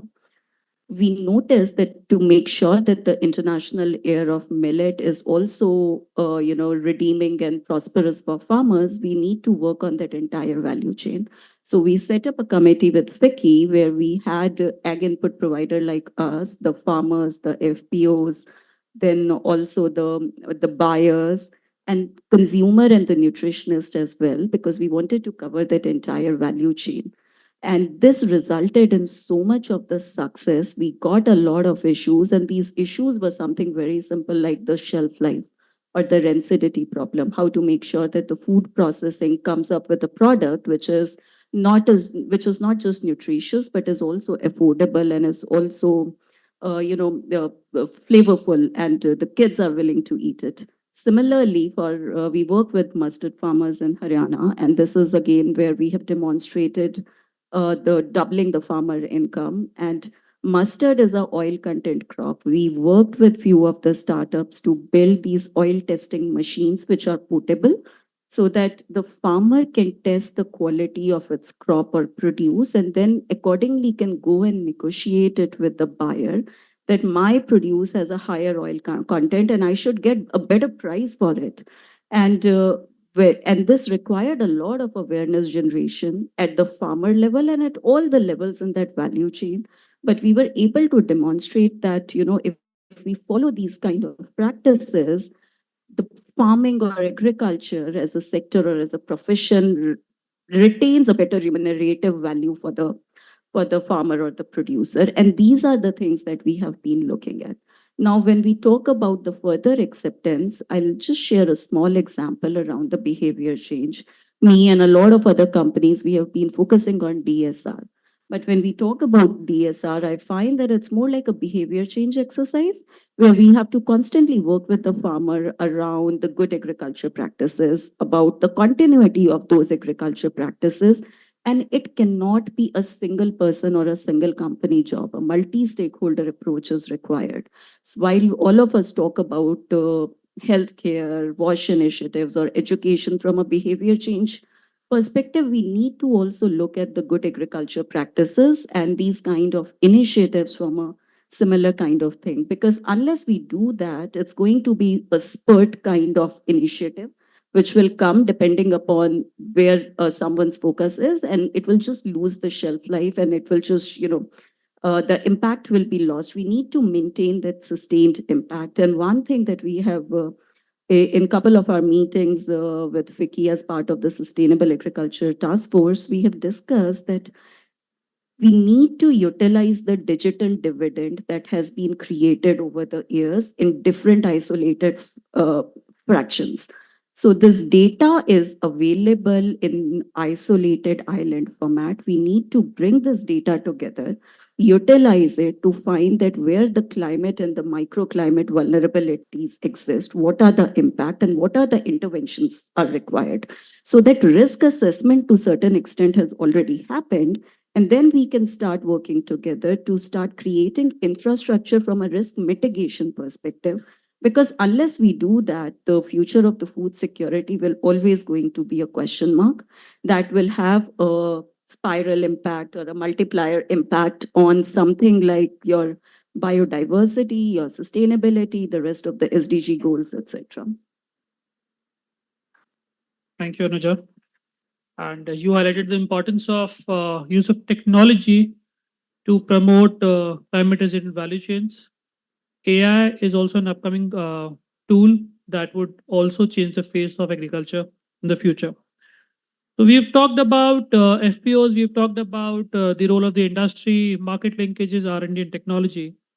Now we move to the policy part of it. And today we have Dr. Shailendra Kumar, who's the Deputy Global Research Program Director at ICRISAT. So Mr. Kumar, would you enlighten us with some of the research findings of your digital solutions and technologies that are being developed? And if you could highlight the role of research institutions to strengthen these supply chain models. Thank you. Maybe I try to cover some of those things. First of all, the climate risk is coming with the market risk, soil degradation, and the global shocks. So there are multiple shocks, multiple risks we are trying to. Because, of course, when we are talking about the private sector and the investment for building the value chains climate resilient, the technology and policy and financing work together, then only we will be really able to have the climate resilient value chain, the contribution from the business or the private sector. So first of all, I wanted to say that there are n number of problems and constraints in terms of the vulnerability of agriculture. So when there is an n number of problems, we have n number, we need to find n number of solutions And then there are n number of opportunities for the business sector. I just want to quote two things. Very simplest thing. For example, since last 70 years, we are suggesting the farmers to, to do the composting properly. But as on today, 10-15% more, not more than 10-15% farmers are really doing the composting properly. So first of me, we need to look at the whole agriculture system as a business sense. So this business opportunity is not necessary in terms of ITC or OLAM at a big level, but right from the very start, the rural entrepreneurs to the bigger industries. Then another example I will give you. I just wanted to add that since in the morning was said that globally 33% emissions are coming from agriculture, 25% from the land use and agriculture, but 8% from the supply chain side. So the food losses, the post-harvest losses. So I will give you one small example. There is a technology available which is called cost-effective hermetic bags. It doesn't really cost much more than the normal bag. But in India, we are not. It's a business case actually. So there is only one manufacturer currently. These two examples I am giving, these are the stark example to show that there are so many like this in terms of, for example, the farm machinery. N number of models we tried. I think we need to be very innovative. How can we really make availability of these small machines?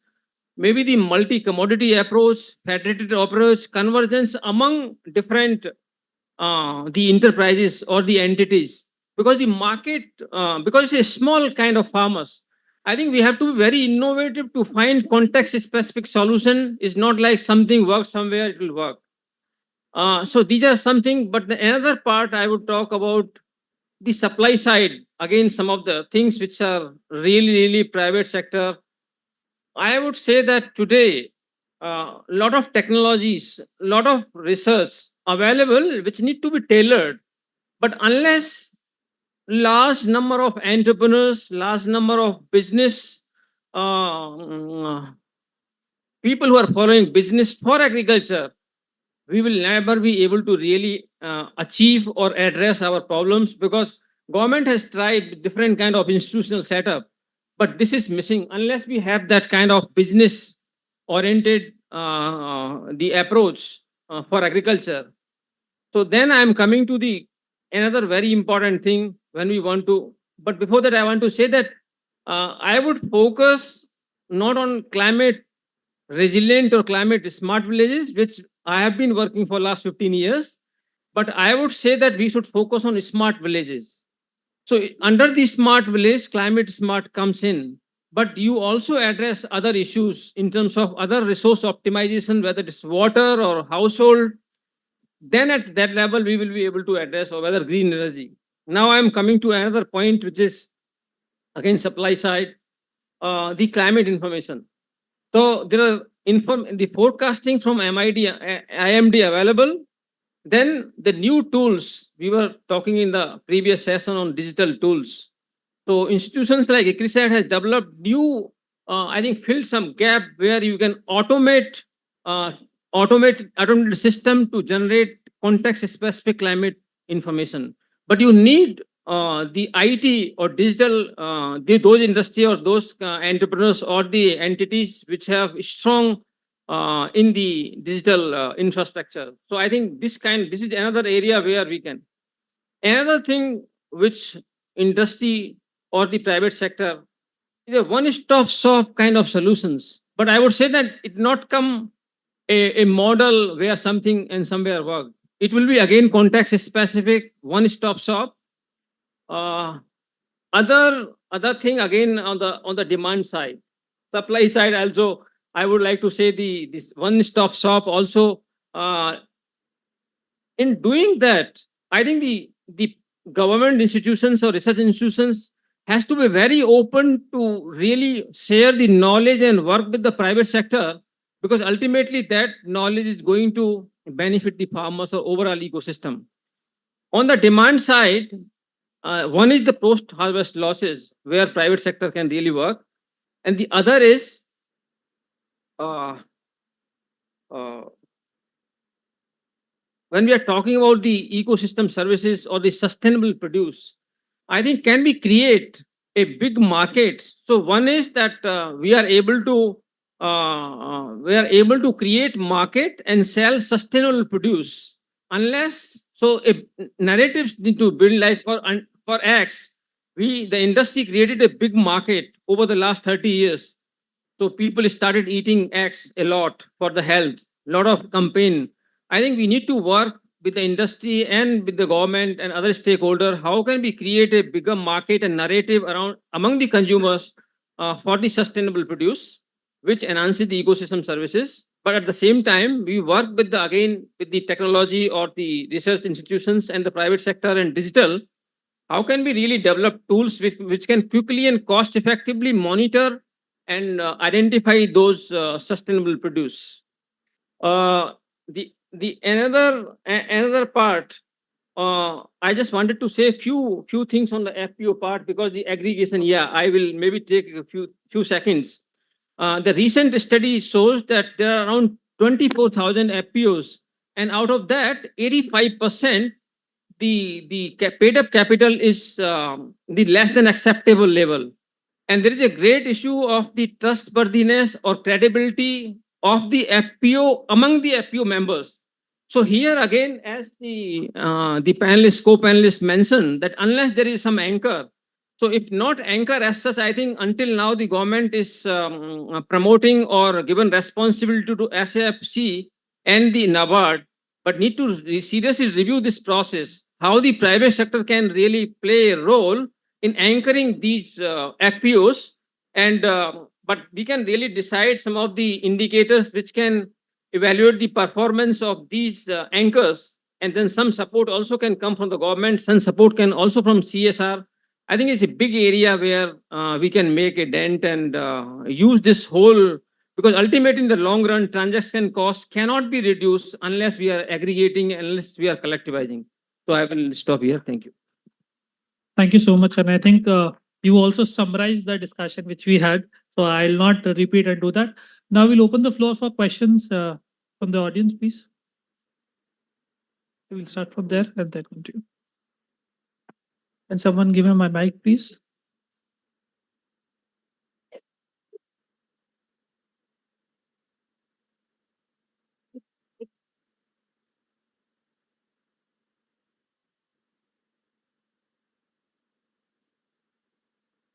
I'll repeat again.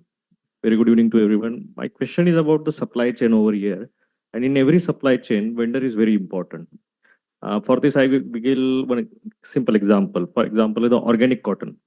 In European, particularly in Western market, if any cloth is being made by the organic cotton, you have to put some extra money for purchasing that. Now, in that case, your vendors are farmers. If we ask any simple question to the farmer that you cultivate organic cotton, the practices you may know that they are very tedious and tough. After 3 years, you will circularize to technical cotton production. So in this case, suppose if we want to maintain this vendorship of this particular farmer for giving us organic cotton production in supply chain, what leverage or incentives will be given to him by the industry? Because in that case, giving a specialized product definitely needs some incentivization for the farmer. So is there any policy or is there any triggers is being taken by the industry? We would like to know. Thanks. Yeah, myself Tushar Patil. I represent Planet Eye Farm AI Limited from Pune. Thanks. Thank you. Would anyone from the industry side take a look at this question?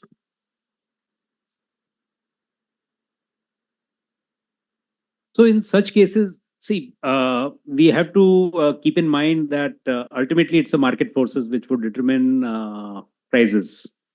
But to seed the market, I think a lot of industry players for this differentiated produce, I call it differentiated produce. It could be organic or it could be sustainably produced under some other standards, whatever. Some organizations do provide a premium to the growers This is basically to encourage them, also to compensate them for that loss of productivity and the additional labor which is involved in producing such items. So, but I would say that that is only a short window. Over a period of time, ultimately the market forces take over. And our experience has been that within that window, if the farmers or the supply chain has been able to bring in the necessary efficiencies to be in line with the market prices, then it is a viable proposition. Otherwise, it ceases to be an opportunity. I think just to add to that, so we've had experiences where there has been a lot of interest from companies from Europe, especially to source sustainable textiles. So they have been looking at such projects. We have facilitated such discussions with the various state governments and also the farmers. There, the model how these kind of companies have proposed is that they train them, they provide a premium market price, they ensure that they buy it from them. All the training and everything, technical expertise is provided by the companies to such farmers to grow the specific kind of raw material that they need. The role of the government is more of a facilitator, which, for example, for any company which comes in, may not have that insight to the Indian market, the agriculture system may not be connected to farmers. Role of the government is to make that connect and facilitate that transaction. But ultimately, the market forces will come into play, and the demand and supply gap would define the price and the premium that a farmer would get. Good evening Yes. to everybody. I am Salil Chawla. I am one of the co-founders for D Kisan X. It is a startup which was set up just 10 days ago only. My question is, I like to toss the question to Sanjay ji. Out of your rich experience, I like you to answer my question.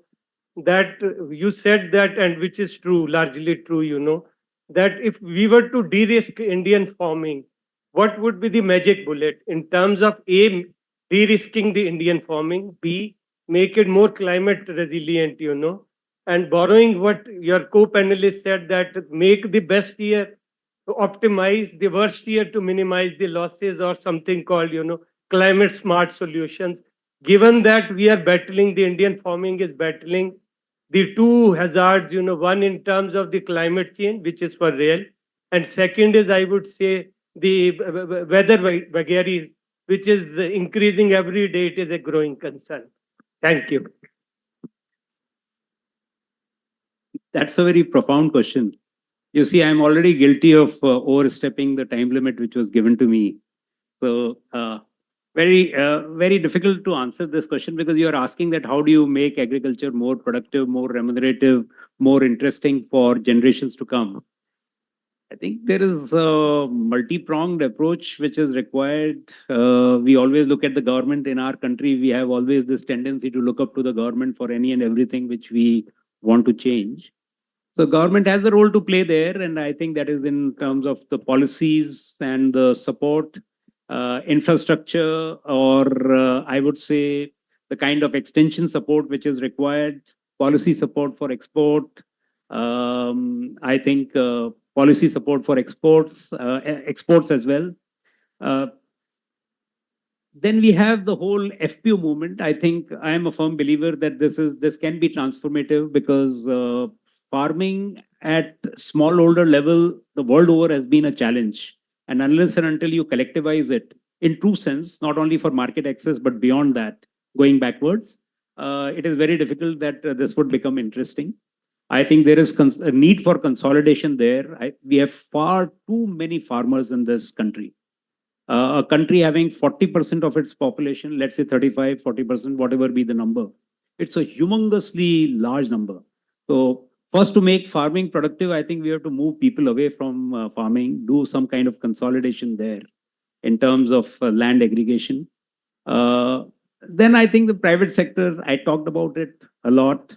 I think making farming more market oriented rather than production oriented, that's the need of the hour. India is beautifully placed to be a regional powerhouse as far as a very reliable, consistent supplier of various commodities is concerned. We are surrounded by food deficit countries all across. We have, and we need to position ourselves for that. We need to improve the productivity. We need to link, disintermediate a lot, connect farmers to the markets rather than only to mandis. That's another need. Farm factory linkages are also a part of that solution. Research institutions have to play a lot of role in terms of making climate smart agriculture possible. So we can go on, and I might have missed out so many pertinent points there. But some of the top of the mind issues which come to my mind, I've just laid out. Thanks. Yes, thank you. Thank you very much for the presentation. And I'd like to be a little bit polemic and challenge you guys. You can check my staff members, but I always challenge them and I give them a hard time sometimes. I'm trying to understand the what you think about what is the climate resilient value chain. Many of you talk about the difficulty of the farmers and issue of FPOs, and Dr. Kumar touch upon a little bit on the business, and I believe that the business is very important. But I still don't get from your presentation that what we need to do to develop the climate resilient value chains. And what sort of the investment would be needed to develop it. And, you guys, many of you are in the business. And at the end, as a business, you have to make money. Then what is sort of the your views on the making the money by working with the farmers? But at the end, this is sort of the the nature of the business. So I just wanted to be challenging on this panels, and I like to hear those things. And at the end, also as an FAO, we would like to offer also sort of the other roles for the private sector to develop the important value chains of climate resilient value chains. It's very fundamental to connect the other farmers to the market. And I just want to hear from you guys on these topics. Thank you. Maybe I will give my perspective first, and then the business people will give. So when we are talking about the climate resilient value chain, so we are talking about from supply to the demand side, the whole thing. So if the production has to be resilient, the people who are working into that value chain, whether it's a seed supplier, fertilizer supplier, transporter, or the processors and retailer, the resilience has to come there. So now there was no time much. So for example, now currently our climate information system is focusing more on farmers, where also we have to improve a lot. But for example, unless all these seed suppliers, whether it's a seed dealer or seed company, we need to use the seasonal climate forecast very strongly for these players. So if these players know in this season there is going to be a drought and maybe this crop going to change or variety going to change, and they can really plan already 1 month in advance that what kind of supply of seed or varieties has to come here. Maybe the fertilizer will be needed more or less, pesticide less or more, because this. So seasonal climate forecast is one which can help the value chain player to become more resilient, which will ultimately help the farmers also. Because unless the demand side is successful, the farmers will never be economically beneficial. So this is one side. The other part is there are new technologies emerging where how can you really reduce the waste part or food loss part because of the flood, because of the high temperatures, because of these kind of things, or maybe there is a pest and disease forewarning. So these kind of forewarnings should reach out very specifically to all these value chain players. I think that kind of realization has to happen in the researchers and also in the industry. They should also get connected to the people who are working on these kind of areas. So this is one thing. But another thing is, we were talking about, you asked that relevant question again in the previous session, the value chain financing. So if the I asked that question to the NABARD and other people, whether when they are lending, they are deciding the lending policy for different value chain actor, whether the climate lens is there or not. Because in the next year, or next 10 years or 15 years, this is going to really change drastically the whole food system. So what is the planning and what is the strategy for lending to support those kind of enterprises which are going to bring resilience? I think that will again help.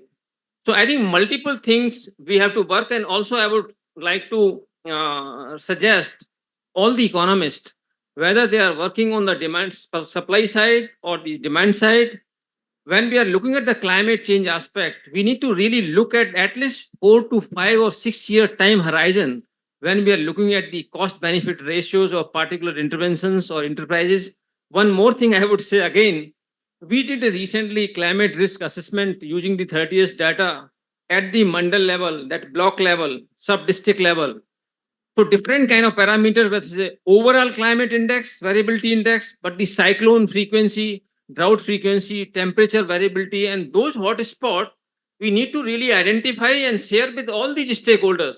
So if you want to put the higher investment on processing in certain areas, whether on the ethanol or whatever you want, maybe certain areas may go out of maize production after 5 years or 7 years.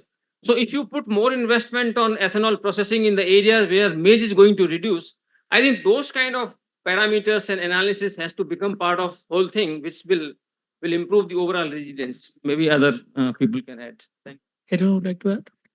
Yeah, I'll try to answer your question on investment on value chain, whether that's a profitable or not. And I'll give you one example also from one of our businesses. We are into paper businesses, one of a major packaging paper producer in India.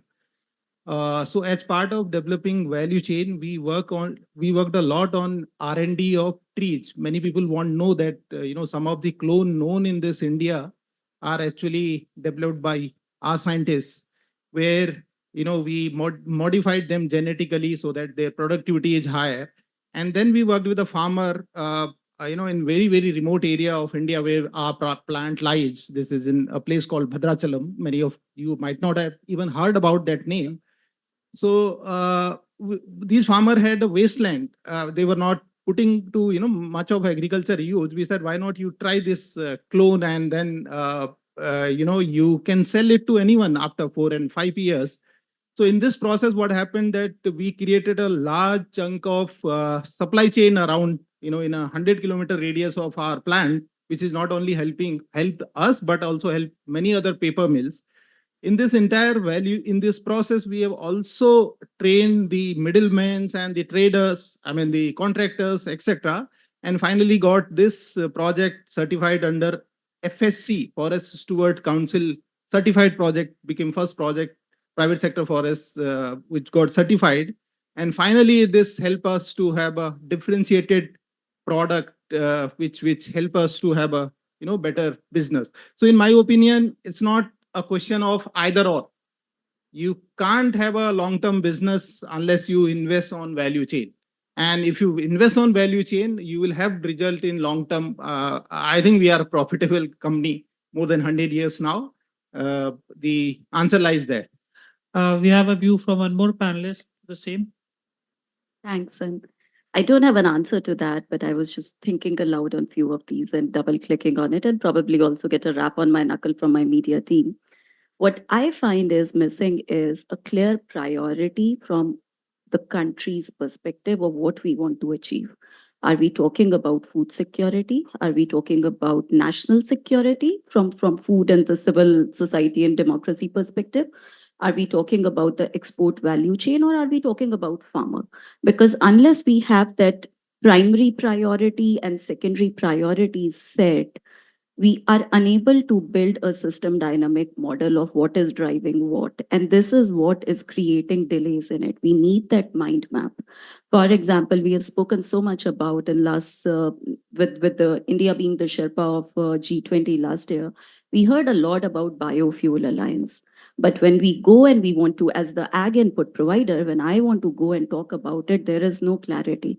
There is no continuity around it. And when, it turns around and we given impression that, something is missing.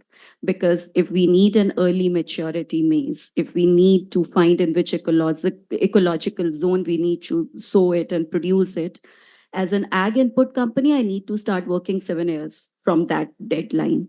And unless we get those deadlines, we cannot do it. The second thing comes up in around the acceptability. In US and in a lot of Western countries, we hear there's a premium around the organic produce or the B Corps where there is a sustainability advantage.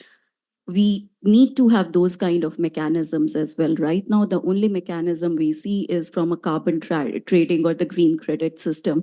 But can we have the B Corp kind of mechanism as well, so that when there are producer through an intermediary, when they are producing, when they are following all the good agriculture practices, etc., and they are producing something, they can get the impact investment into it, because that impact investment is what something that is going to drive it. And also the climate related funding. So we speak a lot about the clean energy, but is biofuel going to provide it, for example? Is the carbon sequestering going to provide it, and all those things? And I feel that's why we need that mind map of priorities and what drive what. Look at it from a pure project management perspective and start, calculating it backwards over there. Unless we do that, we are not going to get a clear answer, and it's always going to be shifting from here to there, depending upon that what is, stays in the media at that time and what catches the maximum eyeballs. Thank you. I think we'll take the next question of the gentleman there.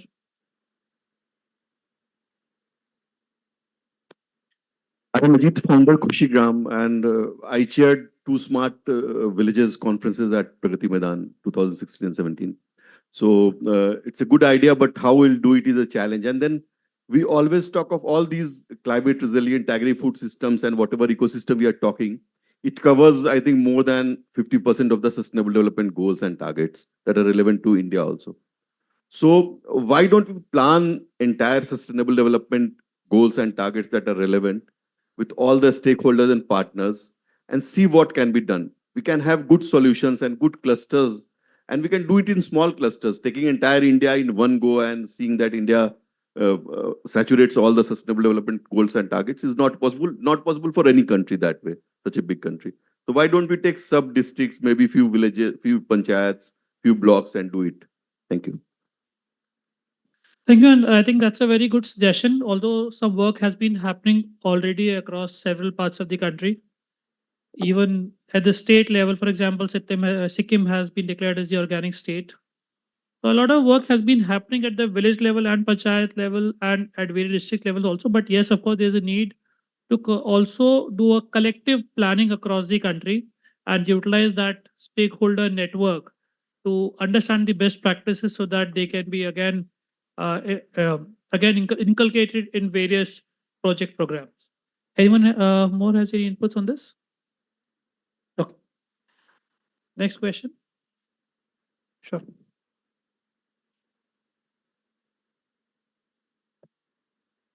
मैं sir Kshetraman Behera, secretary live and let live. ये जो topic चल रहा है, इसी topic में मैं एक एग्जांपल देता हूँ। सर हमारा जगत सिंहपुर जिला में एरसमा जो लो लैंड एरिया में है, उसमें क्या होता है, माने जब आपका माने धान का पौधा रोपाई होता है, उस समय इतना पानी में रोपाई होता है, तो वो जो धान निकलता है इसी को मंडी नहीं लेता है, क्योंकि बहुत बड़ा बड़ा साइज का धान इसको नहीं लेता है। इसीलिए किसान जितना लोग हैं ये सभी लोग मैंने करने के लिए बाउंड धान चाष करने के लिए बाउंड इसलिए क्योंकि इतना पानी बारिश का दिन में होता है। तो इसीलिए हम क्या किया है, उस समय जो हमारा एपीओ बन गया एसएफएसी तरफ से, हम उसी में एक छोटा सा इम्प्लीमेंटेशन किया है। जो धान है इसको चावल निकाल के वो कम्प्लीटली देखने के लिए रेड राइस है, तो नेचुरल रेड राइस करके हम आगे बढ़ा दिया। तो अभी क्या हुआ, जो 4-5 गांव है जो पहले मान लीजिए एमएसपी से कम रेट में बेचते हैं, अभी इसी को 40-45 रुपया में चावल बेचा होता है। This is the case study, best case study. तो ये ऐसे होता है। दूसरी काम है हमारा ऑर्गेनाइजेशन में हम 7 वेराइटी निकाला है। आपका पीपीवीआर डिपार्टमेंट जो है प्लांट वेराइटी रजिस्ट्री डिपार्टमेंट, हमको 7 रेसिलिएंट वेराइटी पैडी का हमको दिया है, ब्रीडर सर्टिफिकेट दिया है। I am a farmer breeder of एक वेराइटी, इसका नाम है लाल कुबेर। आज का दिन में नियर अबाउट 20,000 किसान हमारा उड़ीसा में और छत्तीसगढ़ का कोंडा गांव में इस वेराइटी को चाष करता है। तो आज का दिन में हम क्या किया है, वो वेराइटी जो है हमारा क्लाइमेट रेसिलिएंट वेराइटी, पानी ज्यादा होंगे तो होगा, पानी कम होगा ड्रॉट सिचुएशन में होता है। तो ये वेराइटी को हम क्या किया, वैल्यू एडेड के लिए छोटा छोटा ने एंटरप्रेन्योर सेटअप करके जो मूरी लिया पोहा ऐसे बना के अभी बेचता है। नियर अबाउट 20-25 एंटरप्रेन्योर, छोटा छोटा एंटरप्रेन्योर निकले। तो मेरा बात ऐसे है कि पहले दिन में किसान इंडिपेंडेंट था, किसान is the independent in nature, but our system ज्यादा पॉपुलेशन किसान को डिपेंडेबल कर देता है। आज का दिन में मेज का कोई वेराइटी हमारा उड़ीसा में नहीं है, फिर भी 3 जिला है मेज का हमारा, मैंने मोस्टली प्रोडक्शन एरिया जो है नवरंगपुर से पहले 20 साल पहले near about 10-15 variety traditional variety था। आज का दिन में आप एक ही वेराइटी नहीं मिलेगी, आपको क्या मिलेगा, सिरजंटा मिलेगा, मोनसंडगो मिलेगा, सिपिका मिलेगा, ऐसे ऐसे चीजें आता है। तो क्या होता है, जब इंटरवेंशन होता है हाइब्रिड का, फ्रूट गेन तो ज्यादा बढ़ जाता है, परंतु किसान हर एक समय घाटा में पड़ता है। हर एक समय एमएनसी ने, मल्टीनेशनल कंपनी ने रेट का, बीज का रेट बढ़ाते हैं, किसान परचेज करने के लिए बाउंड है। तो इसी के बारे में हमको भी सोचना चाहिए। हमारी भारत का जो पुरानी पिंड था, पुरानी जो रेस था, उसी को हमको पहुंचना है। आज ए साइंटिस्ट, आज ए फार्मर, इसी को पकड़ेगा तो ये सोसाइटी आगे बढ़ेगा, नहीं तो यही से डूब जाएगा। Thank you. Thank you for sharing that experience. And I think you reiterated agriculture should be seen more as a business. Entrepreneurs should be developed and try to solve the unique challenges in this sector. Next question. Myself, Khemchand from National Institute of Agriculture Economics and Policy Research, Pusa, New Delhi. We discussed a lot about crops, but livestock we have not touched actually. I want to ask about the small ruminant sector. One of the panelists, Shalendra Kumar, has experience in that. Whether any experience of the sale of the live animals by small ruminants, sheep and goat, in across the state, all the states, we have seen the growth rate also last 50 years. Sheep and goat population is increasing actually. But sale of the live animals is the same traditional way where traders go to the village or the common pasture land area and just assuming some weight of the animal and they pay to the farmer, the pastoralist community people or the villagers. Any experience in India regarding FPOs in this sector?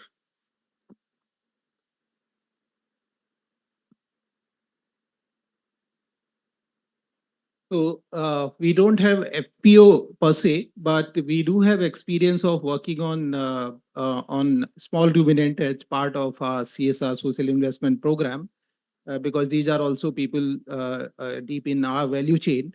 So what we do there with some of our partners like Seva and other agencies, these women, some of the women have been trained as a para workers, and these women basically provide services to the livestock owners, small ruminant owners, and they also become in a way, the connect between the producer as well as the market.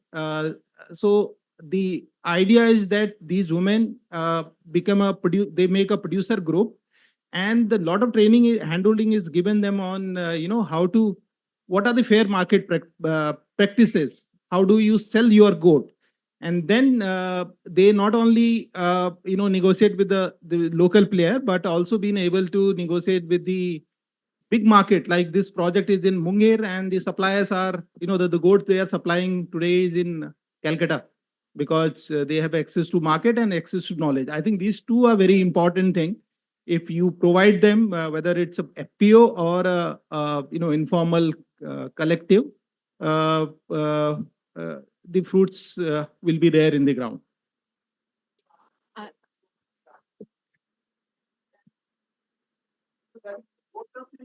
Yeah.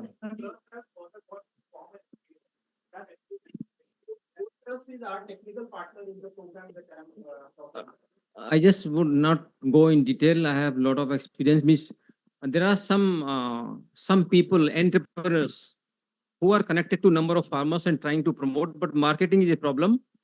But in the context of today, in terms of resilience, it relates to more of the fodder actually. So a lot of places, this is based on the common grazing resources. If we are able to really use this climate forecast in terms of forecasting that the fodder situation and fodder availability will not be really good in this area, that can help these kind of, especially the herders, big herders. But market is a different, means I have done detailed studies, we can discuss. Apologies for interrupting, but we will have to close, Mr. Sisodia. Yes. Yeah. Right. So I think as we conclude this discussion, I think all of you would have gained some insights from the eminent panelists who've shared their insights here. We've also had some great experience sharing from various FPOs who've been doing such great work. Now, as we conclude this session, I would like to express my gratitude to our eminent panelists, speakers, the organizers, and of course, the entire audience who listened to all the panelists so patiently and also contributed to such discussions. It was indeed a privilege to be a part of this discussion, and all the best for the future endeavors of this entire community to make these agri and food sector value chains more climate resilient. Thank you. Thank you. I would not like to misuse my position as just being the MC, but I couldn't avoid reflecting on the diversity that came across in this particular panel. Given that we went through the entire two ends of the spectrum, small yet meaningful women's farmer producer company and multinational corporations and large private players on the other hand.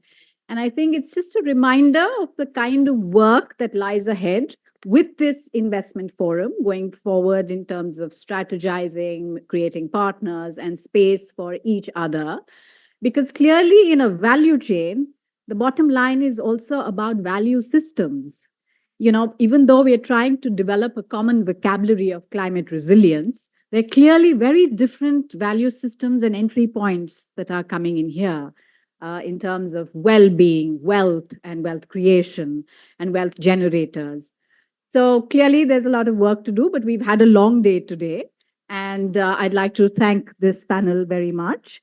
And we've had 4 very rich thematic sessions, but I would not try and summarize that because that hard work is being done by my colleague, Assistant FAOR, Dr. Konda Chava, whom I invite right now, to please provide us the summary of day 1, after which we will proceed for dinner. Thank you very much.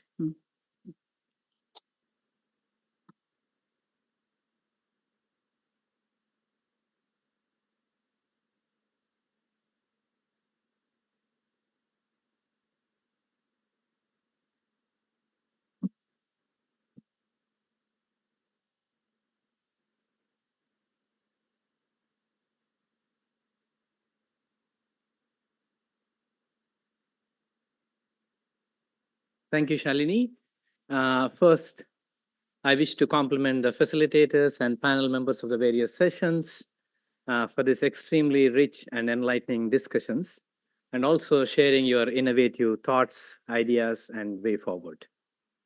Well, summarizing the proceedings at the end of the day is quite an onerous task. I will try my best to summarize the various views.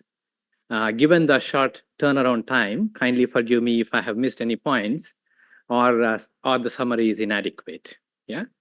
In the inaugural session, we started off by talking about that the world is hungrier than it was 2 decades ago, and the world is not on track to achieve the Sustainable Development Goals. India has achieved great strides in terms of achieving food security, and Indian food systems model is relevant to the world, particularly the global south. And so these deliberations are very important. Climate change, in terms of climate change and agriculture, it's a two-way relationship. And it's been emphasized in several panels that agriculture impacts and is impacted by climate change. And there is a need to improve awareness on how agriculture is contributing to climate change, particularly in terms of farmers. It is only then that we can motivate farmers to take measures to reduce the contribution to climate change. Then in terms of climate resilient agri-food systems, there is a need for intersectoral collaboration. There is a need for increased focus on research and development, need for community-based climate resilient planning at the village level, which integrates indigenous knowledge. And also there is a need to get relevant information at the appropriate time to the farmers so that they can make the right decisions and the right choices at the right time. And also, what we need to look at is that while there have been several technologies that have been developed, there is also a need to ensure last mile linkage of technology to farmers through digital infrastructure. And the government is taking big strides on this front. There is also a need to incentivize farmers to preserve traditional farming systems and practices, as several of these are climate resilient. Also, the investments, particularly in climate resilient agriculture, should factor in social costs to make them bankable so that it makes an economic sense to the farmers. And also, there is a need to incentivize, and also we need to look at how we structure our policies and also incentive mechanisms so that we incentivize farmers to adopt climate resilient agriculture. And there is a need to make agriculture more women friendly and also need to engage youth more effectively.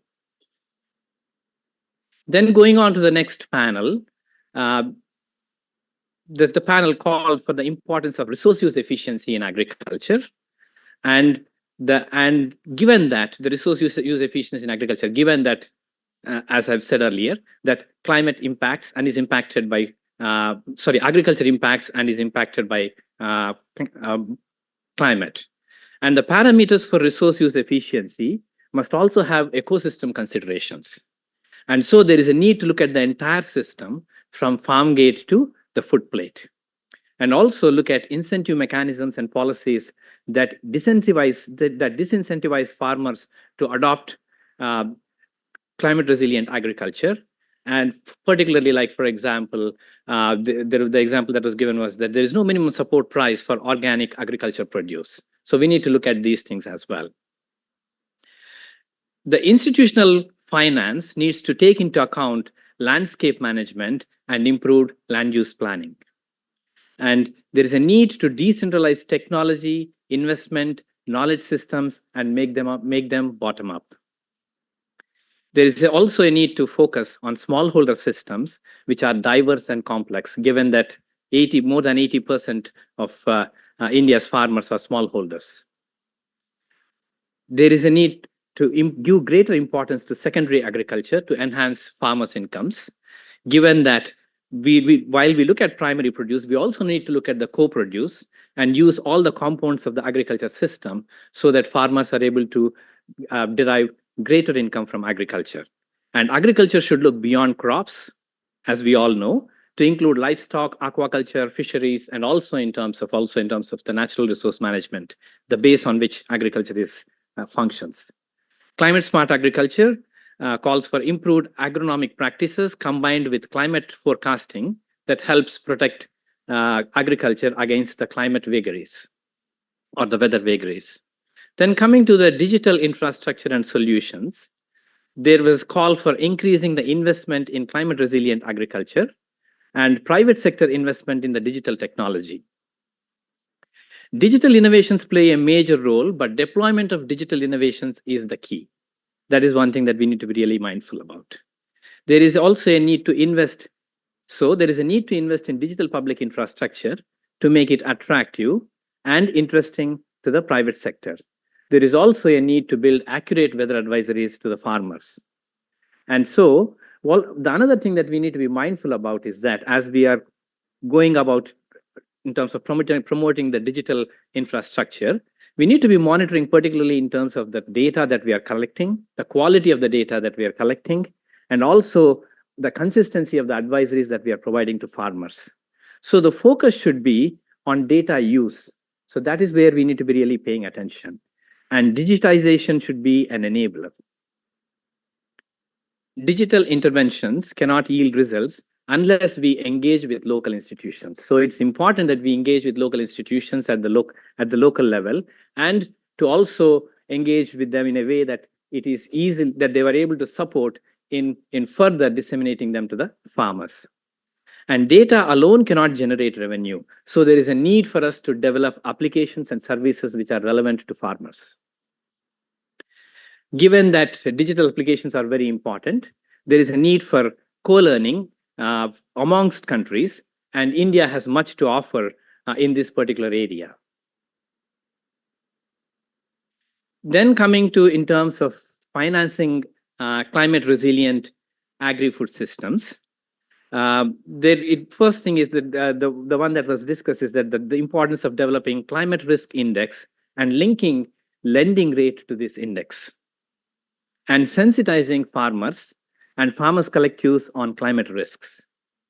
Farmers and cultivators need to have greater access to institutional finances. This is the weakest link in the agri-food systems, particularly in terms of the financing of the agri-food systems, because the actual cultivator is unable to access finance in time. That is one of the major challenges. And also, the climate insurance products need further strengthening. So we need to evolve products to meet farmers' needs. And also, we need to know that these products cannot be universal. They need to be nature-based and location-specific solutions. One size fits all does not work in this particular scenario. And we need to identify the parameters related to climate resilient practices so that the credit scoring can take into account the measurable indicators of climate resilient practices. And so they are able to then accordingly design the products and make available to farmers the credit, the institutional credit. Digital public infrastructure. Just building on that, the digital public infrastructure should develop a surrogate score that will help reduce the cost of financing small and marginal farmers and aid in financing institutions to make decisions on credit provisioning. And it calls for multi-stakeholder partnerships to better understand the risks and design suitable products. Also, there is a need for looking at how we can look at the CSR funds so that we could leverage upon them to invest at community level. And we need to look at how we can digitize the value chain and look at how banks can finance the products at 3 or 4 critical nodes to help strengthen the availability of finance across the agri-food systems. Then coming to the last session in terms of the climate resilient value chain, I would like to first share the thoughts of Tulsi ji from Bundelkhand, who shared her experiences from the ground. She said, the biggest challenge faced by farmers is the pollution of air and water. We want to give fertile land to our children, not barren land. She also shared the positive experience of using cow dung and cow urine and shared with us the indicators of the presence of earthworms and other bacteria, which helps them to determine that these practices are more beneficial to the soil. And increased usage of soil or increased usage of urea or indiscriminate usage of urea makes the soil barren, and we all know that. They wish to work on organic agriculture, but the challenge is that market pays the same return to farmers, whereas the effort that's put into organic farming is much more. And I think we are all aware of this. And she called for the need to support the good work that's being done by the FPOs. Then coming to the views shared by the various panel members, environment-friendly practices that promote circular economy need to attract more finance. There is a need to recognize the role of FPOs in advancing climate resilient value chains, as everything cannot only be market-led. And there is a need to strengthen farmers' collectives as they face organizational and functional challenges through investments, incentives, and partnerships. Also, we need to understand the environment in which they operate and address the social and environmental and economic challenges that these farmer-producer organizations experience. So there is a need to kind of strengthen the FPOs structurally and functionally and sustain them through multi-stakeholder partnerships. Further, there was a call for strengthening the domestic framework for certification and provision of higher premium And it is only then that farmers will be able to adopt sustainable practices. There is a need for multi-stakeholder partnerships across the entire spectrum of the value chain to improve availability of resources for strengthening the capacities of the farmer producer organizations. The government policy plays an important role, and there is a need for joint collaboration with both the private sector and the public sector to facilitate better technology uptake by the farmers. And there is a need to enhance farmer awareness and improve accessibility of technologies at grassroots level. And a multi-stakeholder approach is required to make this happen. And in terms of that, also there is a need to look at agriculture as a business and find innovative solutions and promote smart villages that look beyond only climate-related aspects. And so there is a need for public-private partnerships to promote markets for sustainable produce. Thank you very much. With this, I conclude the summary. Thank you.